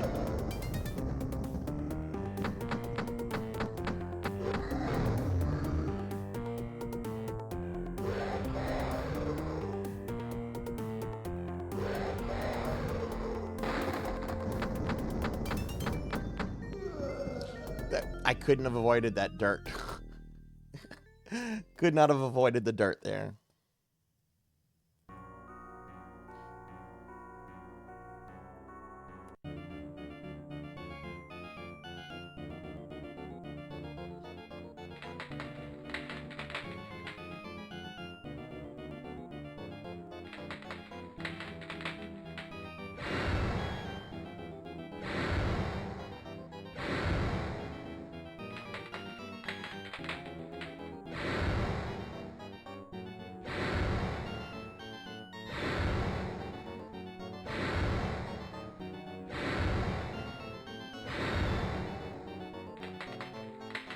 Okay, nice, no damage.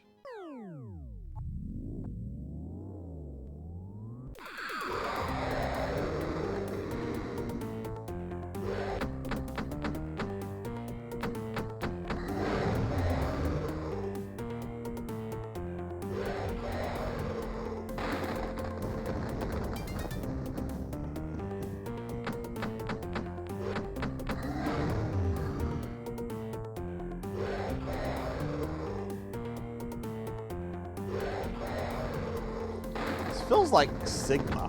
It feels like I'm doing a Sigma fight in Mega Man X right now.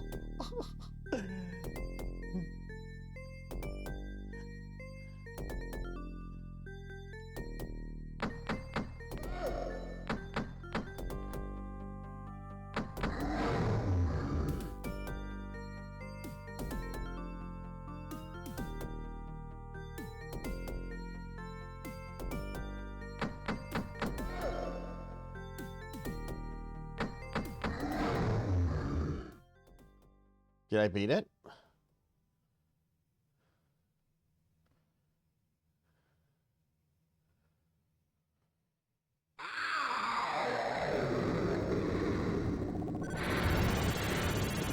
Hey, thanks for the GGs. Thank you, thank you. Hey, not to me. Welcome in. All right, nice.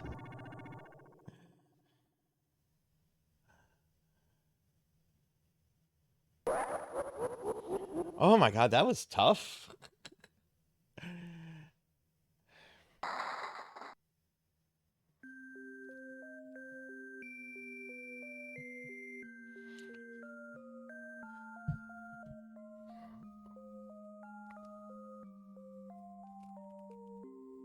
All right, well, that's Splatterhouse Arcade. We're going to play the PC Engine or TurboGrafx-16 port of this next. And then we'll move on to Splatterhouse 2 and Splatterhouse 3, and probably going to do more Splatterhouse next week, too. Up there with Karate Kid. Thank you for the GGs and the kind words. Really? That's interesting. Put into Katamari. Nice.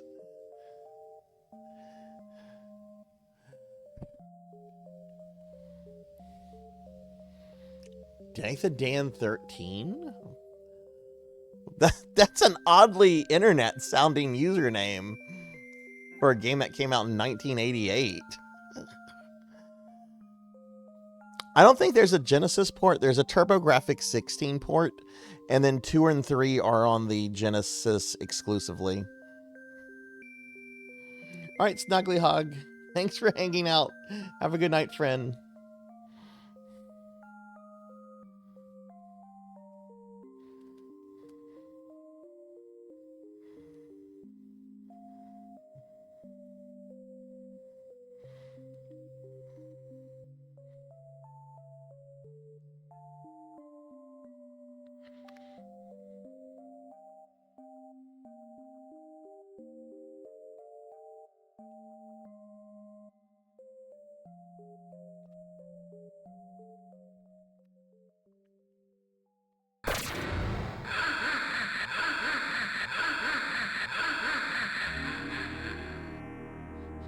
Beat the game and I got a low battery. What was the weird system it was also ported to, Renegade? You were looking this up earlier. Okay, Sarzac. I'll put my initials in. Sar.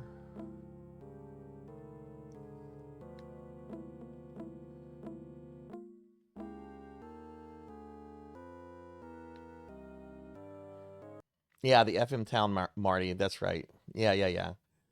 Okay, cool. I'm gonna switch this out real quickly to TurboGrafx. Give me a second, real quick. Well, let's just turn the PlayStation off.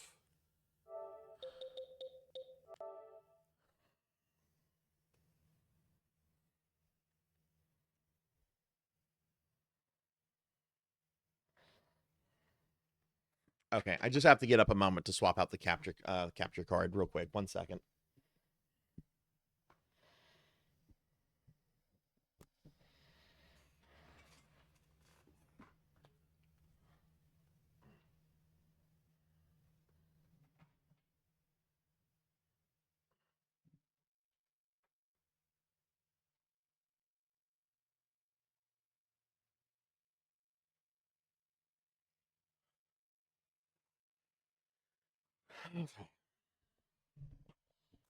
Okay, I'm back.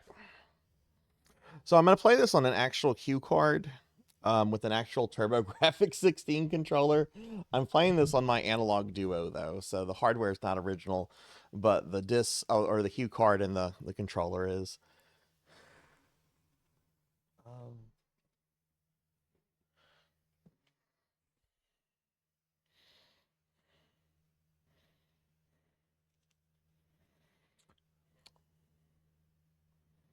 Oh, really? All right. The second one was on the X68000. Interesting. Oh, I need to make some changes real quick. Hang on. Hang on. I need to make some changes to the capture card real fast in OBS.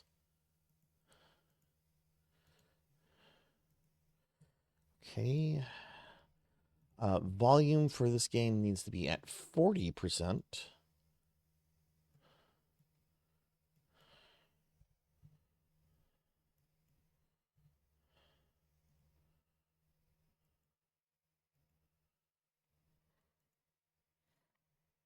And oh yeah, let me update the graphic, the title here.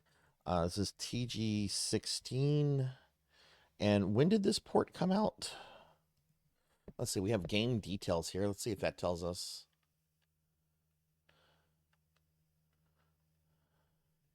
No? Okay. I want to say this was probably what, 1990?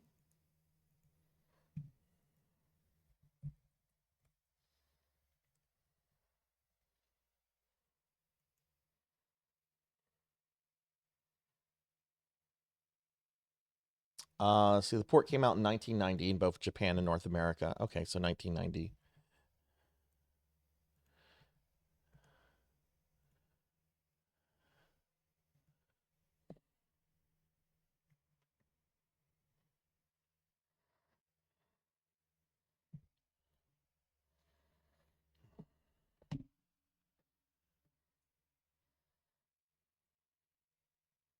Okay, cool.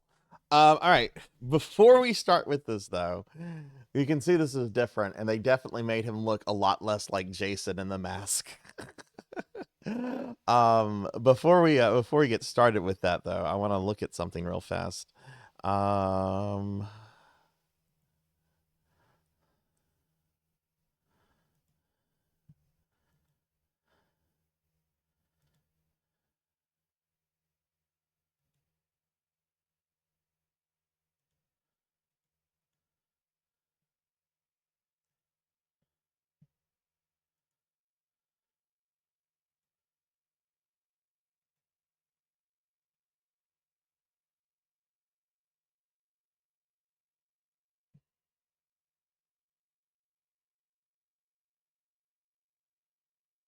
This is something I like to do with retro games. I know what some of you are thinking too. Okay. Let me pull this up. All right, let's look at the instruction manual, the North American TurboGrafx instruction manual real quick. Just for the hell of it. Hey, welcome in, Sword Saint. We just beat the arcade game. What a fucking hard game. What a hard game. Oh my god.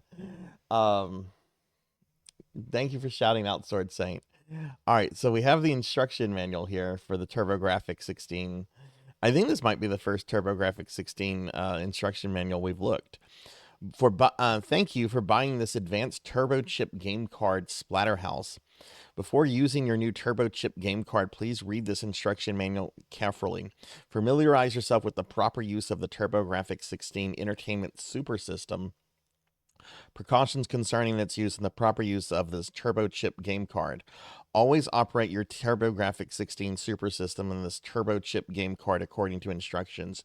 Please keep this manual in a safe place for future reference. Okay, kind of safety information. Oh, we have a story here. Okay. A boom of thunder, darkness, a scream, and then this place was called the West Mansion, but to all who knew its legend, it was known as Splatterhouse. It was once the home of the famed parapsychologist Dr. West. There was a research lab in the house where Dr. West conducted some of his most gruesome experiments. It was even said that it was in the house that he created the most hideous hideous creatures that ever walked the face of the earth. But no one knew for sure. Dr. West had not been seen or heard from in years, and no one who has ever gone into the mansion has lived to tell the tale. Rick and his girlfriend Jennifer were parapsychology majors at the local university. Okay, hold up, full stop. Someone needs to have a fucking intervention with Rick and Jennifer. They need to change their majors because they're going into debt for a worthless major. Someone needs to have an intervention with these two. They were both very interested in the works of Dr. West, as he was the most famed parapsychologist in the world. If you don't know what parapsychology is, watch the first 15 minutes of the first Ghostbusters movie. That's what the three OGs are. They're parapsychologists. One day they decided to visit the abandoned West Mansion as part of a project they were working on in school. As they walked towards the house, it started to rain. They entered. All went dark. Lightning cracked through the sky. There was a frantic scuffle, then a scream, and suddenly Jennifer was gone. Rick's unconscious body was covered with blood. Hours later, Rick awoke to fantastic horror. He was alone and drenched with blood, but the most terrifying thing of all was that hideous mask that covered his face. He had read tales of the terror mask in Dr. West's writings. It was said to have ancient spiritual powers. As his only hope, Rick must depend on the mask to give him the strength and courage to find Jennifer. Now Rick's fight has begun.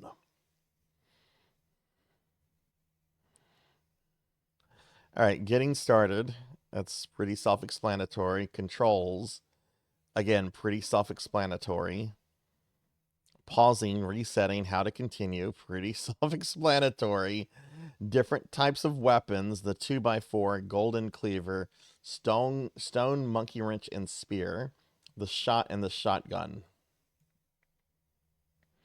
Stages of the game: underground dungeon, the sewage canal, the forest ambush, the forbidden room, the rendezvous, the womb, and the finale.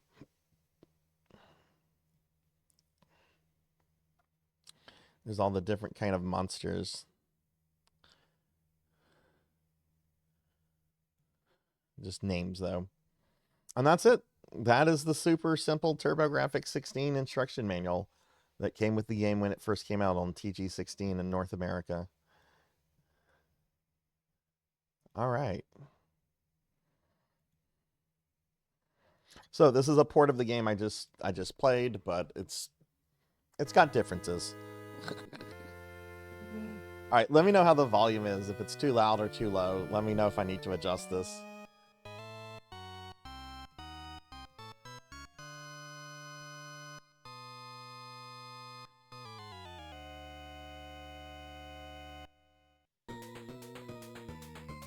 Oh, that's cool. I have the game, but for the 360, so I guess I can't get the DLC anymore.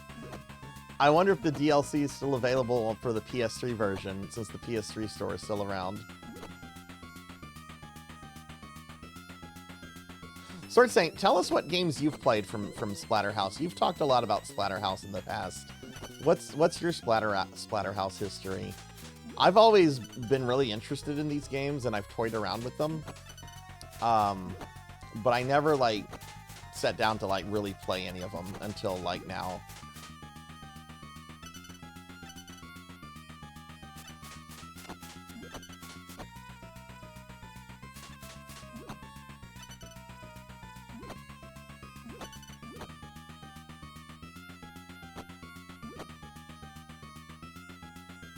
Considering this was a port just a year after the, well, I think 2 years. Yeah, 2 years after the arcade.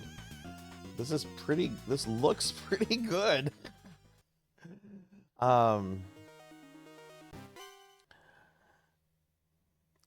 We're gonna play the reboot. I played it when it came out, and I never went back to it, so I don't really remember it too well.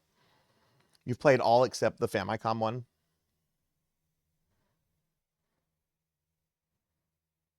I played 1 and 2 and beat the reboot. Never got a chance to sit down and play 3. Natsumi, what did you do the reboot on the 360 or the PS3? And you haven't tried when Paku Go Feed? I haven't tried that one either. Very average for me. Jim Cummings is in it. Oh, I'll be playing it soon, Wanyo. I'll be playing it soon. I might have ordered a repro cart recently. Think Rick might be beefier. 360. Yeah, you unlock 1 through 3. Right. Yeah, I like the TG-16 too. The TG-16 is a good system. It had a piss poor release in North America. And a lot of it was bad marketing.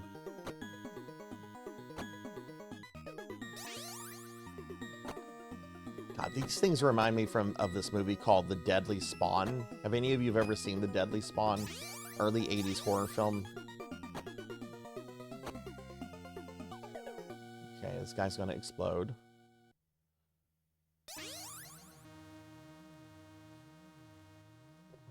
Yeah, boar worm just goes away. That's what's being referenced here. Yeah. Well, when I first saw The Deadly Spawn after playing this, and I'm like, wait, those are the things from Splatterhouse.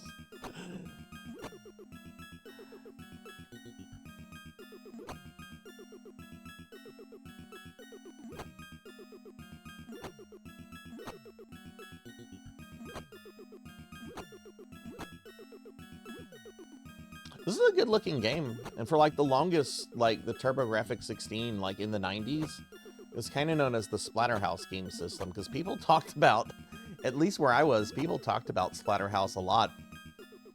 And everyone was like, no, you either played in arcades or you play it on a TG-16. And the game used to be super expensive. It's not so much anymore for the console, considering it's been ported to a bunch of stuff.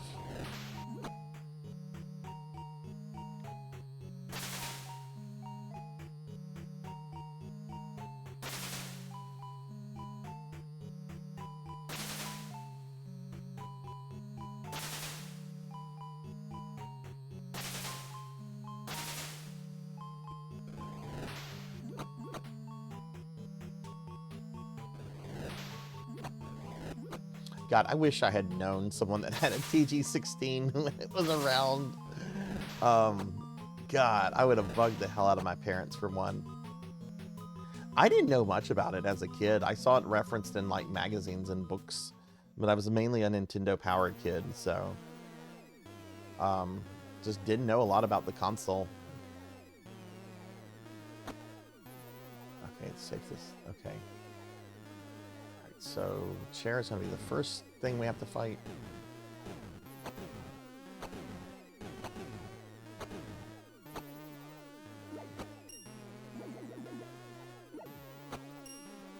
Oh, that was close.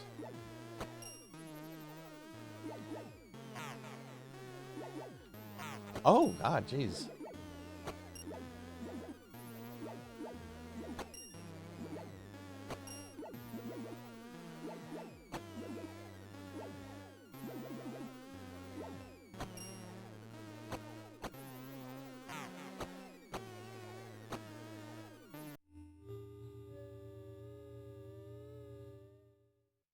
Hey, Capper, welcome back.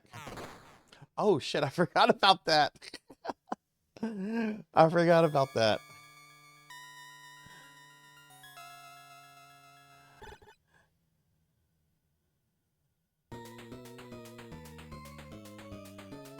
Let me get caught up on chat real quick.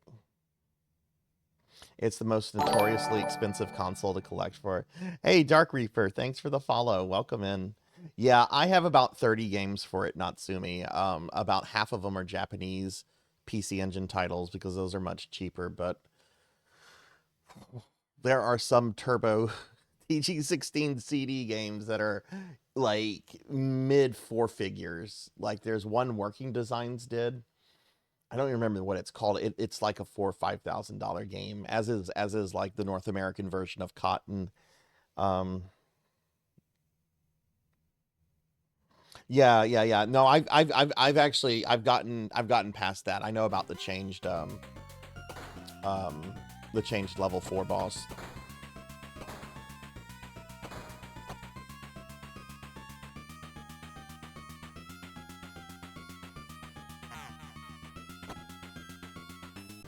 Hang on, my hair is in my way.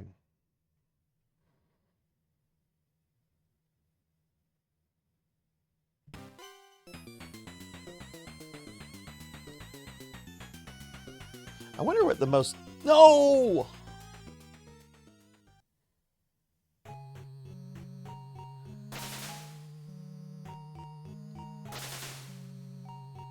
This shouldn't be too bad.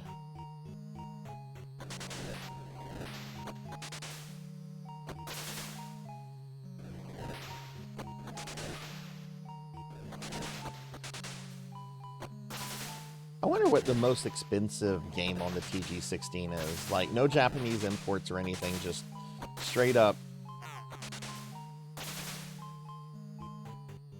Magical Chase. What is that?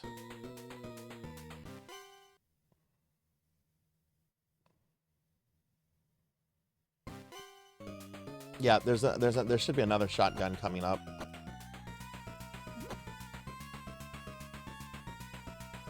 Okay.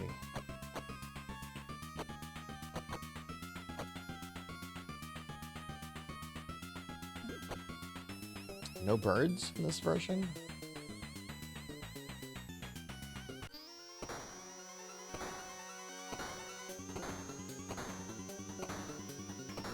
He's still gonna kill me, because I only have one. Yeah, still gonna kill me. It's a shooter. It's the holy grail of TG-16 collecting. Okay.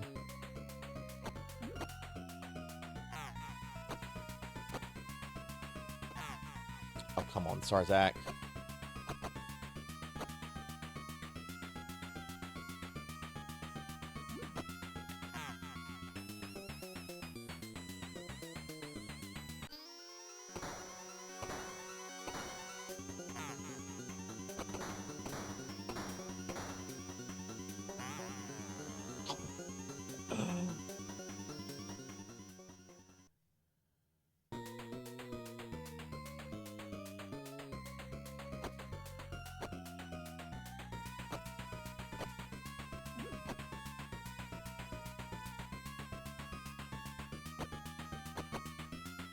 Took way too much damage on the way there.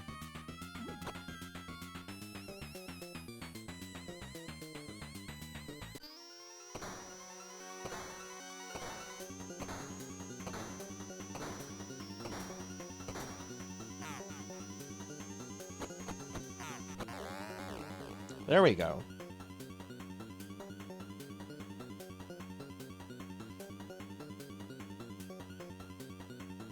Sapphire gets stupid expensive. Oh, geez, wow.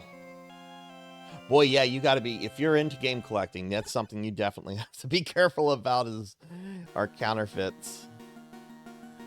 I ended up buying a copy of Rondo of Blood for the Turbo Duo a while back. Because I wanted, like, actual Rondo of Blood since Castlevania is, like, my favorite thing in the world.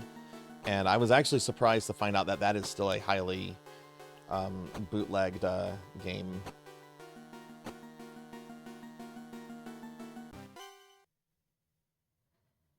They got caught grading a bootleg Rondo. Good. Fuck Wada. I'm a game collector, but I hate the whole... I hate the whole game grading nonsense.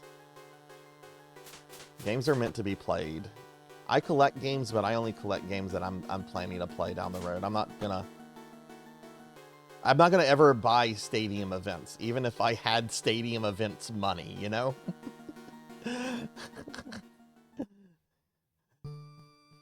Oh, that's funny, Sword Saint.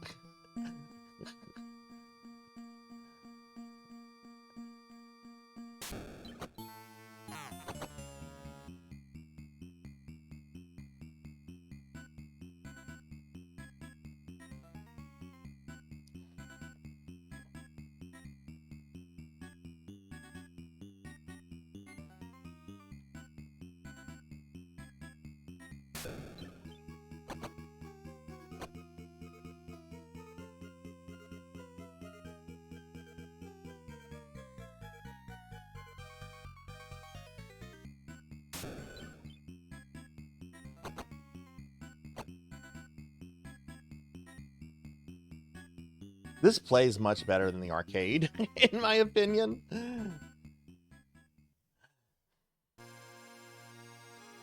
Alright, so here, this boss is heavily censored. Instead of an inverted cross, it's just an ugly face. What's wrong with your face?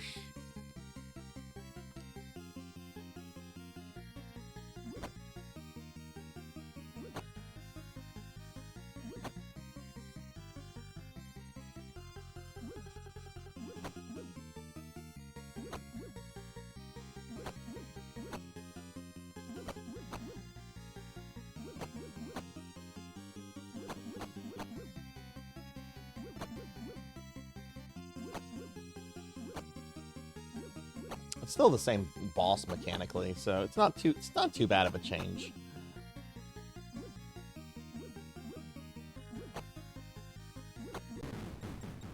Wow, no damage. Yeah, it's a pretty solid port, I think.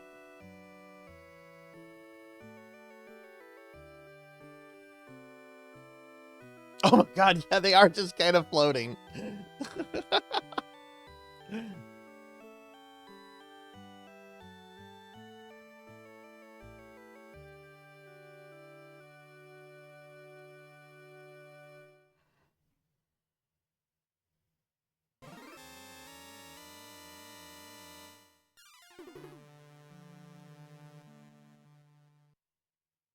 They could have left the altar. Oh no, not Jennifer again. Oh no, here we go. We're back to Jennifer. Back to this level.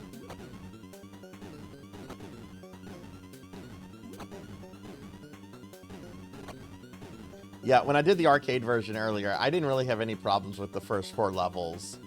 This level was a wall, particularly Jennifer. Which I think she was definitely harder than the final boss.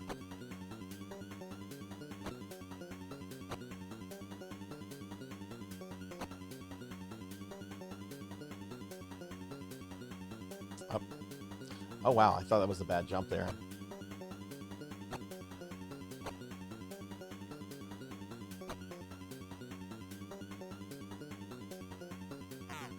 What?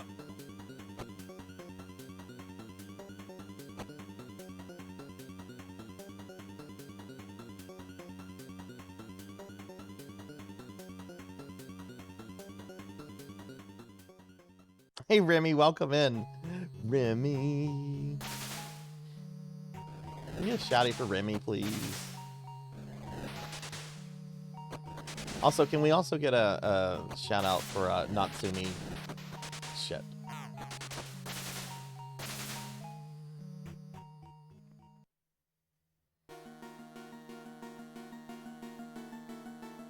Oh boy, the necromancer again.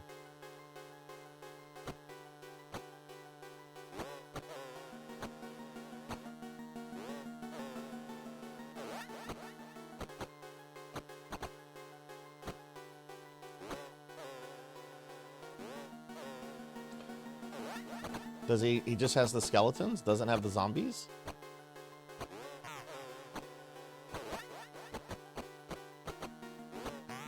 Still has a lot of them, jeez.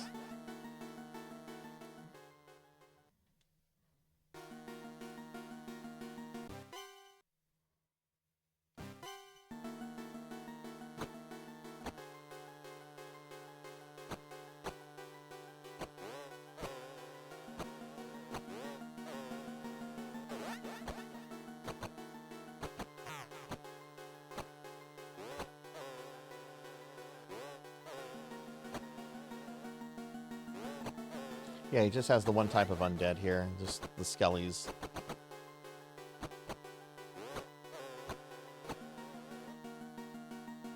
A lot easier, a lot more reasonable. Yeah, you get 5 here and you get 4 in the arcade, but you have limited continues in this version.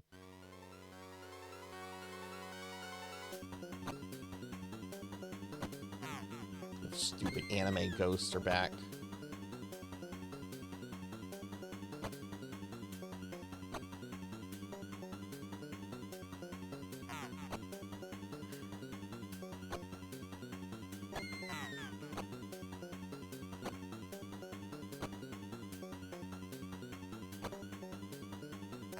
Oh my god, what an indecisive ghost.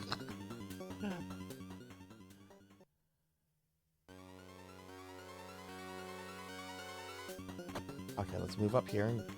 Oh, the dog appears in the front here. On the arcade, it was different. The dog appeared in the back, and the ghost appeared... Hey, Natsumi, thanks for the follow. Okay, their movement and patterns here are very different than the arcade.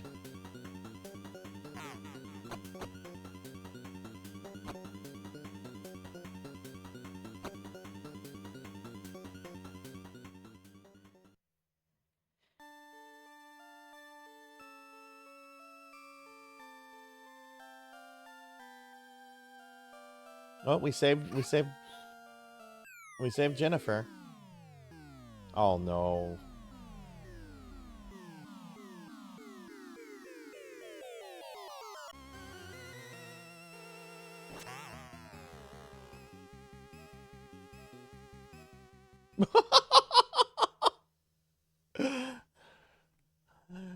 Yeah, see, I have 5 credits, so...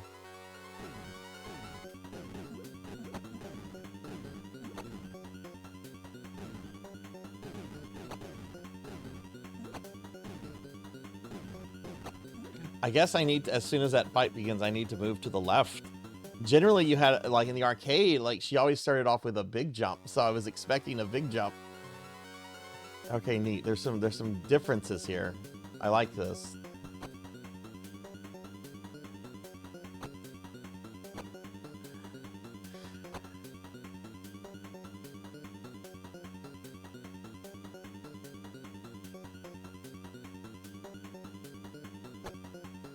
Would you come over here and let me punch you?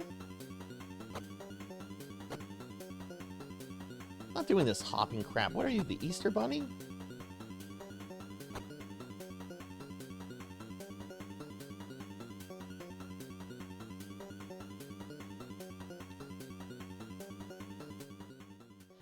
Chromogram.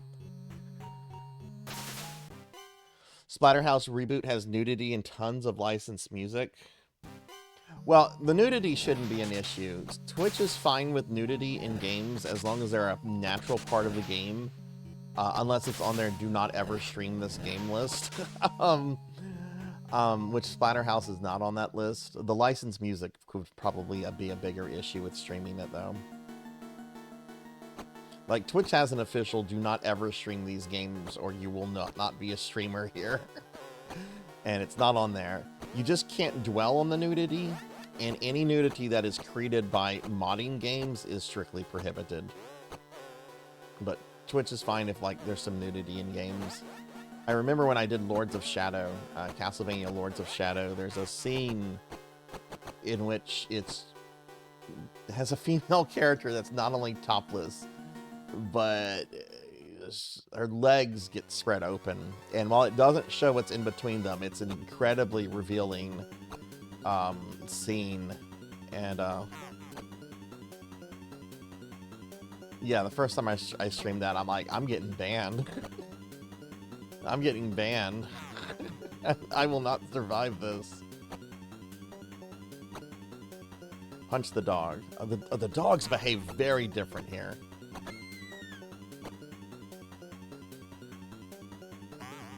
Shit.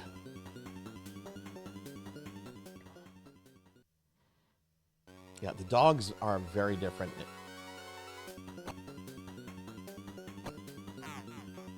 That is actually meaner to have that dog come out with the ghost. In the arcade, the ghost comes from the right and the dog comes from the left. And the ghost comes out slightly earlier than the ghost. I mean, the ghost comes out slightly earlier than the dog. Just go. Just go.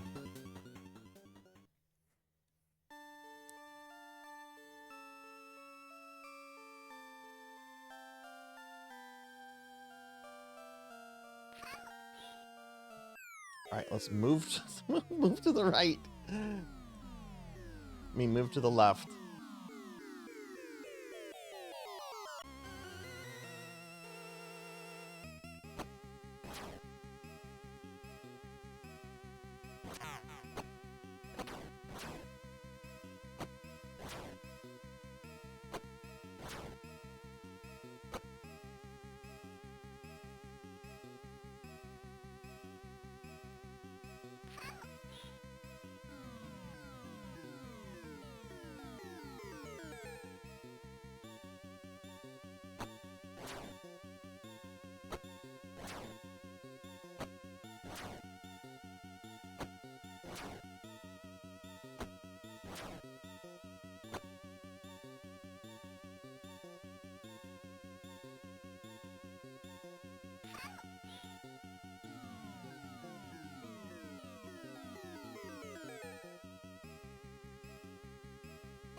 Yeah, it sounds like she says help me here. I couldn't tell what she was saying in the arcade version.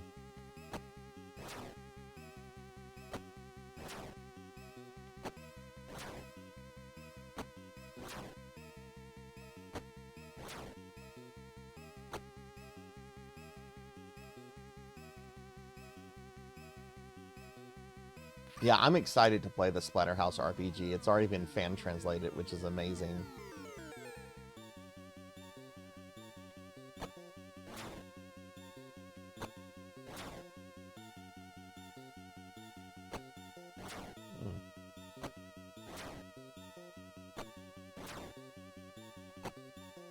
Right, she was very reasonable there.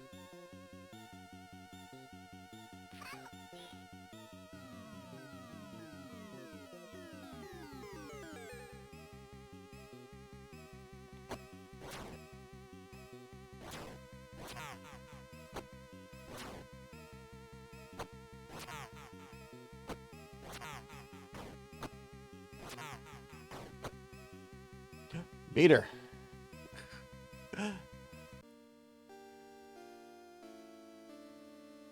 Pizza maid, hi, pizza maid. Pizza maid is here. Hi, pizza maid. How was your stream?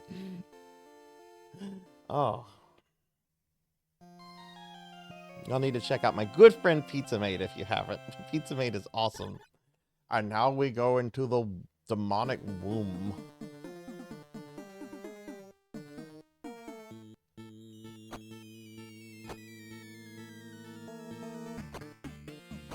I wonder if everything is still randomized here, or if we're dealing with patterns now.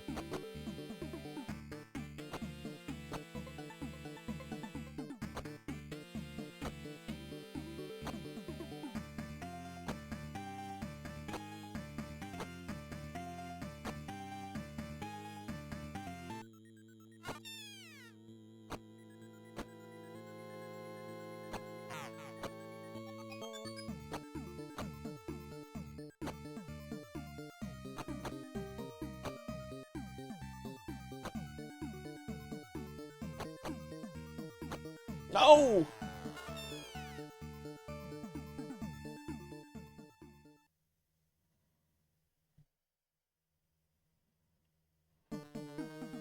Canceled stream, you were wiped out? Aww. Well, I hope you got the rest you needed.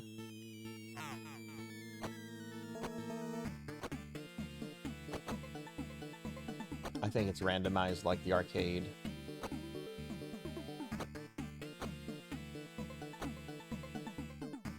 The things seem to have a more set pattern in which they move around, but I think the spawn locations are still randomized.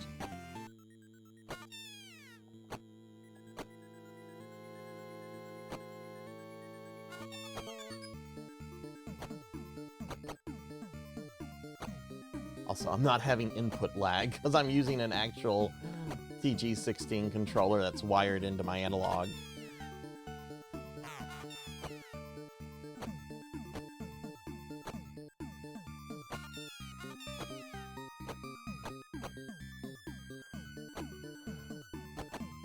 Okay.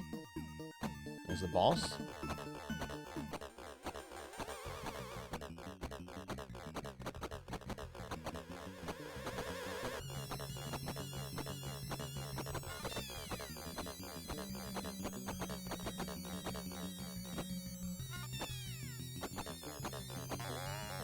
Yay! Wow! 360 version is preferred. Load times are horrendous. 360 gives you the option to install. Oh, nice. That's the version I have. That's the version I have, Natsumi. Also, I also dropped Natsumi a follow real quick. Sorry about that. Let me get caught up on chat real quickly, everyone. Took care of your arm? Oh no, what happened to your arm? Did you injure yourself?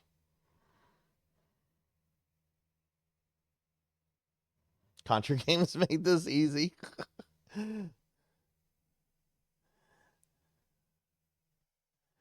Don't think there's a digital version. Yeah, I have the disc version, which is fine. I mean, I have access to the game. That's the important thing. It's kind of bummed out that there's DLC that I'll apparently never get.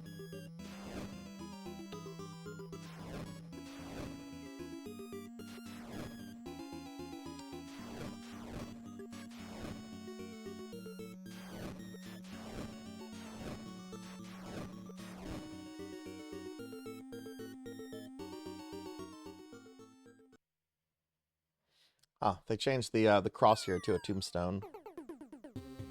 All right, final boss, Sigma from Mega Man X.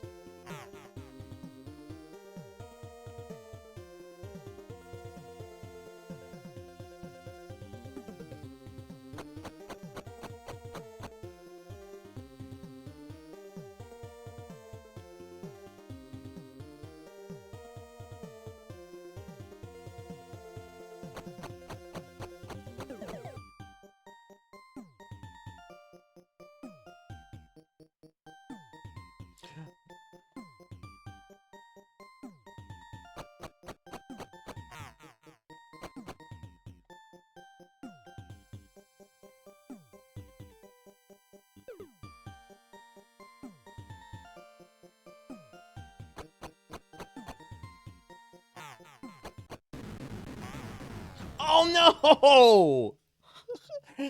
I killed the boss, but I got killed by dirt. Oh no!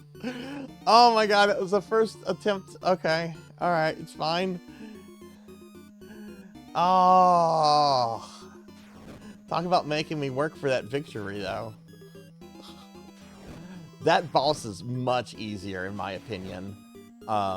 Both arcade and here than Jennifer. Jennifer is definitely the wall of the fucking game.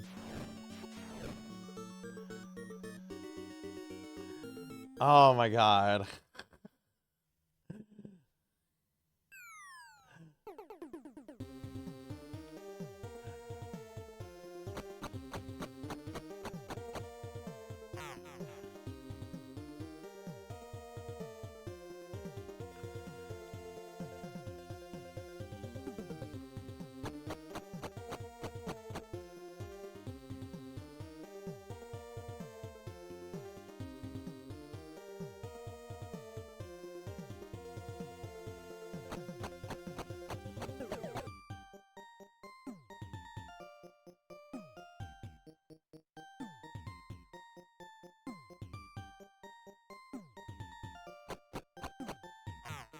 Oh, shit. Oh my god, jeez.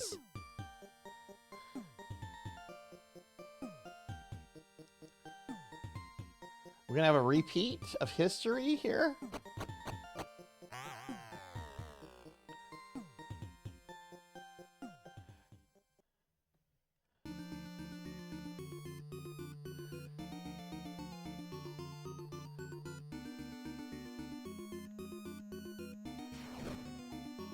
It looks like the dirt spawn is also randomized.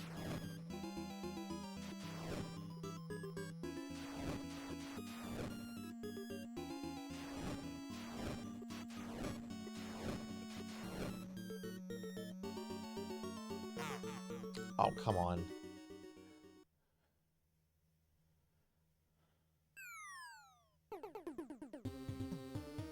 Hey, welcome into Dark Reaper. I'm having a good time. This is my first deep dive into Splatterhouse. I've known about the series for a long time, and I've played the games here and there, but this is the first time I've decided to, like, sit down and, like, play the games. We beat the arcade game earlier, and trying to beat the TG-16 port here, which I like a lot more than the arcade. The arcade is really technical, really beautiful, but this version I feel is a little bit more fair with like hitboxes and stuff, while keeping like the difficulty of the arcade game. But yeah, it's nice to have you here. Thanks for that follow. Shit, I'm dead.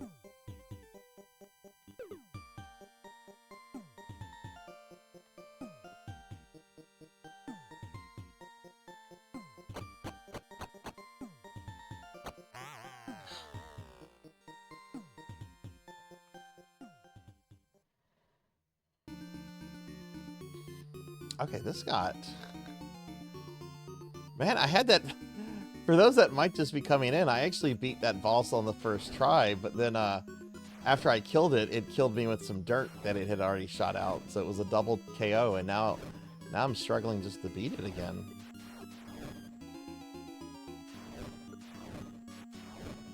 Which I think I would have had it there if I hadn't taken hit from a fire log here just a bit ago. There we go. All right, this is the attempt. Turtles on SNES it was, yeah. Turtles 4, yeah. Contra 2. I'd rather play 8-bit Contra on the NES than to play Contra Arcade.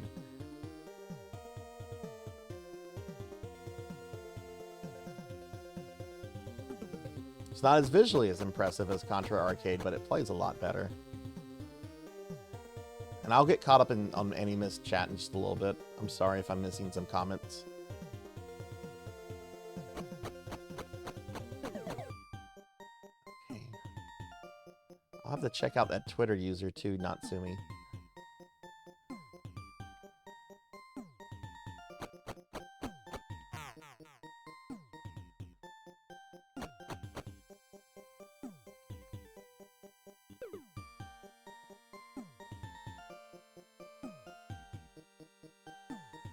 think we're doing good here.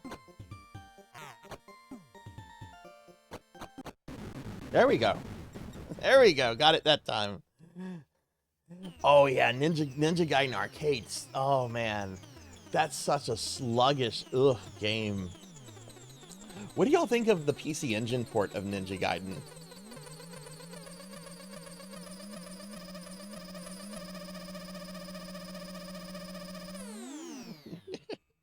Thanks for the GGs. Thanks everyone.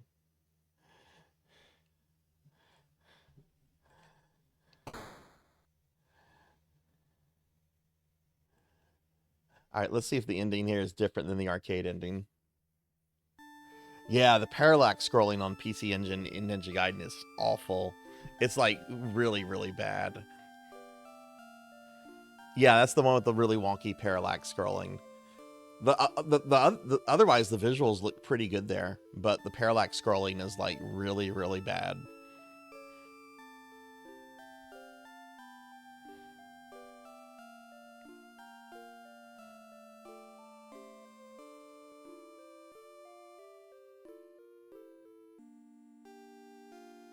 Reshelled. So I still have reshelled. I still have that on my 360. Ninja Turtles reshelled. Yeah.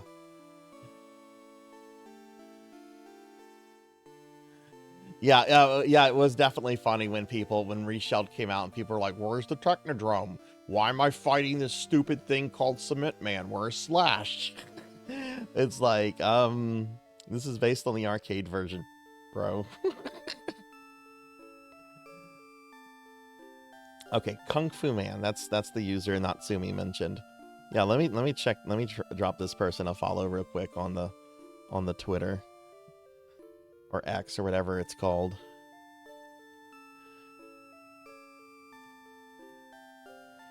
I like the PC Engine port better. I mean, the arcade version is still really good. This I could see myself maybe learning it well enough. That person's name was Spanky. The person's name was Spanky. Sweet.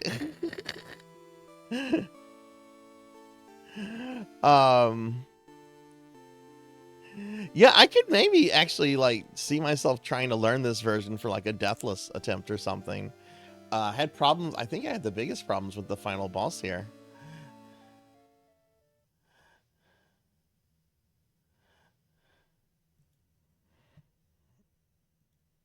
All right, let me get caught up on chat again.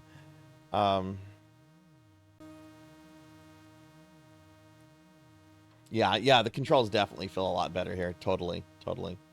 Yeah, Yuki-chan's Papa. I love Yuki-chan's Papa. I wonder where Yuki-chan's Papa and Yuki-chan are today. I hope they're doing well. Okay, that is Splatterhouse on PC Engine or TurboGrafx 16. We're going to switch now to Splatterhouse 2 on the Genesis. Since I'm playing all of this on real cartridges with real controllers, I just need to swap out some hardware real quick. So let's see, we're gonna turn that off.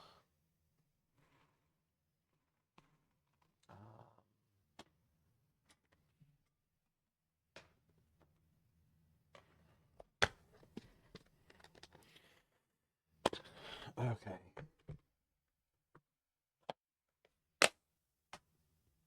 Give me just a second here. I didn't have Splatterhouse 2 in my console or the controller plugged in.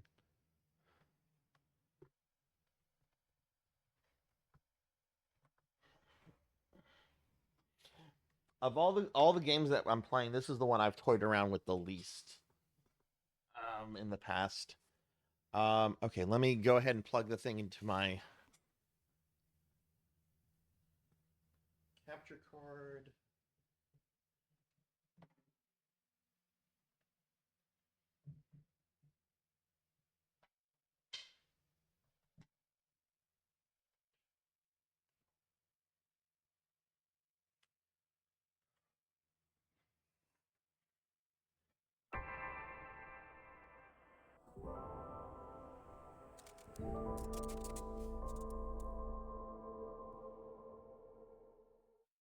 Okay. Let's see. Before we start that, volume here needs to be at 30%.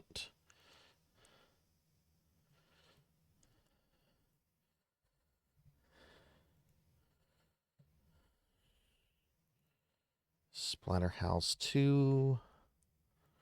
Sega Genesis, since I'm in the States.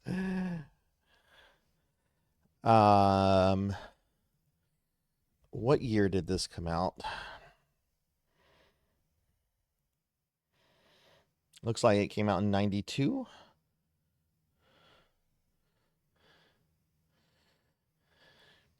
Interesting. This game first came out in the UK, then North America, and then Japan. Interesting. It only says the UK. It doesn't say the rest of Europe. Which I know different European states had different laws and regulations on stuff. So they might have just said, fuck it. we're just releasing it here for the UK. All right. Splatterhouse 2, Sega Genesis 1992. Looks pretty good.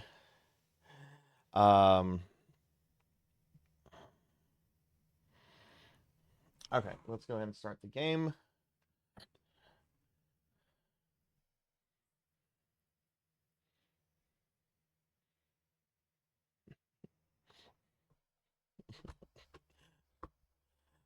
Didn't read the cartridge. Might have the blow in it.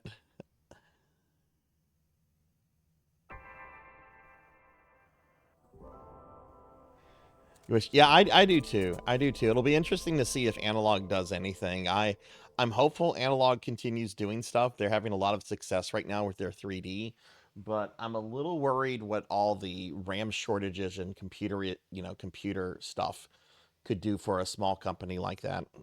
Even Apple's like worried about this kind of stuff. Okay.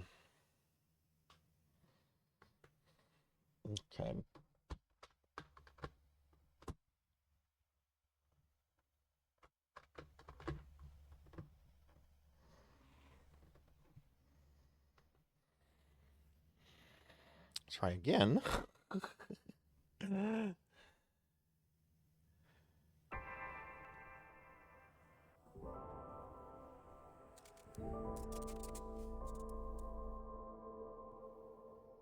Yeah, the AI boom, yeah. Yeah, that retro USB is gone is really upsetting to me. There we go. I've been a fan of retro USB since even before the AVS.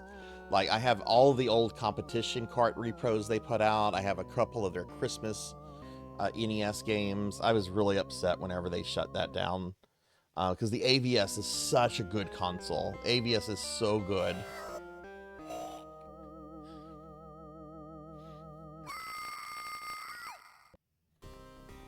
She doesn't have to die, Rick.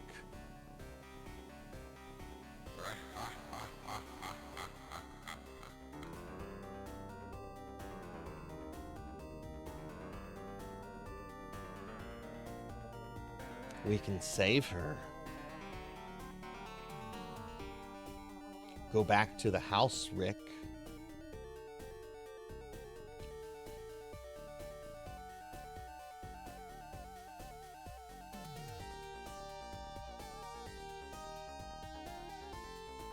So, question for everyone here. Have any of you played the RPG yet that was unearthed a few months ago and then fan translated? Oh man, look at this. This is such great Genesis sprite work.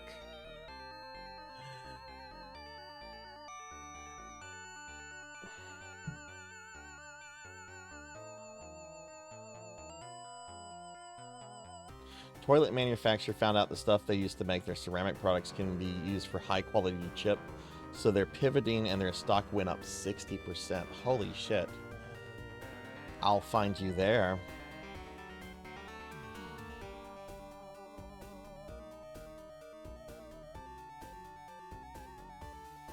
Only I can give you the power.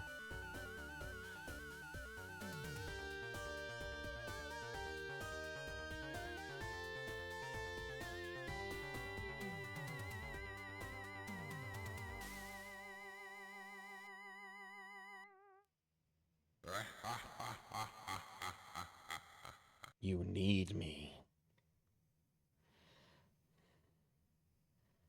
How was it, Wanyo? All right. Before we start this one, let's check out this instruction manual for this game real quick. Again, I can't imagine that this being a very lengthy instruction manual since the controls are super simple, but let's go ahead and look at it. There might be some cool art or some fun stuff in there. I actually have I'm playing this on cartridge. I actually have the case for it, but I don't have the manual. I picked up my copies of Splatterhouse 2 and 3 when I worked at Funko Land ages ago. And yeah. Never came across the manuals. These are apparently expensive games now.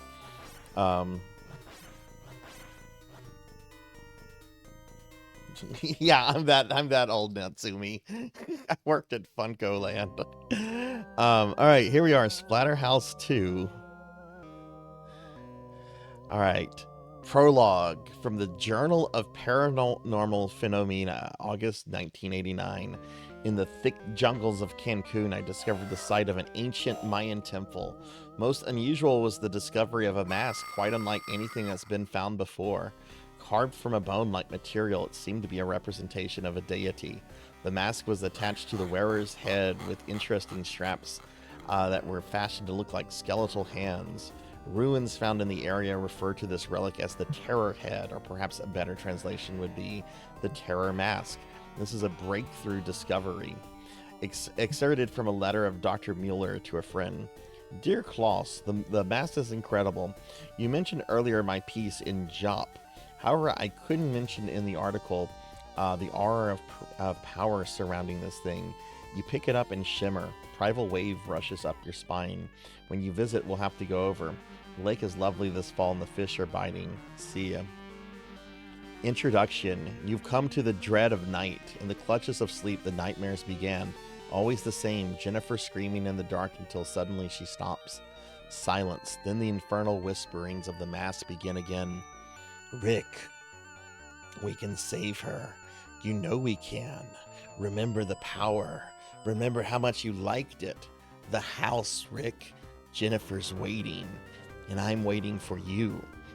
Awake in a sweat with your heart racing, you can almost remember the last time. Locked in the mask, body surging with feral rage and insatiable hunger.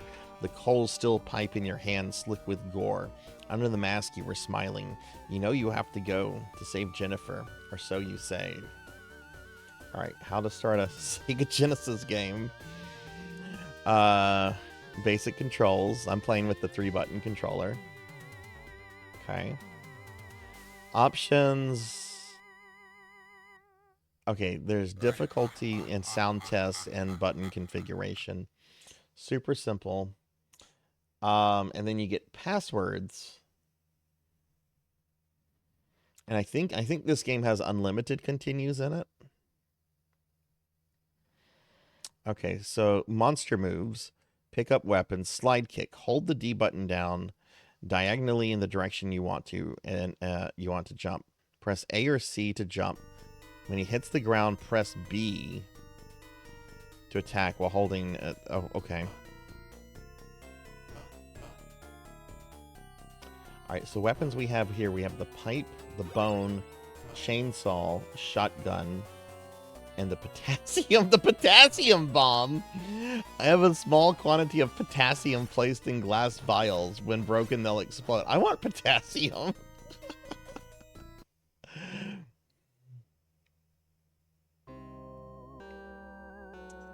Really, Jennifer can be revived. How does that work? How does that work, Sword Saint? In the game mechanics. All right, so here we have 3 monsters. We have zombies, Screaming Mimi, and Ghoul. What the fuck? Zombie, Ghoul, and the Screaming Mimi? What is the Screaming Mimi?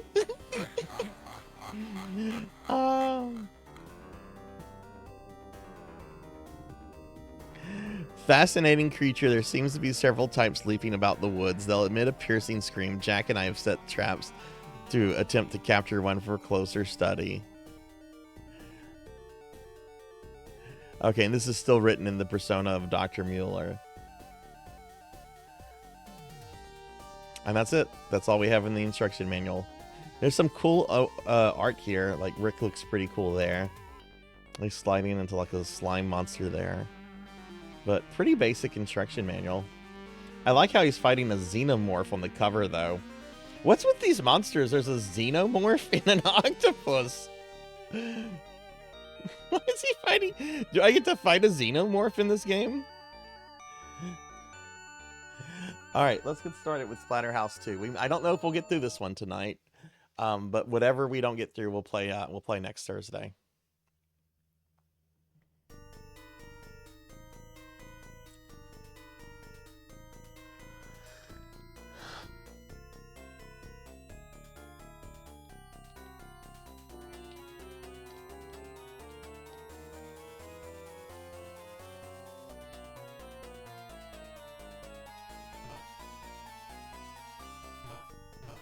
Boy, Sega certainly left that cross in. Hey, this is not a Nintendo game. You're playing a Sega oh god. Deadly Spawn. Oh, they got that guy!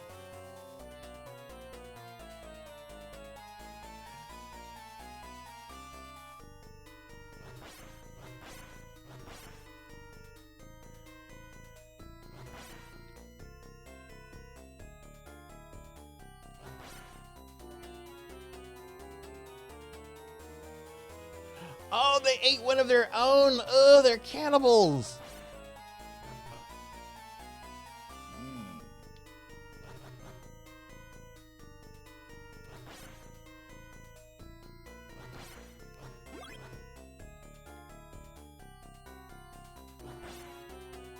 Guy ran away.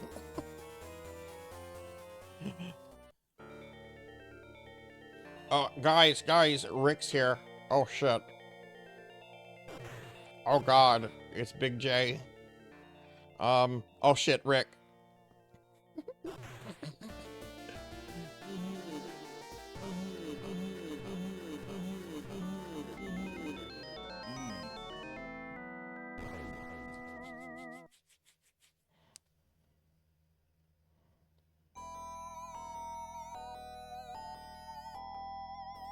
That's true, Wanyo. That's very true. Yeah, Mega Man 1.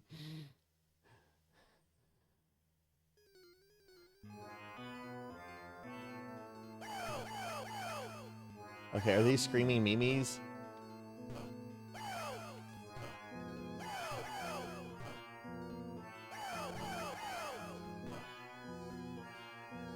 How's the volume on this, by the way? Is the volume okay?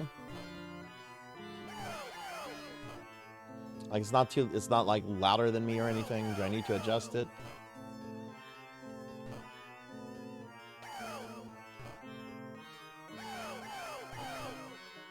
Thank you. Hey Neon, hey, thanks for the resub. Thanks for the 32 months.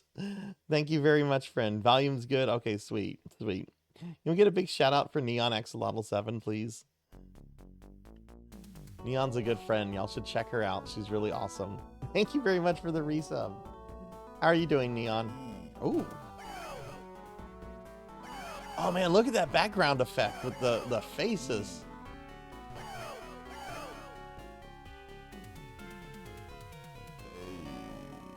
Oof.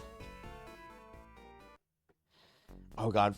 Actually, I read an interview about the marketing guy who did Phalanx. They chose that weird box art because they wanted people to talk about the game, because they felt that the game itself was like super boring. So they're like, we need this to stick out.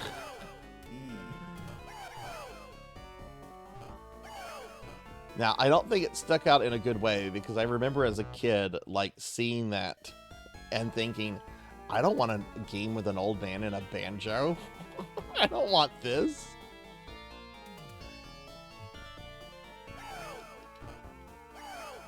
Okay, these have different patterns.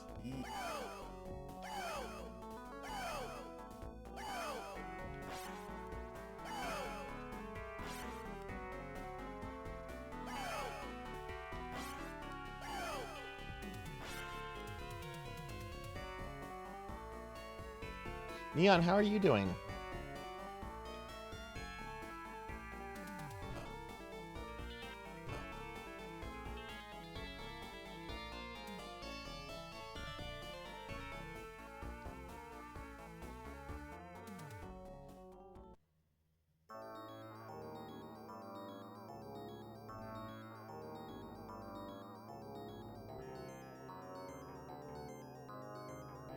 Whoa!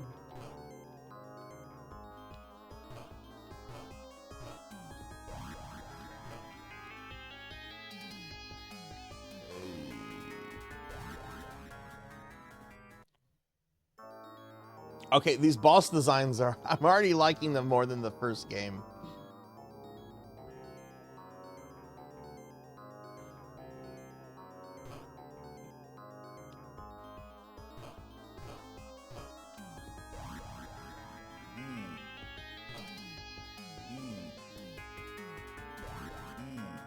Oh my god.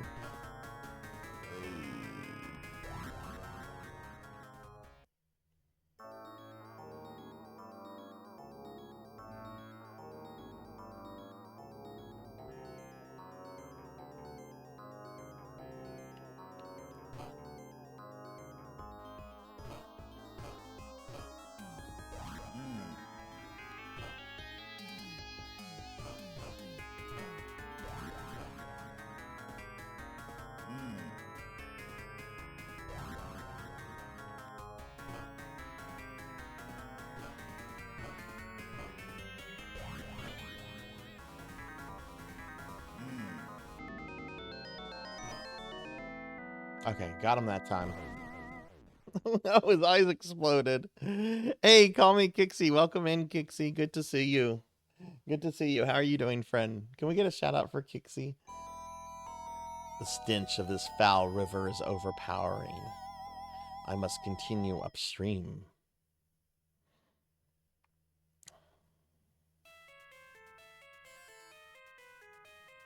Okay, what are the screaming memes gonna do? Oh shit, the water is so dangerous it kills the monsters? You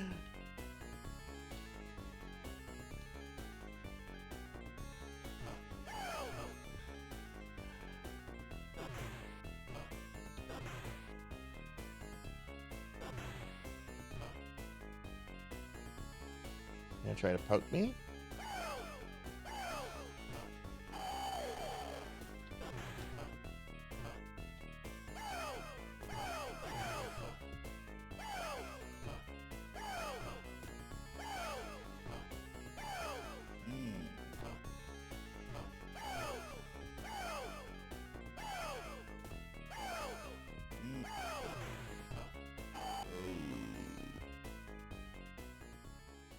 Hey, Happy Toaster's here too. Hi, Happy Toaster. Good to see you.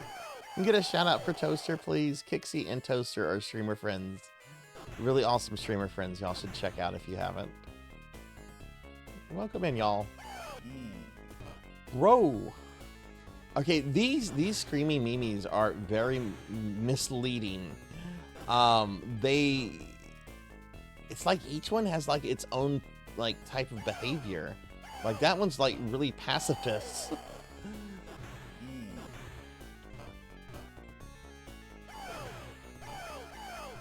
That one wants to get in your face. This one wants to poke you.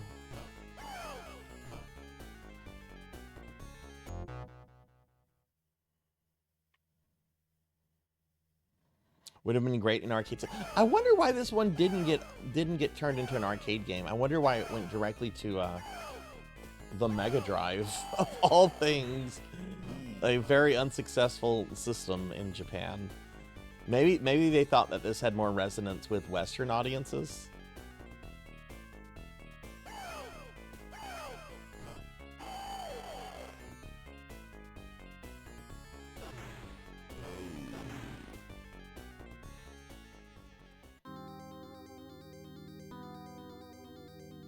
First game over.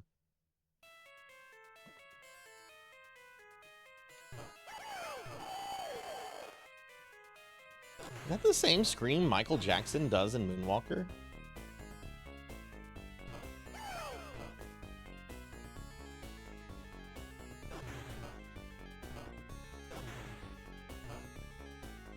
Hey, Bat, welcome in.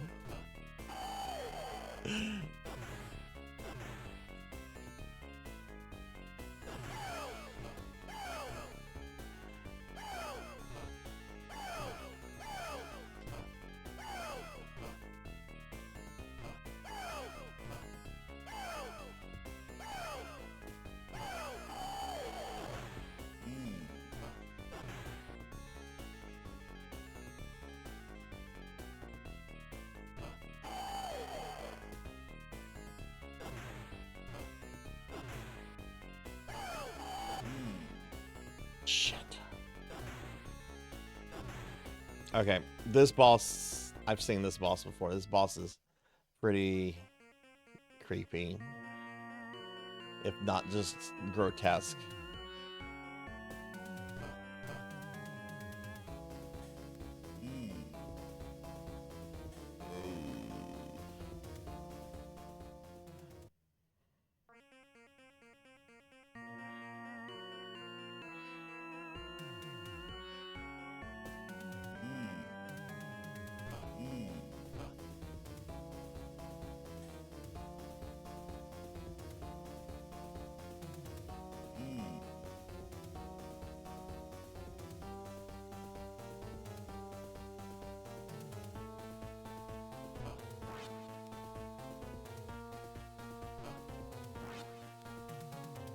Won't see this on Nintendo.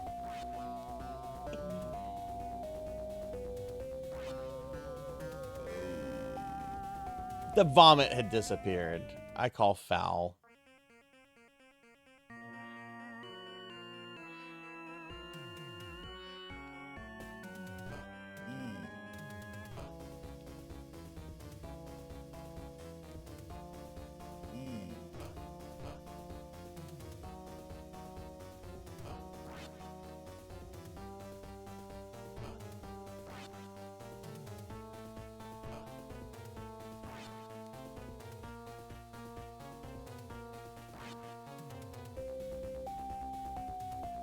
Makes you want to play Altered Beast?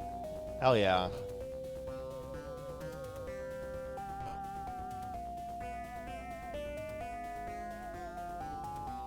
Okay, what's next? We're being attacked! Hey, what up, John? Hey, thanks for the raid.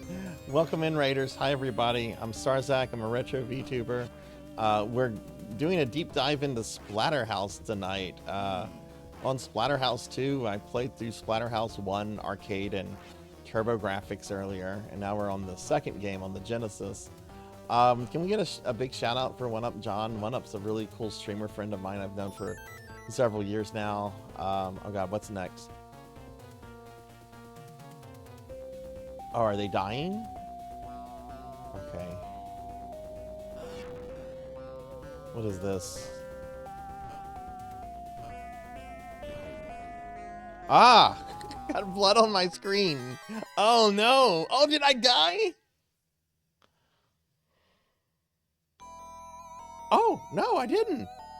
Stage 4. I see a building on that island. It's the house. Okay, let me pause real quickly to welcome in the raider. Hey, Stitched, welcome in. Yeah, what were you up to? What were you up to? Wise Familguave. Wise Familguave. Yeah, it really is Kettle. I think the developers had issue with the idea of being parents. No more comments about that from me. Yeah, what were you streaming tonight? What were you doing? It looks like you were playing some No Man's Sky. How was that? And hey, Nocturne, welcome in. Good to see you. Nocturne, I forgot to set up your blurb. I'm so sorry. I'm gonna get it set up after tonight's stream, and it'll be working tomorrow. Very sorry I didn't get that set up for you, friend, but let me get you a shout out. How are you doing today? All right, so we're in stage 4. Oh my god, it's the Kraken!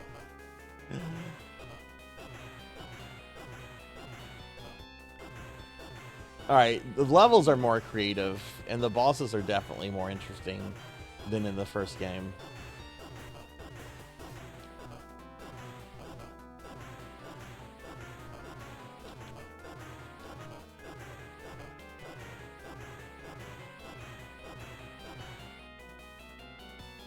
Oh my god, is that going to be the boss of this level? But welcome in, Nocturne. I hope you're doing well.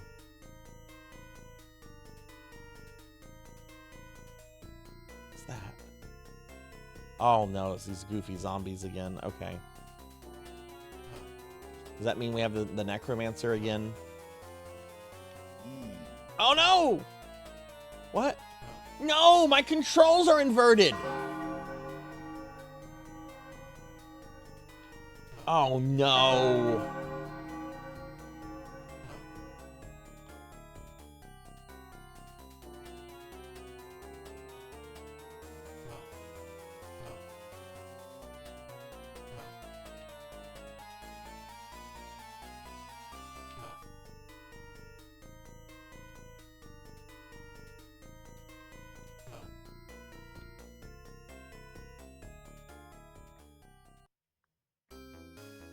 I fell in the pit.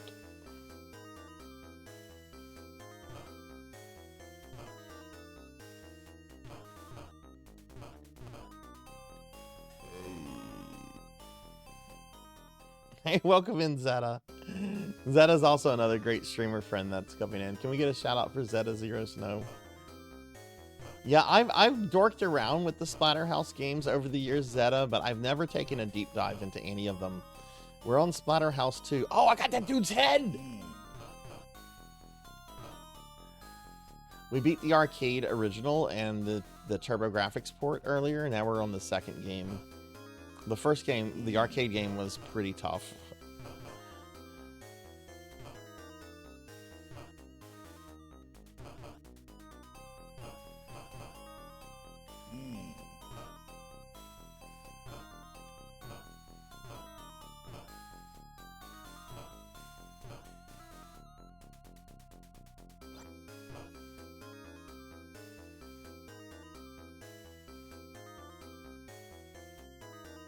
Get out?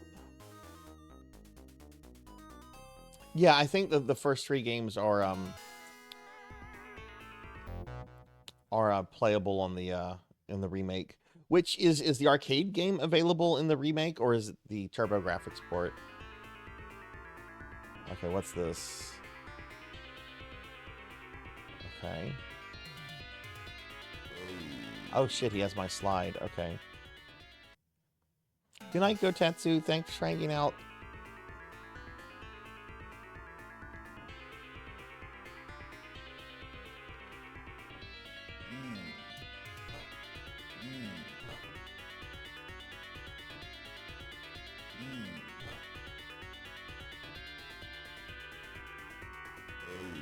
Okay, I think this is a you must learn the slide mechanic now if you want to progress kind of boss.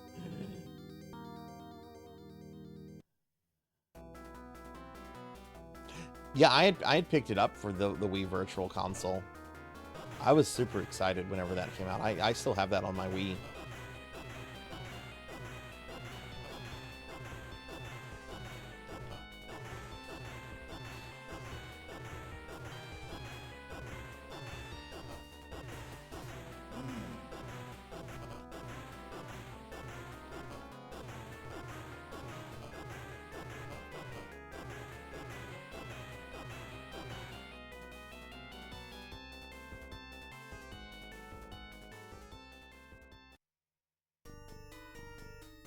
Yeah, I might do. I have the reboot for the 360. I might play it at some point. Okay, so down.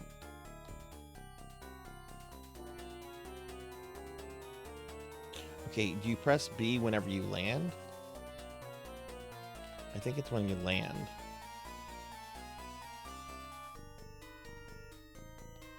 No! Okay, I think I kind of have the hang of it.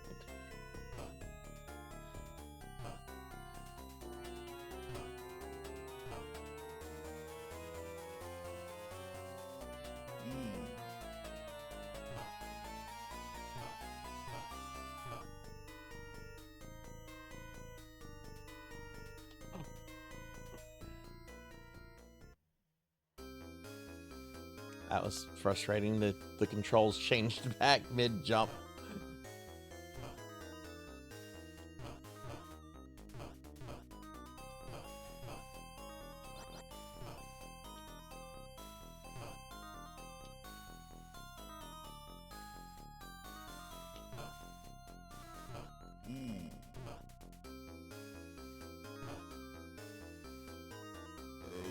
Yeah, it's a shame. It's a shame the remake was done by, well, I mean, it's Namco, right? And Namco doesn't have a habit of re-releasing a lot of their early 3D games. Like, they straight up have said they're never going to do a remaster of Xenosaga, because they think they would spend more money remastering it than it would make back.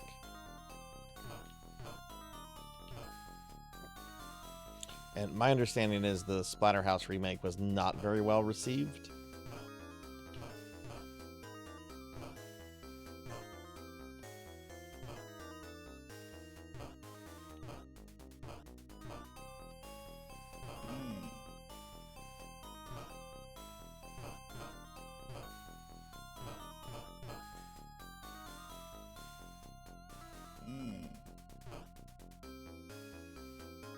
Okay, let me practice. All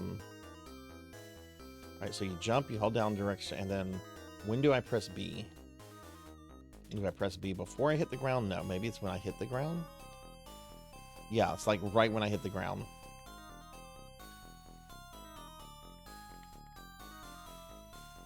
Oh, I can't do this reliably. That's going to be a problem, isn't it?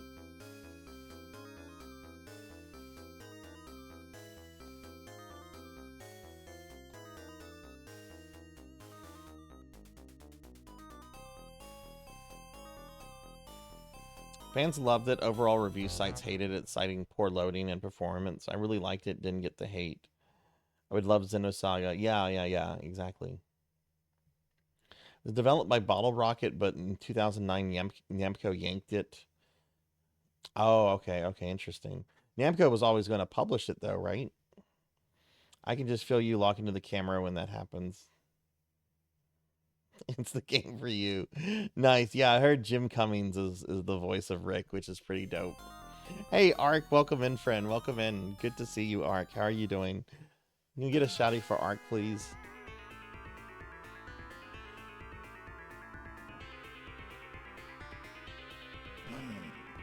Oh, we both hurt each other.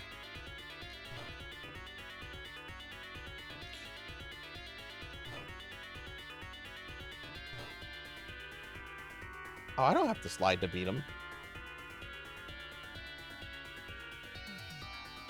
This looks like a Stranger Things monster.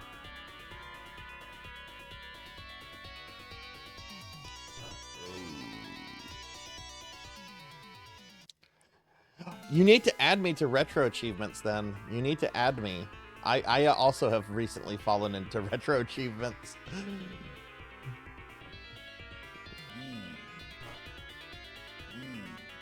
You need to add me to that, Ark, if you're doing... What games have you played so far? Okay, so you can't... So you need to hit him from behind. Okay. I see. You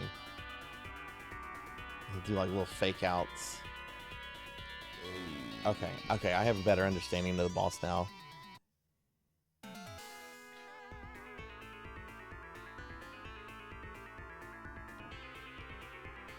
Yeah, I don't think sliding into this guy is going to work because he slides onto you and you both take damage.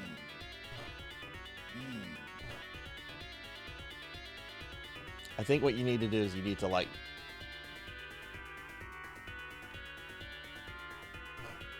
Oh, it looks like you can fake him out. Okay. Okay, I got this guy down. Okay, nice. Is that the fight, though? Probably not. That was too easy. Oh my god, what is this? What the fuck? What the fuck? What the fuck was that?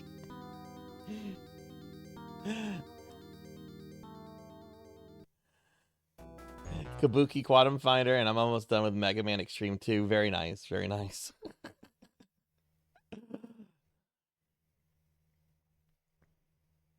The reboot was promoted with covers on Fangoria and Playboy. Oh my god, that's funny. Things reference.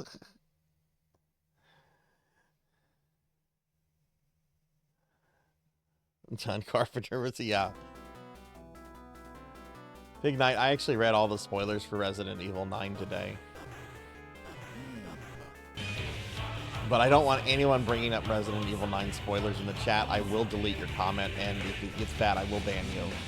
I'm not okay with the game being spoiled for other people. And I'm going to take a pretty hard stance on that. Why would I do that? Because I don't really care about narrative surprise. I care about how a story is told. It's weird. It's graduate school ruined storytelling for me, okay? So I don't get really excited about surprises and character twists and plots because it's all been done to death. But like the way a story is told is more exciting to me, so...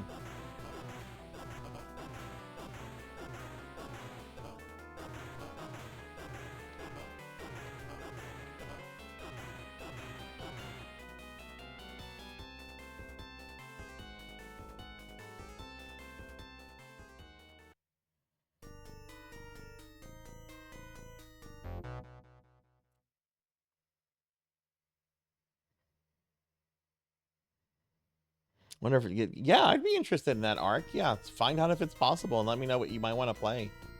Let this guy fall down the hole.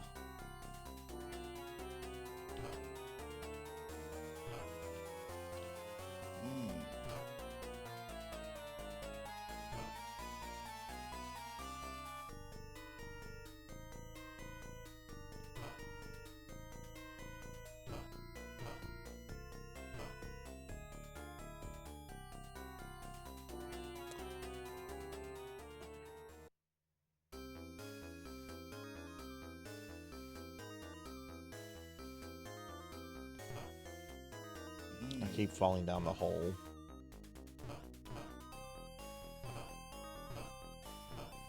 So I don't think we're gonna beat this one tonight.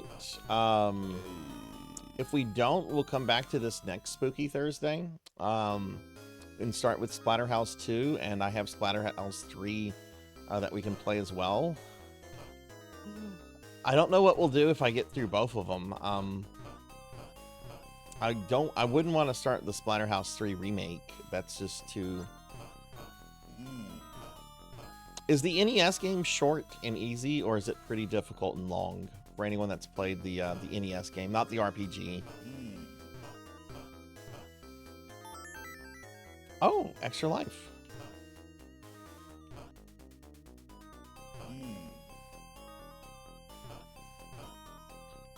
Jeez.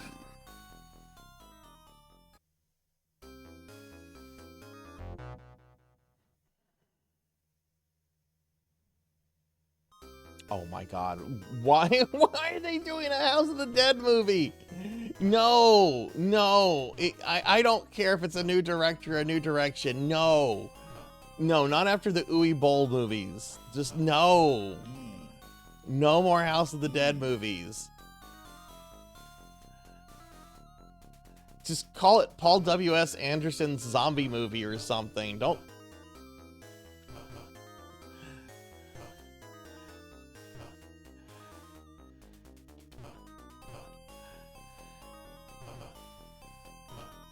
Oh my god, the Genesis can't handle all these sprites.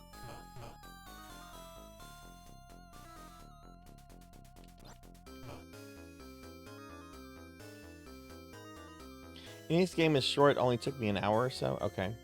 Not long, but there's some tough parts. Okay.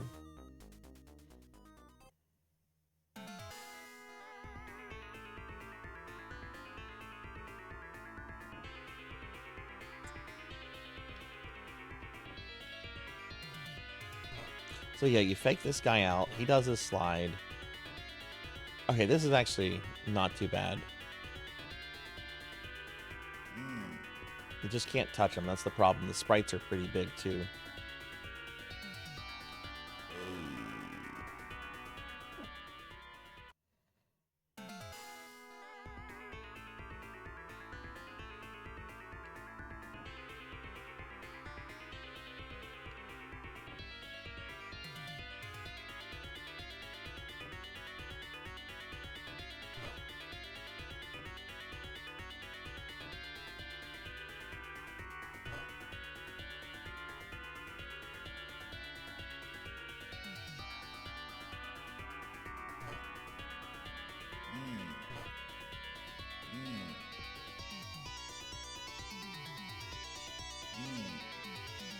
Watch this. See if we can at least get him to phase 2. Nope.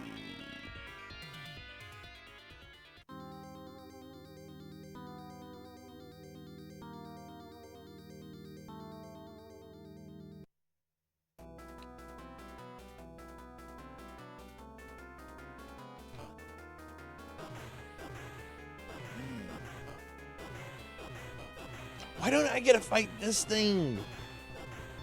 I want to fight this lake monster. Would Leon S. Kennedy run from this? No. Why is Rick running from it?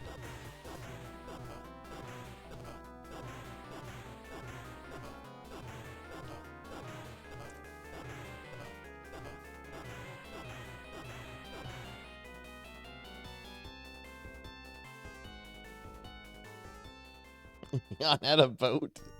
Rick doesn't need a boat. Rick is the boat. Look how big this guy is. Rick is swole.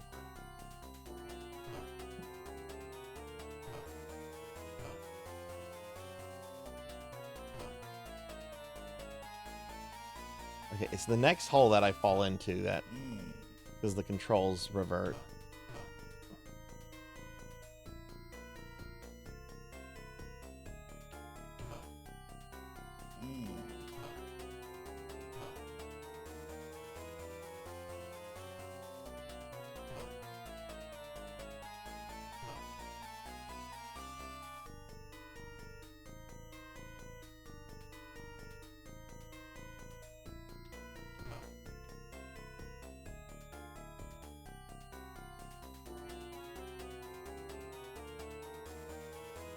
Oh my god, how could you avoid all of these? See, it's so much easier if you just get through that section, because now I'm already at the boss.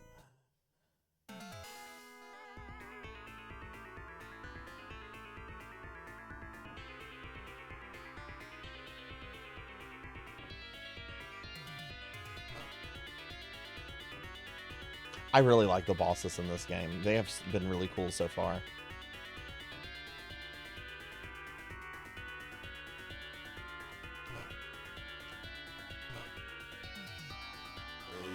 That guy's a little cheap, but...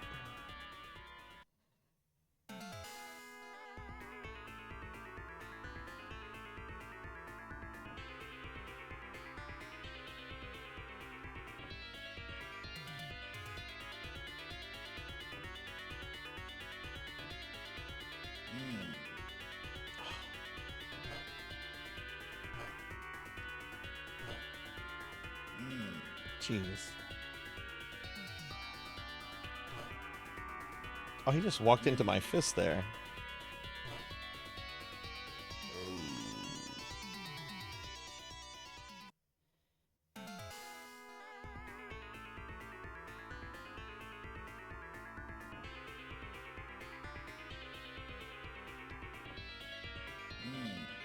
Bro. Why is your hitbox so big?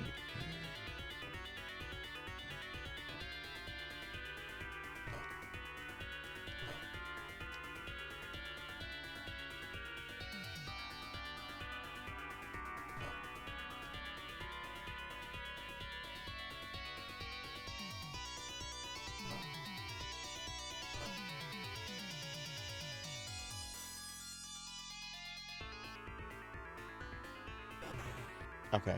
All right. So now it's John Carpenter.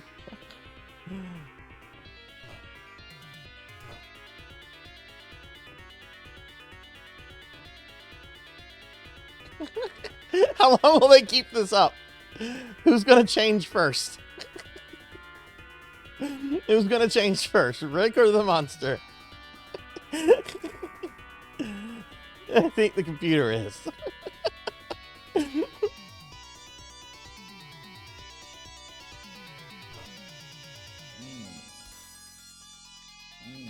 Oh, God.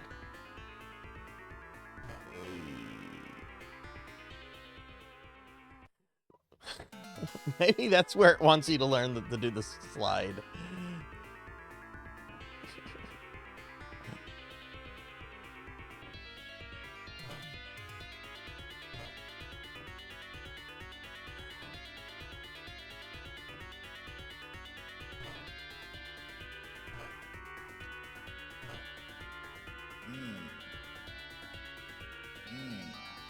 Shit, messed that up, didn't I?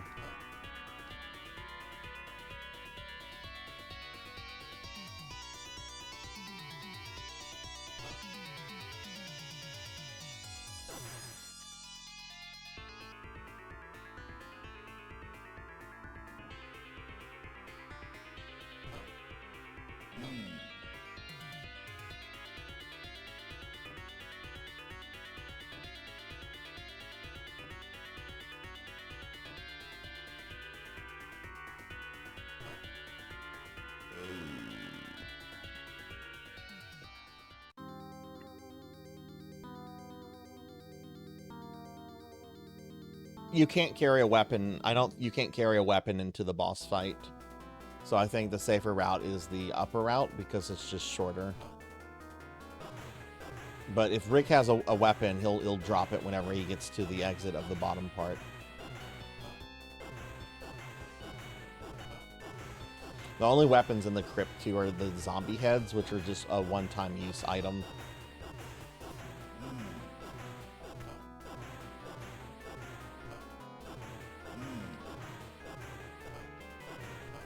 Okay, this is not going well.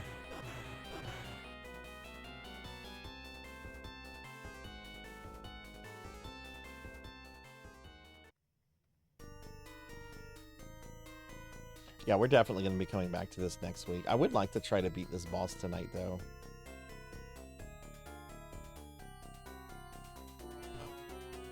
Still, I beat the arcade and the TurboGrafx versions. My first real deep dive into Splatterhouse. This has been fun.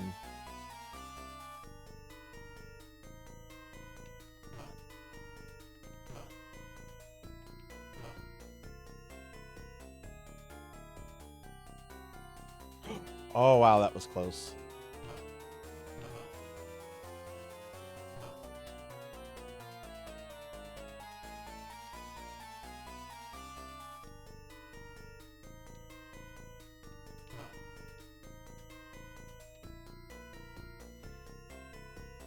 Yeah, the rest of this level isn't honestly too bad. The inverted controls are not that awful, since you can only really go left or right. But honestly, the rest of the level is pretty easy because there's like very few zombies. Oh, that's the cute octopus on the cover.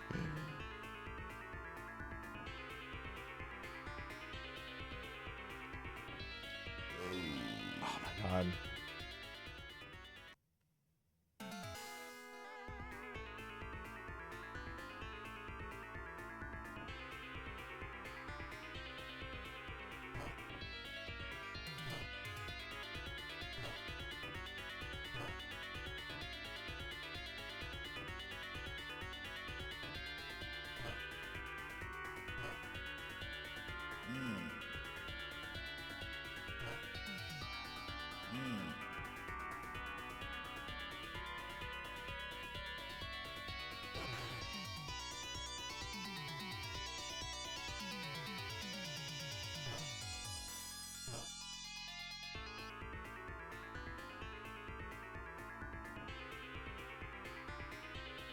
Will he respond to other movement, other behavior?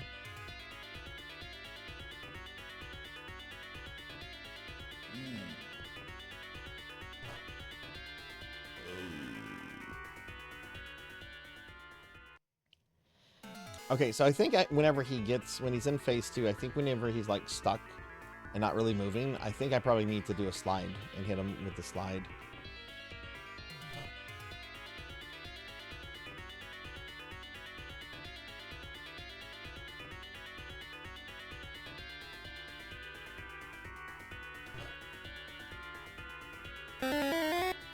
Yeah.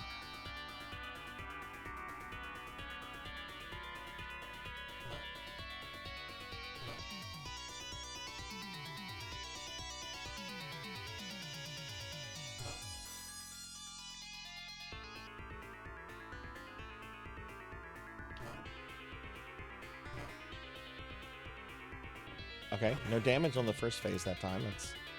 That's first.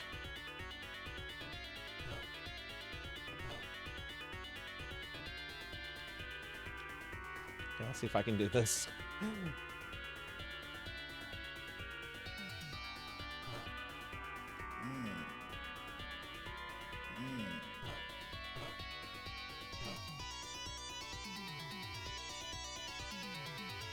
Oh, I got him! I got him! Yeah, sliding is key to the second phase. Yeah, totally.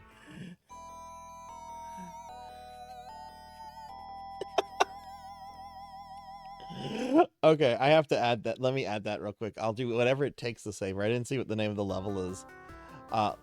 Let me pause real quick. I need to add that Happy Toaster is being added to the Sarzac RPG, which I need to get with my art guy and see how some of the stuff is going. I haven't talked to him about a month.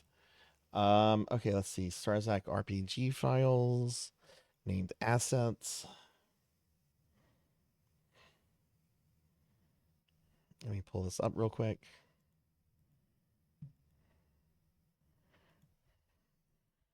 Happy Toaster 1.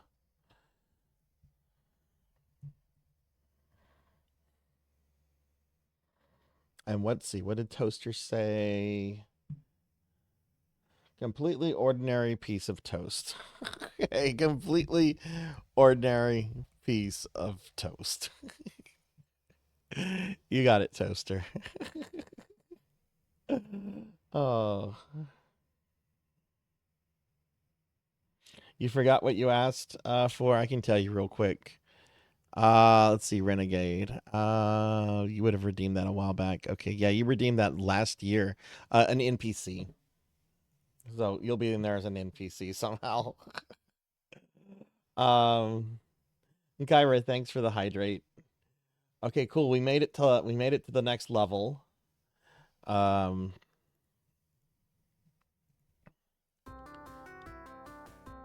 This is level what, 5? How many levels are there in this game? Does anyone know? Oh, the screaming memes are back.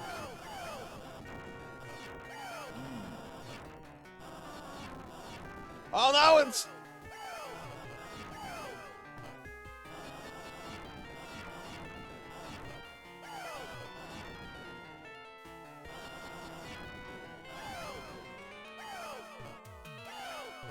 The shotgun! Oh god. Ew! Oh, it's like the slime pit from He-Man. Got my shotgun.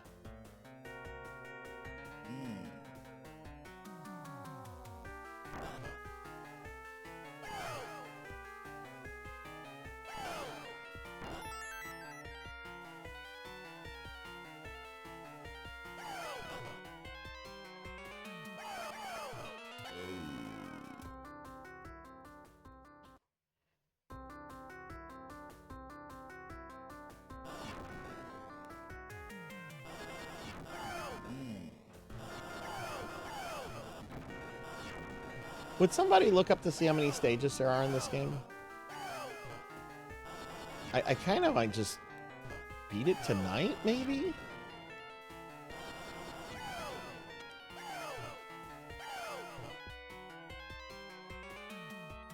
This is stage 4. I can't imagine that there's...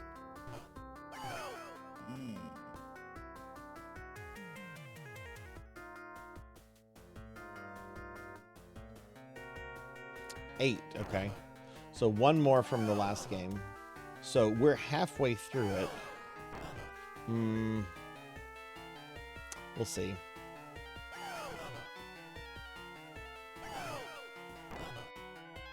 I don't have work tomorrow, but I have to do some stuff around my house. My fucking dad is driving an hour and a half from where he lives to bring me a new mattress, like a new mattress, completely new mattress that he went out and bought because I complained to him, I haven't been sleeping well lately. I need to replace my mattress at some point soon. So I'm talking to him a few days later and he goes, oh yeah, I need to know when I can come to your house. Why, what's up? I bought you a mattress. What? And I'm like, Dad, I didn't want you to buy me a mattress. I could buy my own mattress. But he bought me a mattress. And he's bringing it tomorrow. So I gotta get the house a little bit tidied up.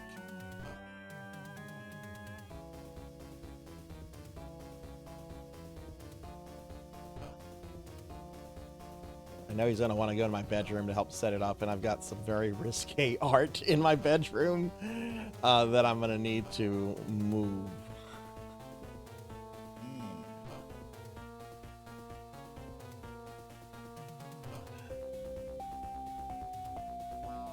Okay. This is a big sin of the 16-bit era. A lot of 16-bit games did this. Obstructing the fucking foreground is obnoxious and don't do that. I like books. I like old books as much as any nerd. This is obnoxious. Don't obstruct my foreground.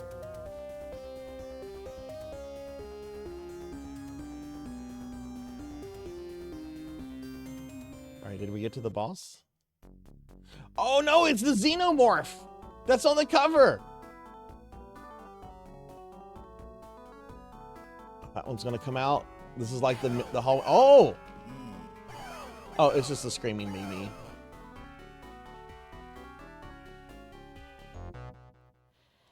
It's just a screaming Mimi. It's not a Xenomorph.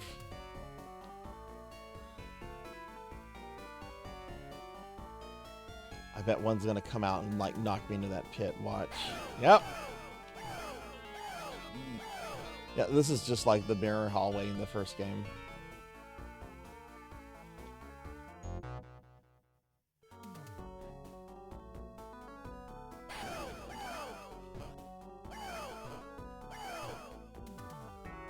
Is that it? Because there's only three doppelgangers. No, there's more to the level.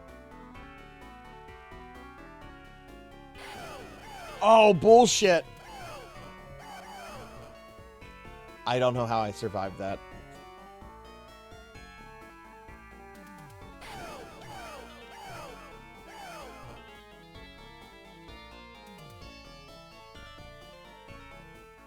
Okay, nice. I got through the Xenomorph hallway. Oh no, is it a sewer monster?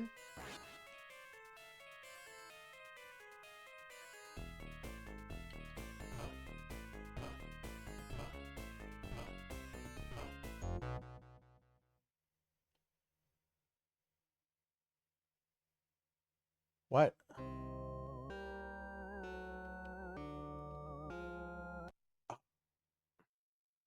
The fucking stupid analog setting. I turned this off. Hotkeys. Disable the fucking hotkeys.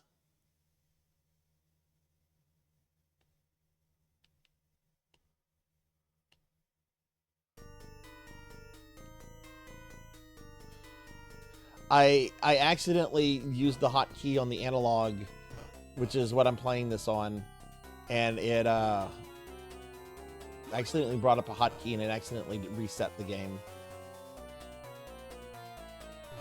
Okay, let's make sure. I thought I had disabled this. Menu hotkey. Okay, disabled. Wait, no, that's the menu key. Yeah, no, wait, I want that disabled. What is the menu hotkey? Oh, this is what I did. Okay. If there's no way to disable this, we're gonna make it every fucking button at once. Valid combination. Oh, the D-pad.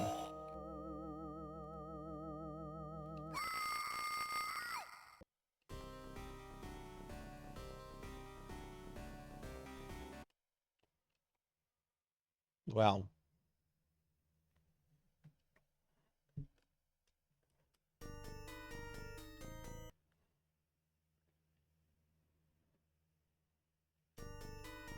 Okay. All right, I have that disabled. That's frustrating. That's frustrating. I thought I was at the boss. Okay.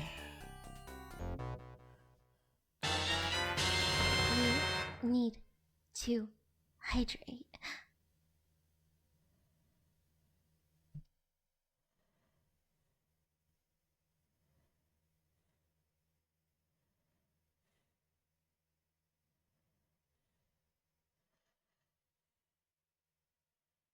The Mardi Gras parades are over, Pig Night, and Fat Tuesday was like 3 days ago.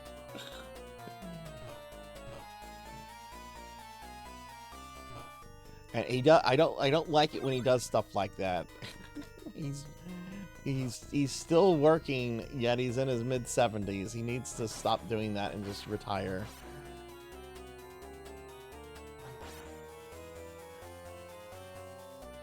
Granted, he'll always work. He likes working.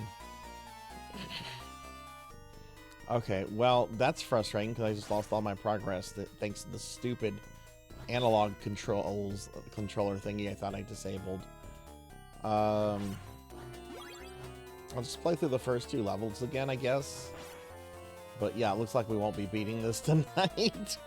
Because this is normally the time I stop streaming. We're being attacked! Hey, Blue Maloo, thanks for the raid. Welcome in, Raiders. Hi, everybody. I'm Sarzac. I'm a retro VTuber. We're playing some Splatterhouse 2 right now. I've never really played any of the Splatterhouse games, and we took a deep dive into them tonight. And we beat the arcade game in the first game, and accidentally just reset the second game. We're about halfway through. Blue Maloo, how was Wind Waker? How was Wind Waker? And hey, ZJ, welcome in. Oh, Blue Maloo must be a friend of ZJ's. Nice, nice. Well, thank you very much for the raid, Blue Maloo. Again, everybody, make sure you follow Blue Maloo. I'm gonna just call you Blue from here on out, if that's okay. How was Zelda? And welcome in, ZJ. Welcome in, Raiders.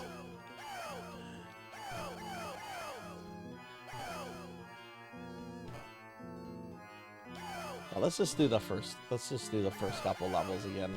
But yeah, it looks like we'll continue Splatterhouse next week with Splatterhouse 2 and 3.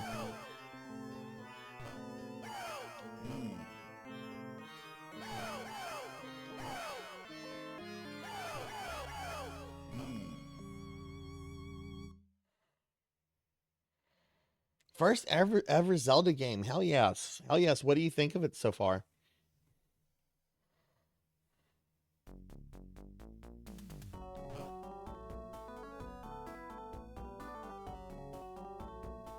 That's a pointy.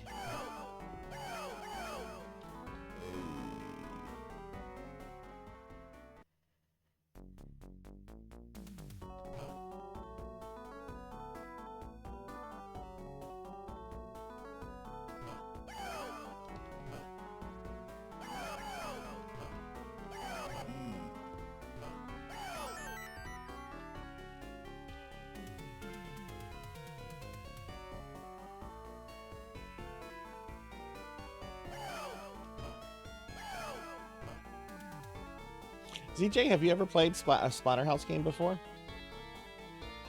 Forget what this one does. Oh, this is a jumper.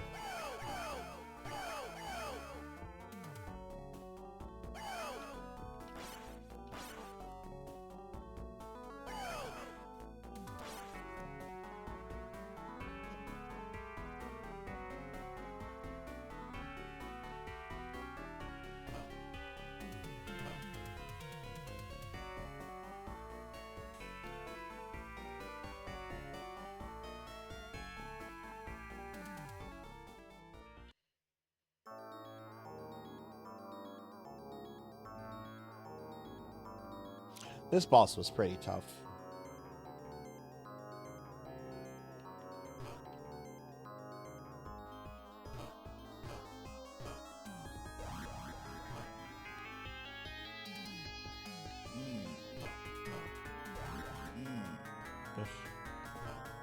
I'm gonna die here.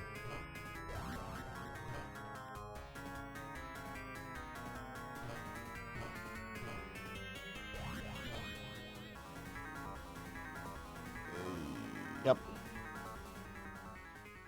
Yeah, it's a really cool looking boss. Got a little greedy there at the end, that was the problem. It's definitely not a boss you should try to rush.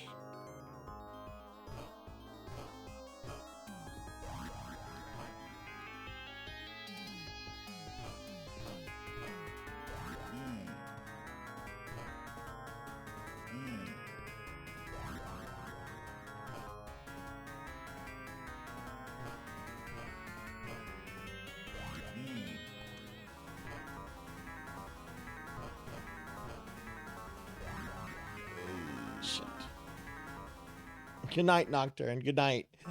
Again, I'm sorry I didn't get your blurp set up for today. I'll have it set up for tomorrow, friend. I'm very sorry about that. But sleep well, friend.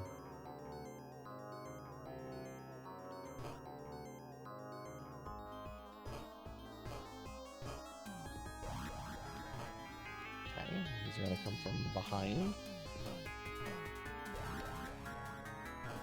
This pattern I don't have figured out yet. But then it repeats.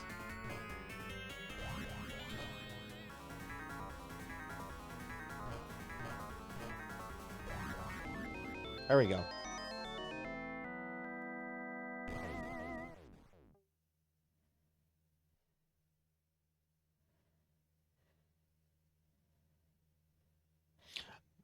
Okay, Bloom, thanks for the raid. Have a good night, friend. I appreciate that.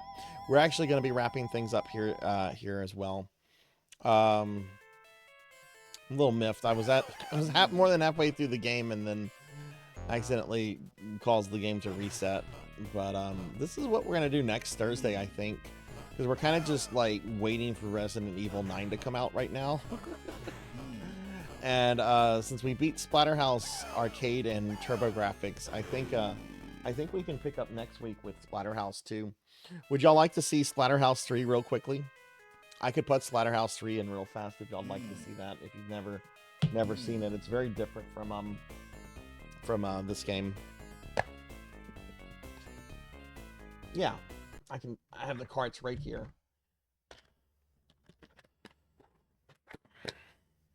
I'm not going to update the thing that says Splatterhouse 2, though. Good night, Pig Night.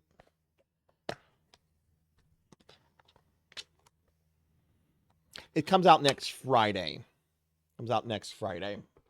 So I'll be streaming a day before it comes out.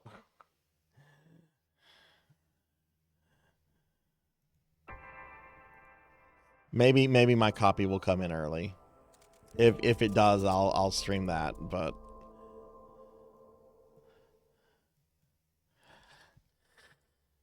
all right, before I start this, let me make sure the settings saved here. System hotkeys. The fuck? It's supposed to save that to the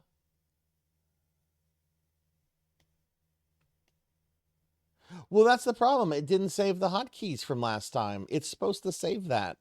I have that disabled on all my other analogs.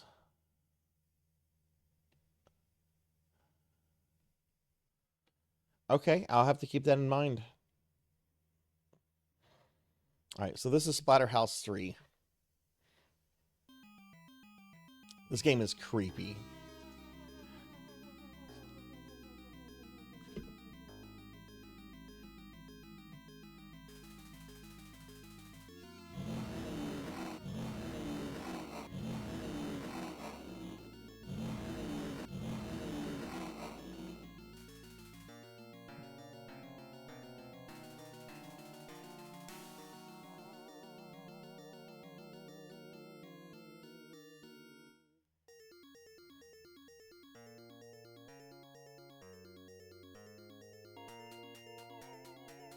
I heard that they had to change this game up a bit in the whenever they re-released it with the remake, because it uses like photographs of real people, and apparently they had to change all that.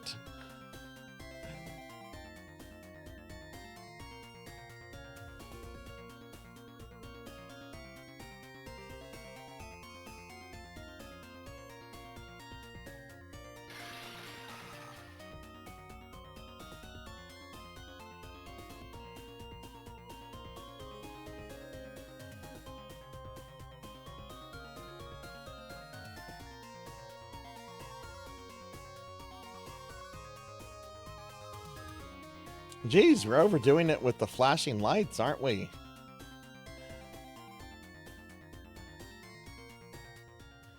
Oh, good Lord. That was a bit much.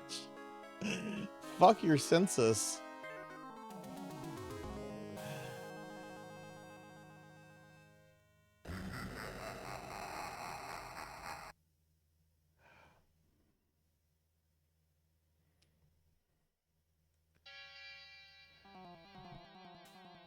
If you wander aimlessly, you will surely fail in your quest. Stage 1 mansion, first floor.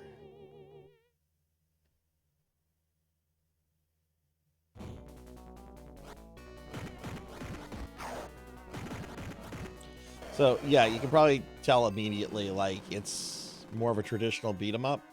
But what's neat is that you have a map, and you can kind of like choose which rooms to go in and so forth. And what you want to do is you want to get to Jennifer cowers in hiding, avoiding capture from the monster.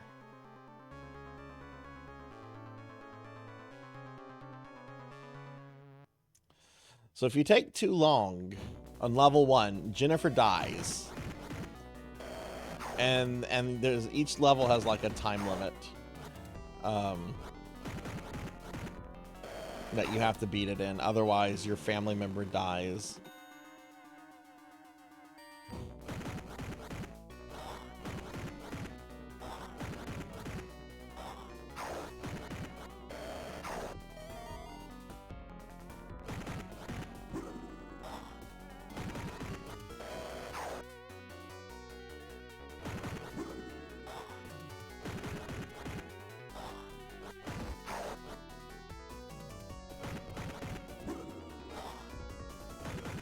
There's also a super Rick system. You see the little power bar? See, I've already kind of went the wrong way. We need to go this way. I'll show you super Rick.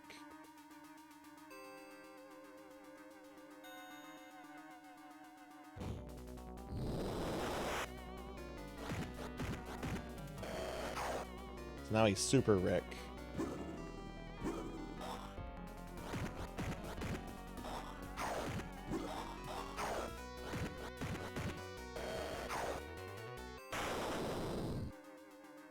Roided out Rick.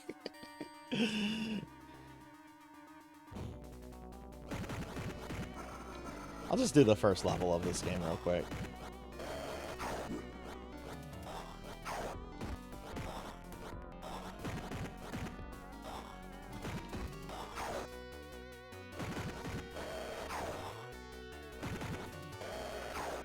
See if we can rescue Jennifer.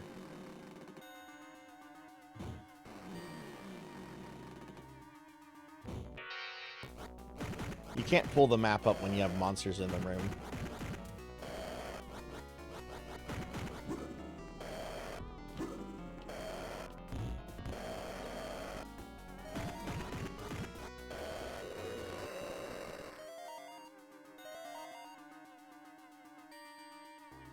Alright, this is a big corridor that'll take us to the boss. Yeah, this game is really cool. I like it a lot. It's very hard, though.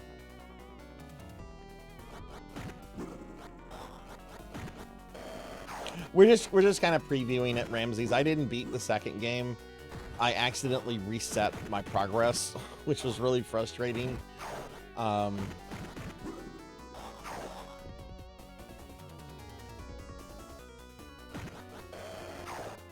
it's all good. Because we're going to be wrapping the stream up a little bit. But we're going to be playing more Splatterhouse 2 and 3 next weekend. But this game is really cool. It's really hard, though.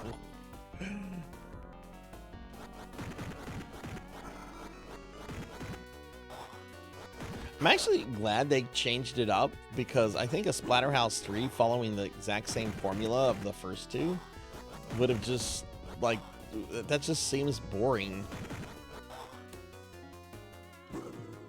Blazing lasers. Oh no.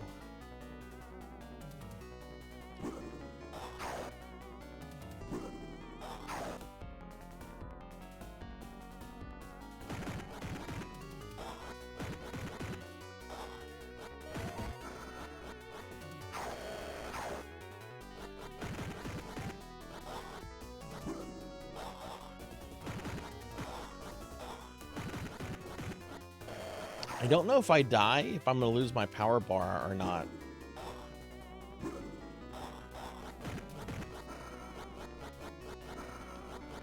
I guess we're about to find out. Yeah, sure, hit me. Do I lose my power bar?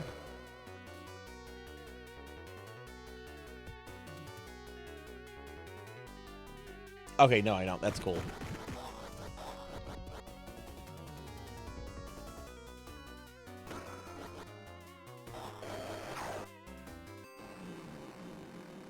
Alright, so here's the boss of the first level. The monster emits a foul smell and moves closer to Jennifer. She's like, oh my god, the monster farted.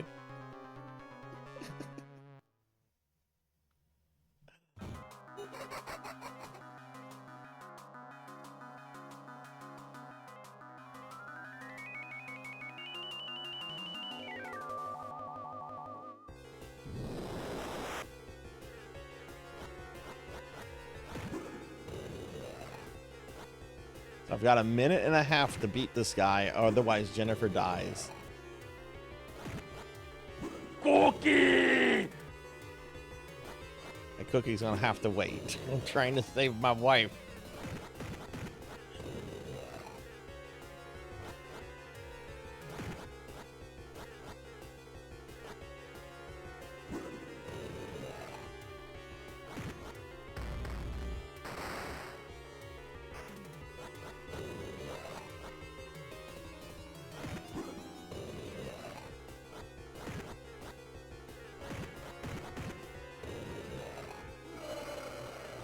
We got 40 seconds.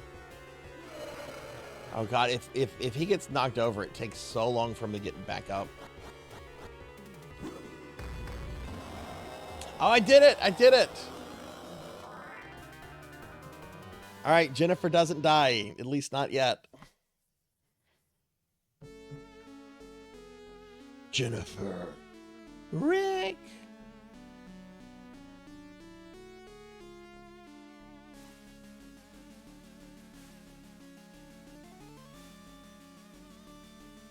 Huh? What's this?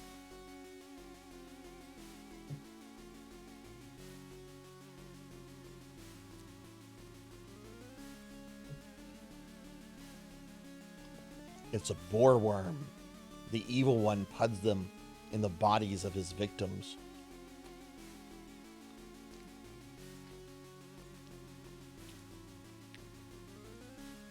They devour them from the inside and turn them into mindless monsters.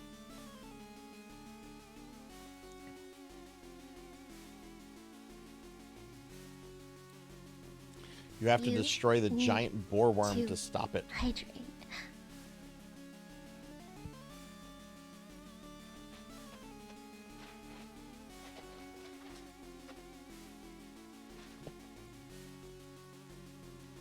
It's filled with rain. And it ascends to the second floor. The mask is evil. The mask is actually the boss of the first game, and I think the boss of this game, and maybe the boss of the second game. So now, we're back in the same position. We gotta go through level 2. Thank you for the hydrating cookies, by the way. You gotta go through level 2 and get to that level, or Jennifer dies.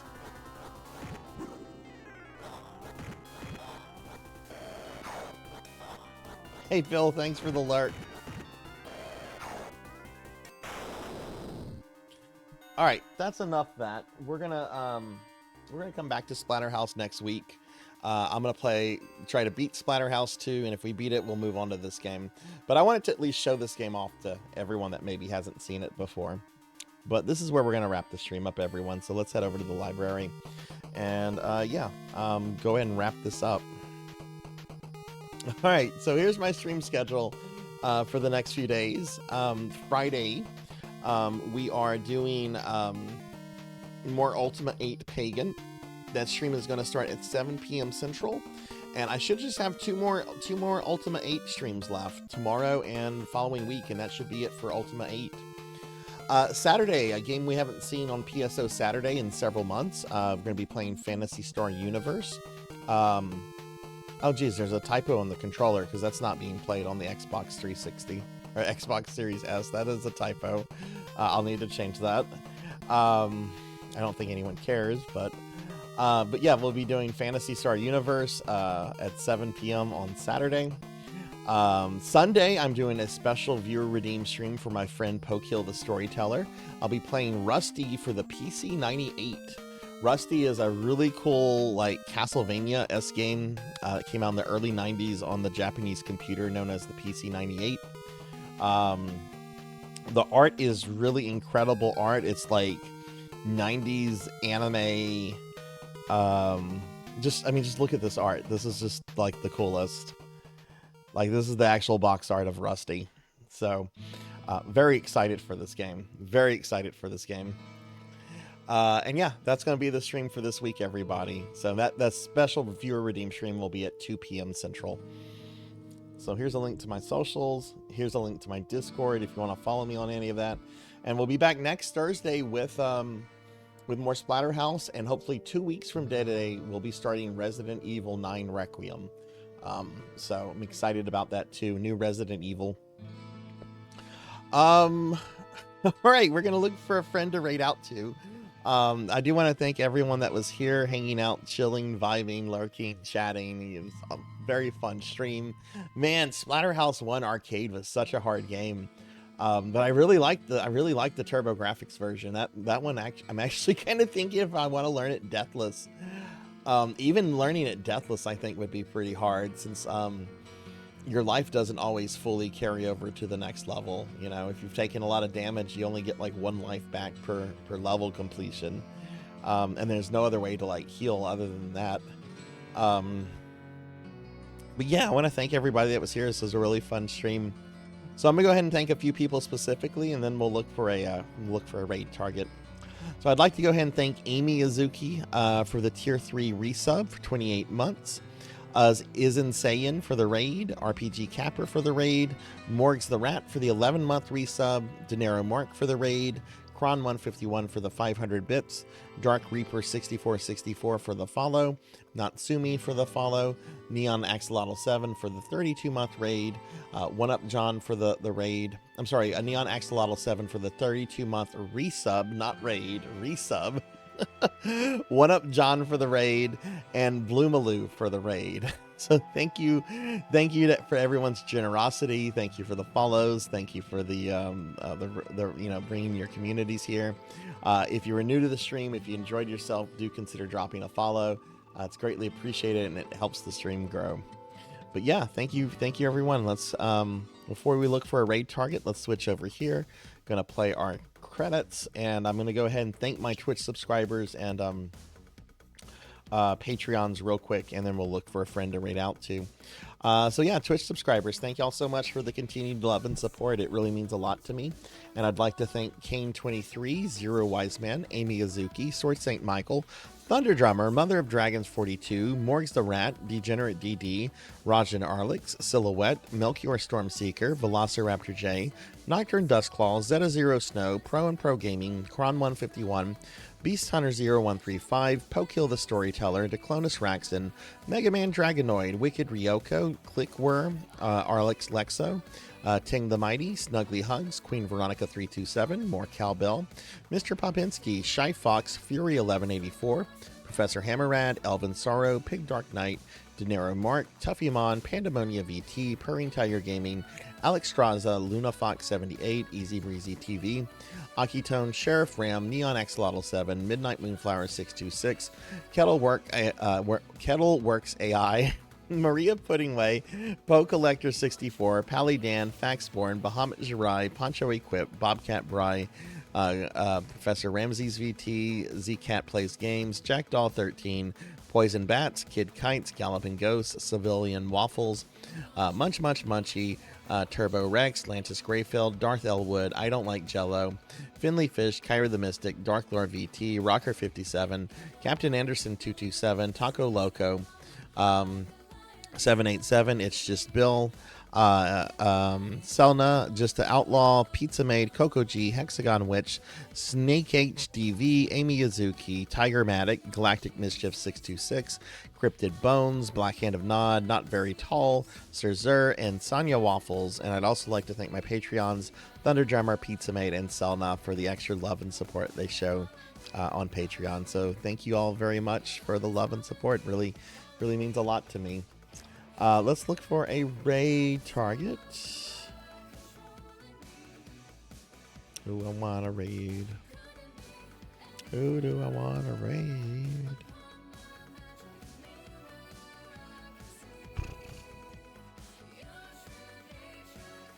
All right.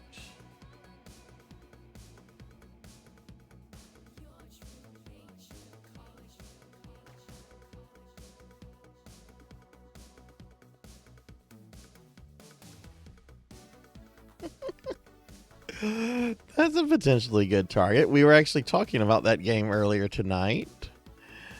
Just look at all my raid targets.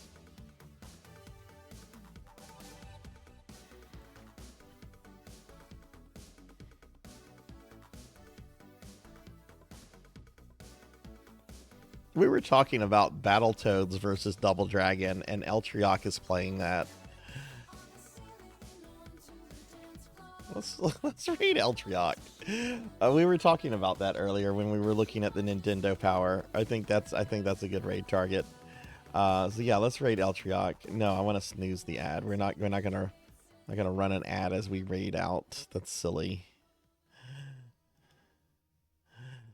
Wonder what version, what port Eltriok's playing. Eltriok recently got a new model in the last couple months. We want to talk about swole. It's quite a nice, really cool looking model that is extremely swole. I can't tell what version he's playing, but let's get the raid going.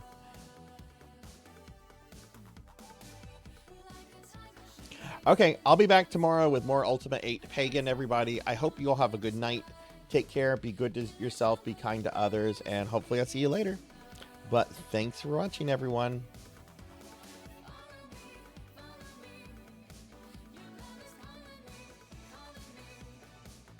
Bye.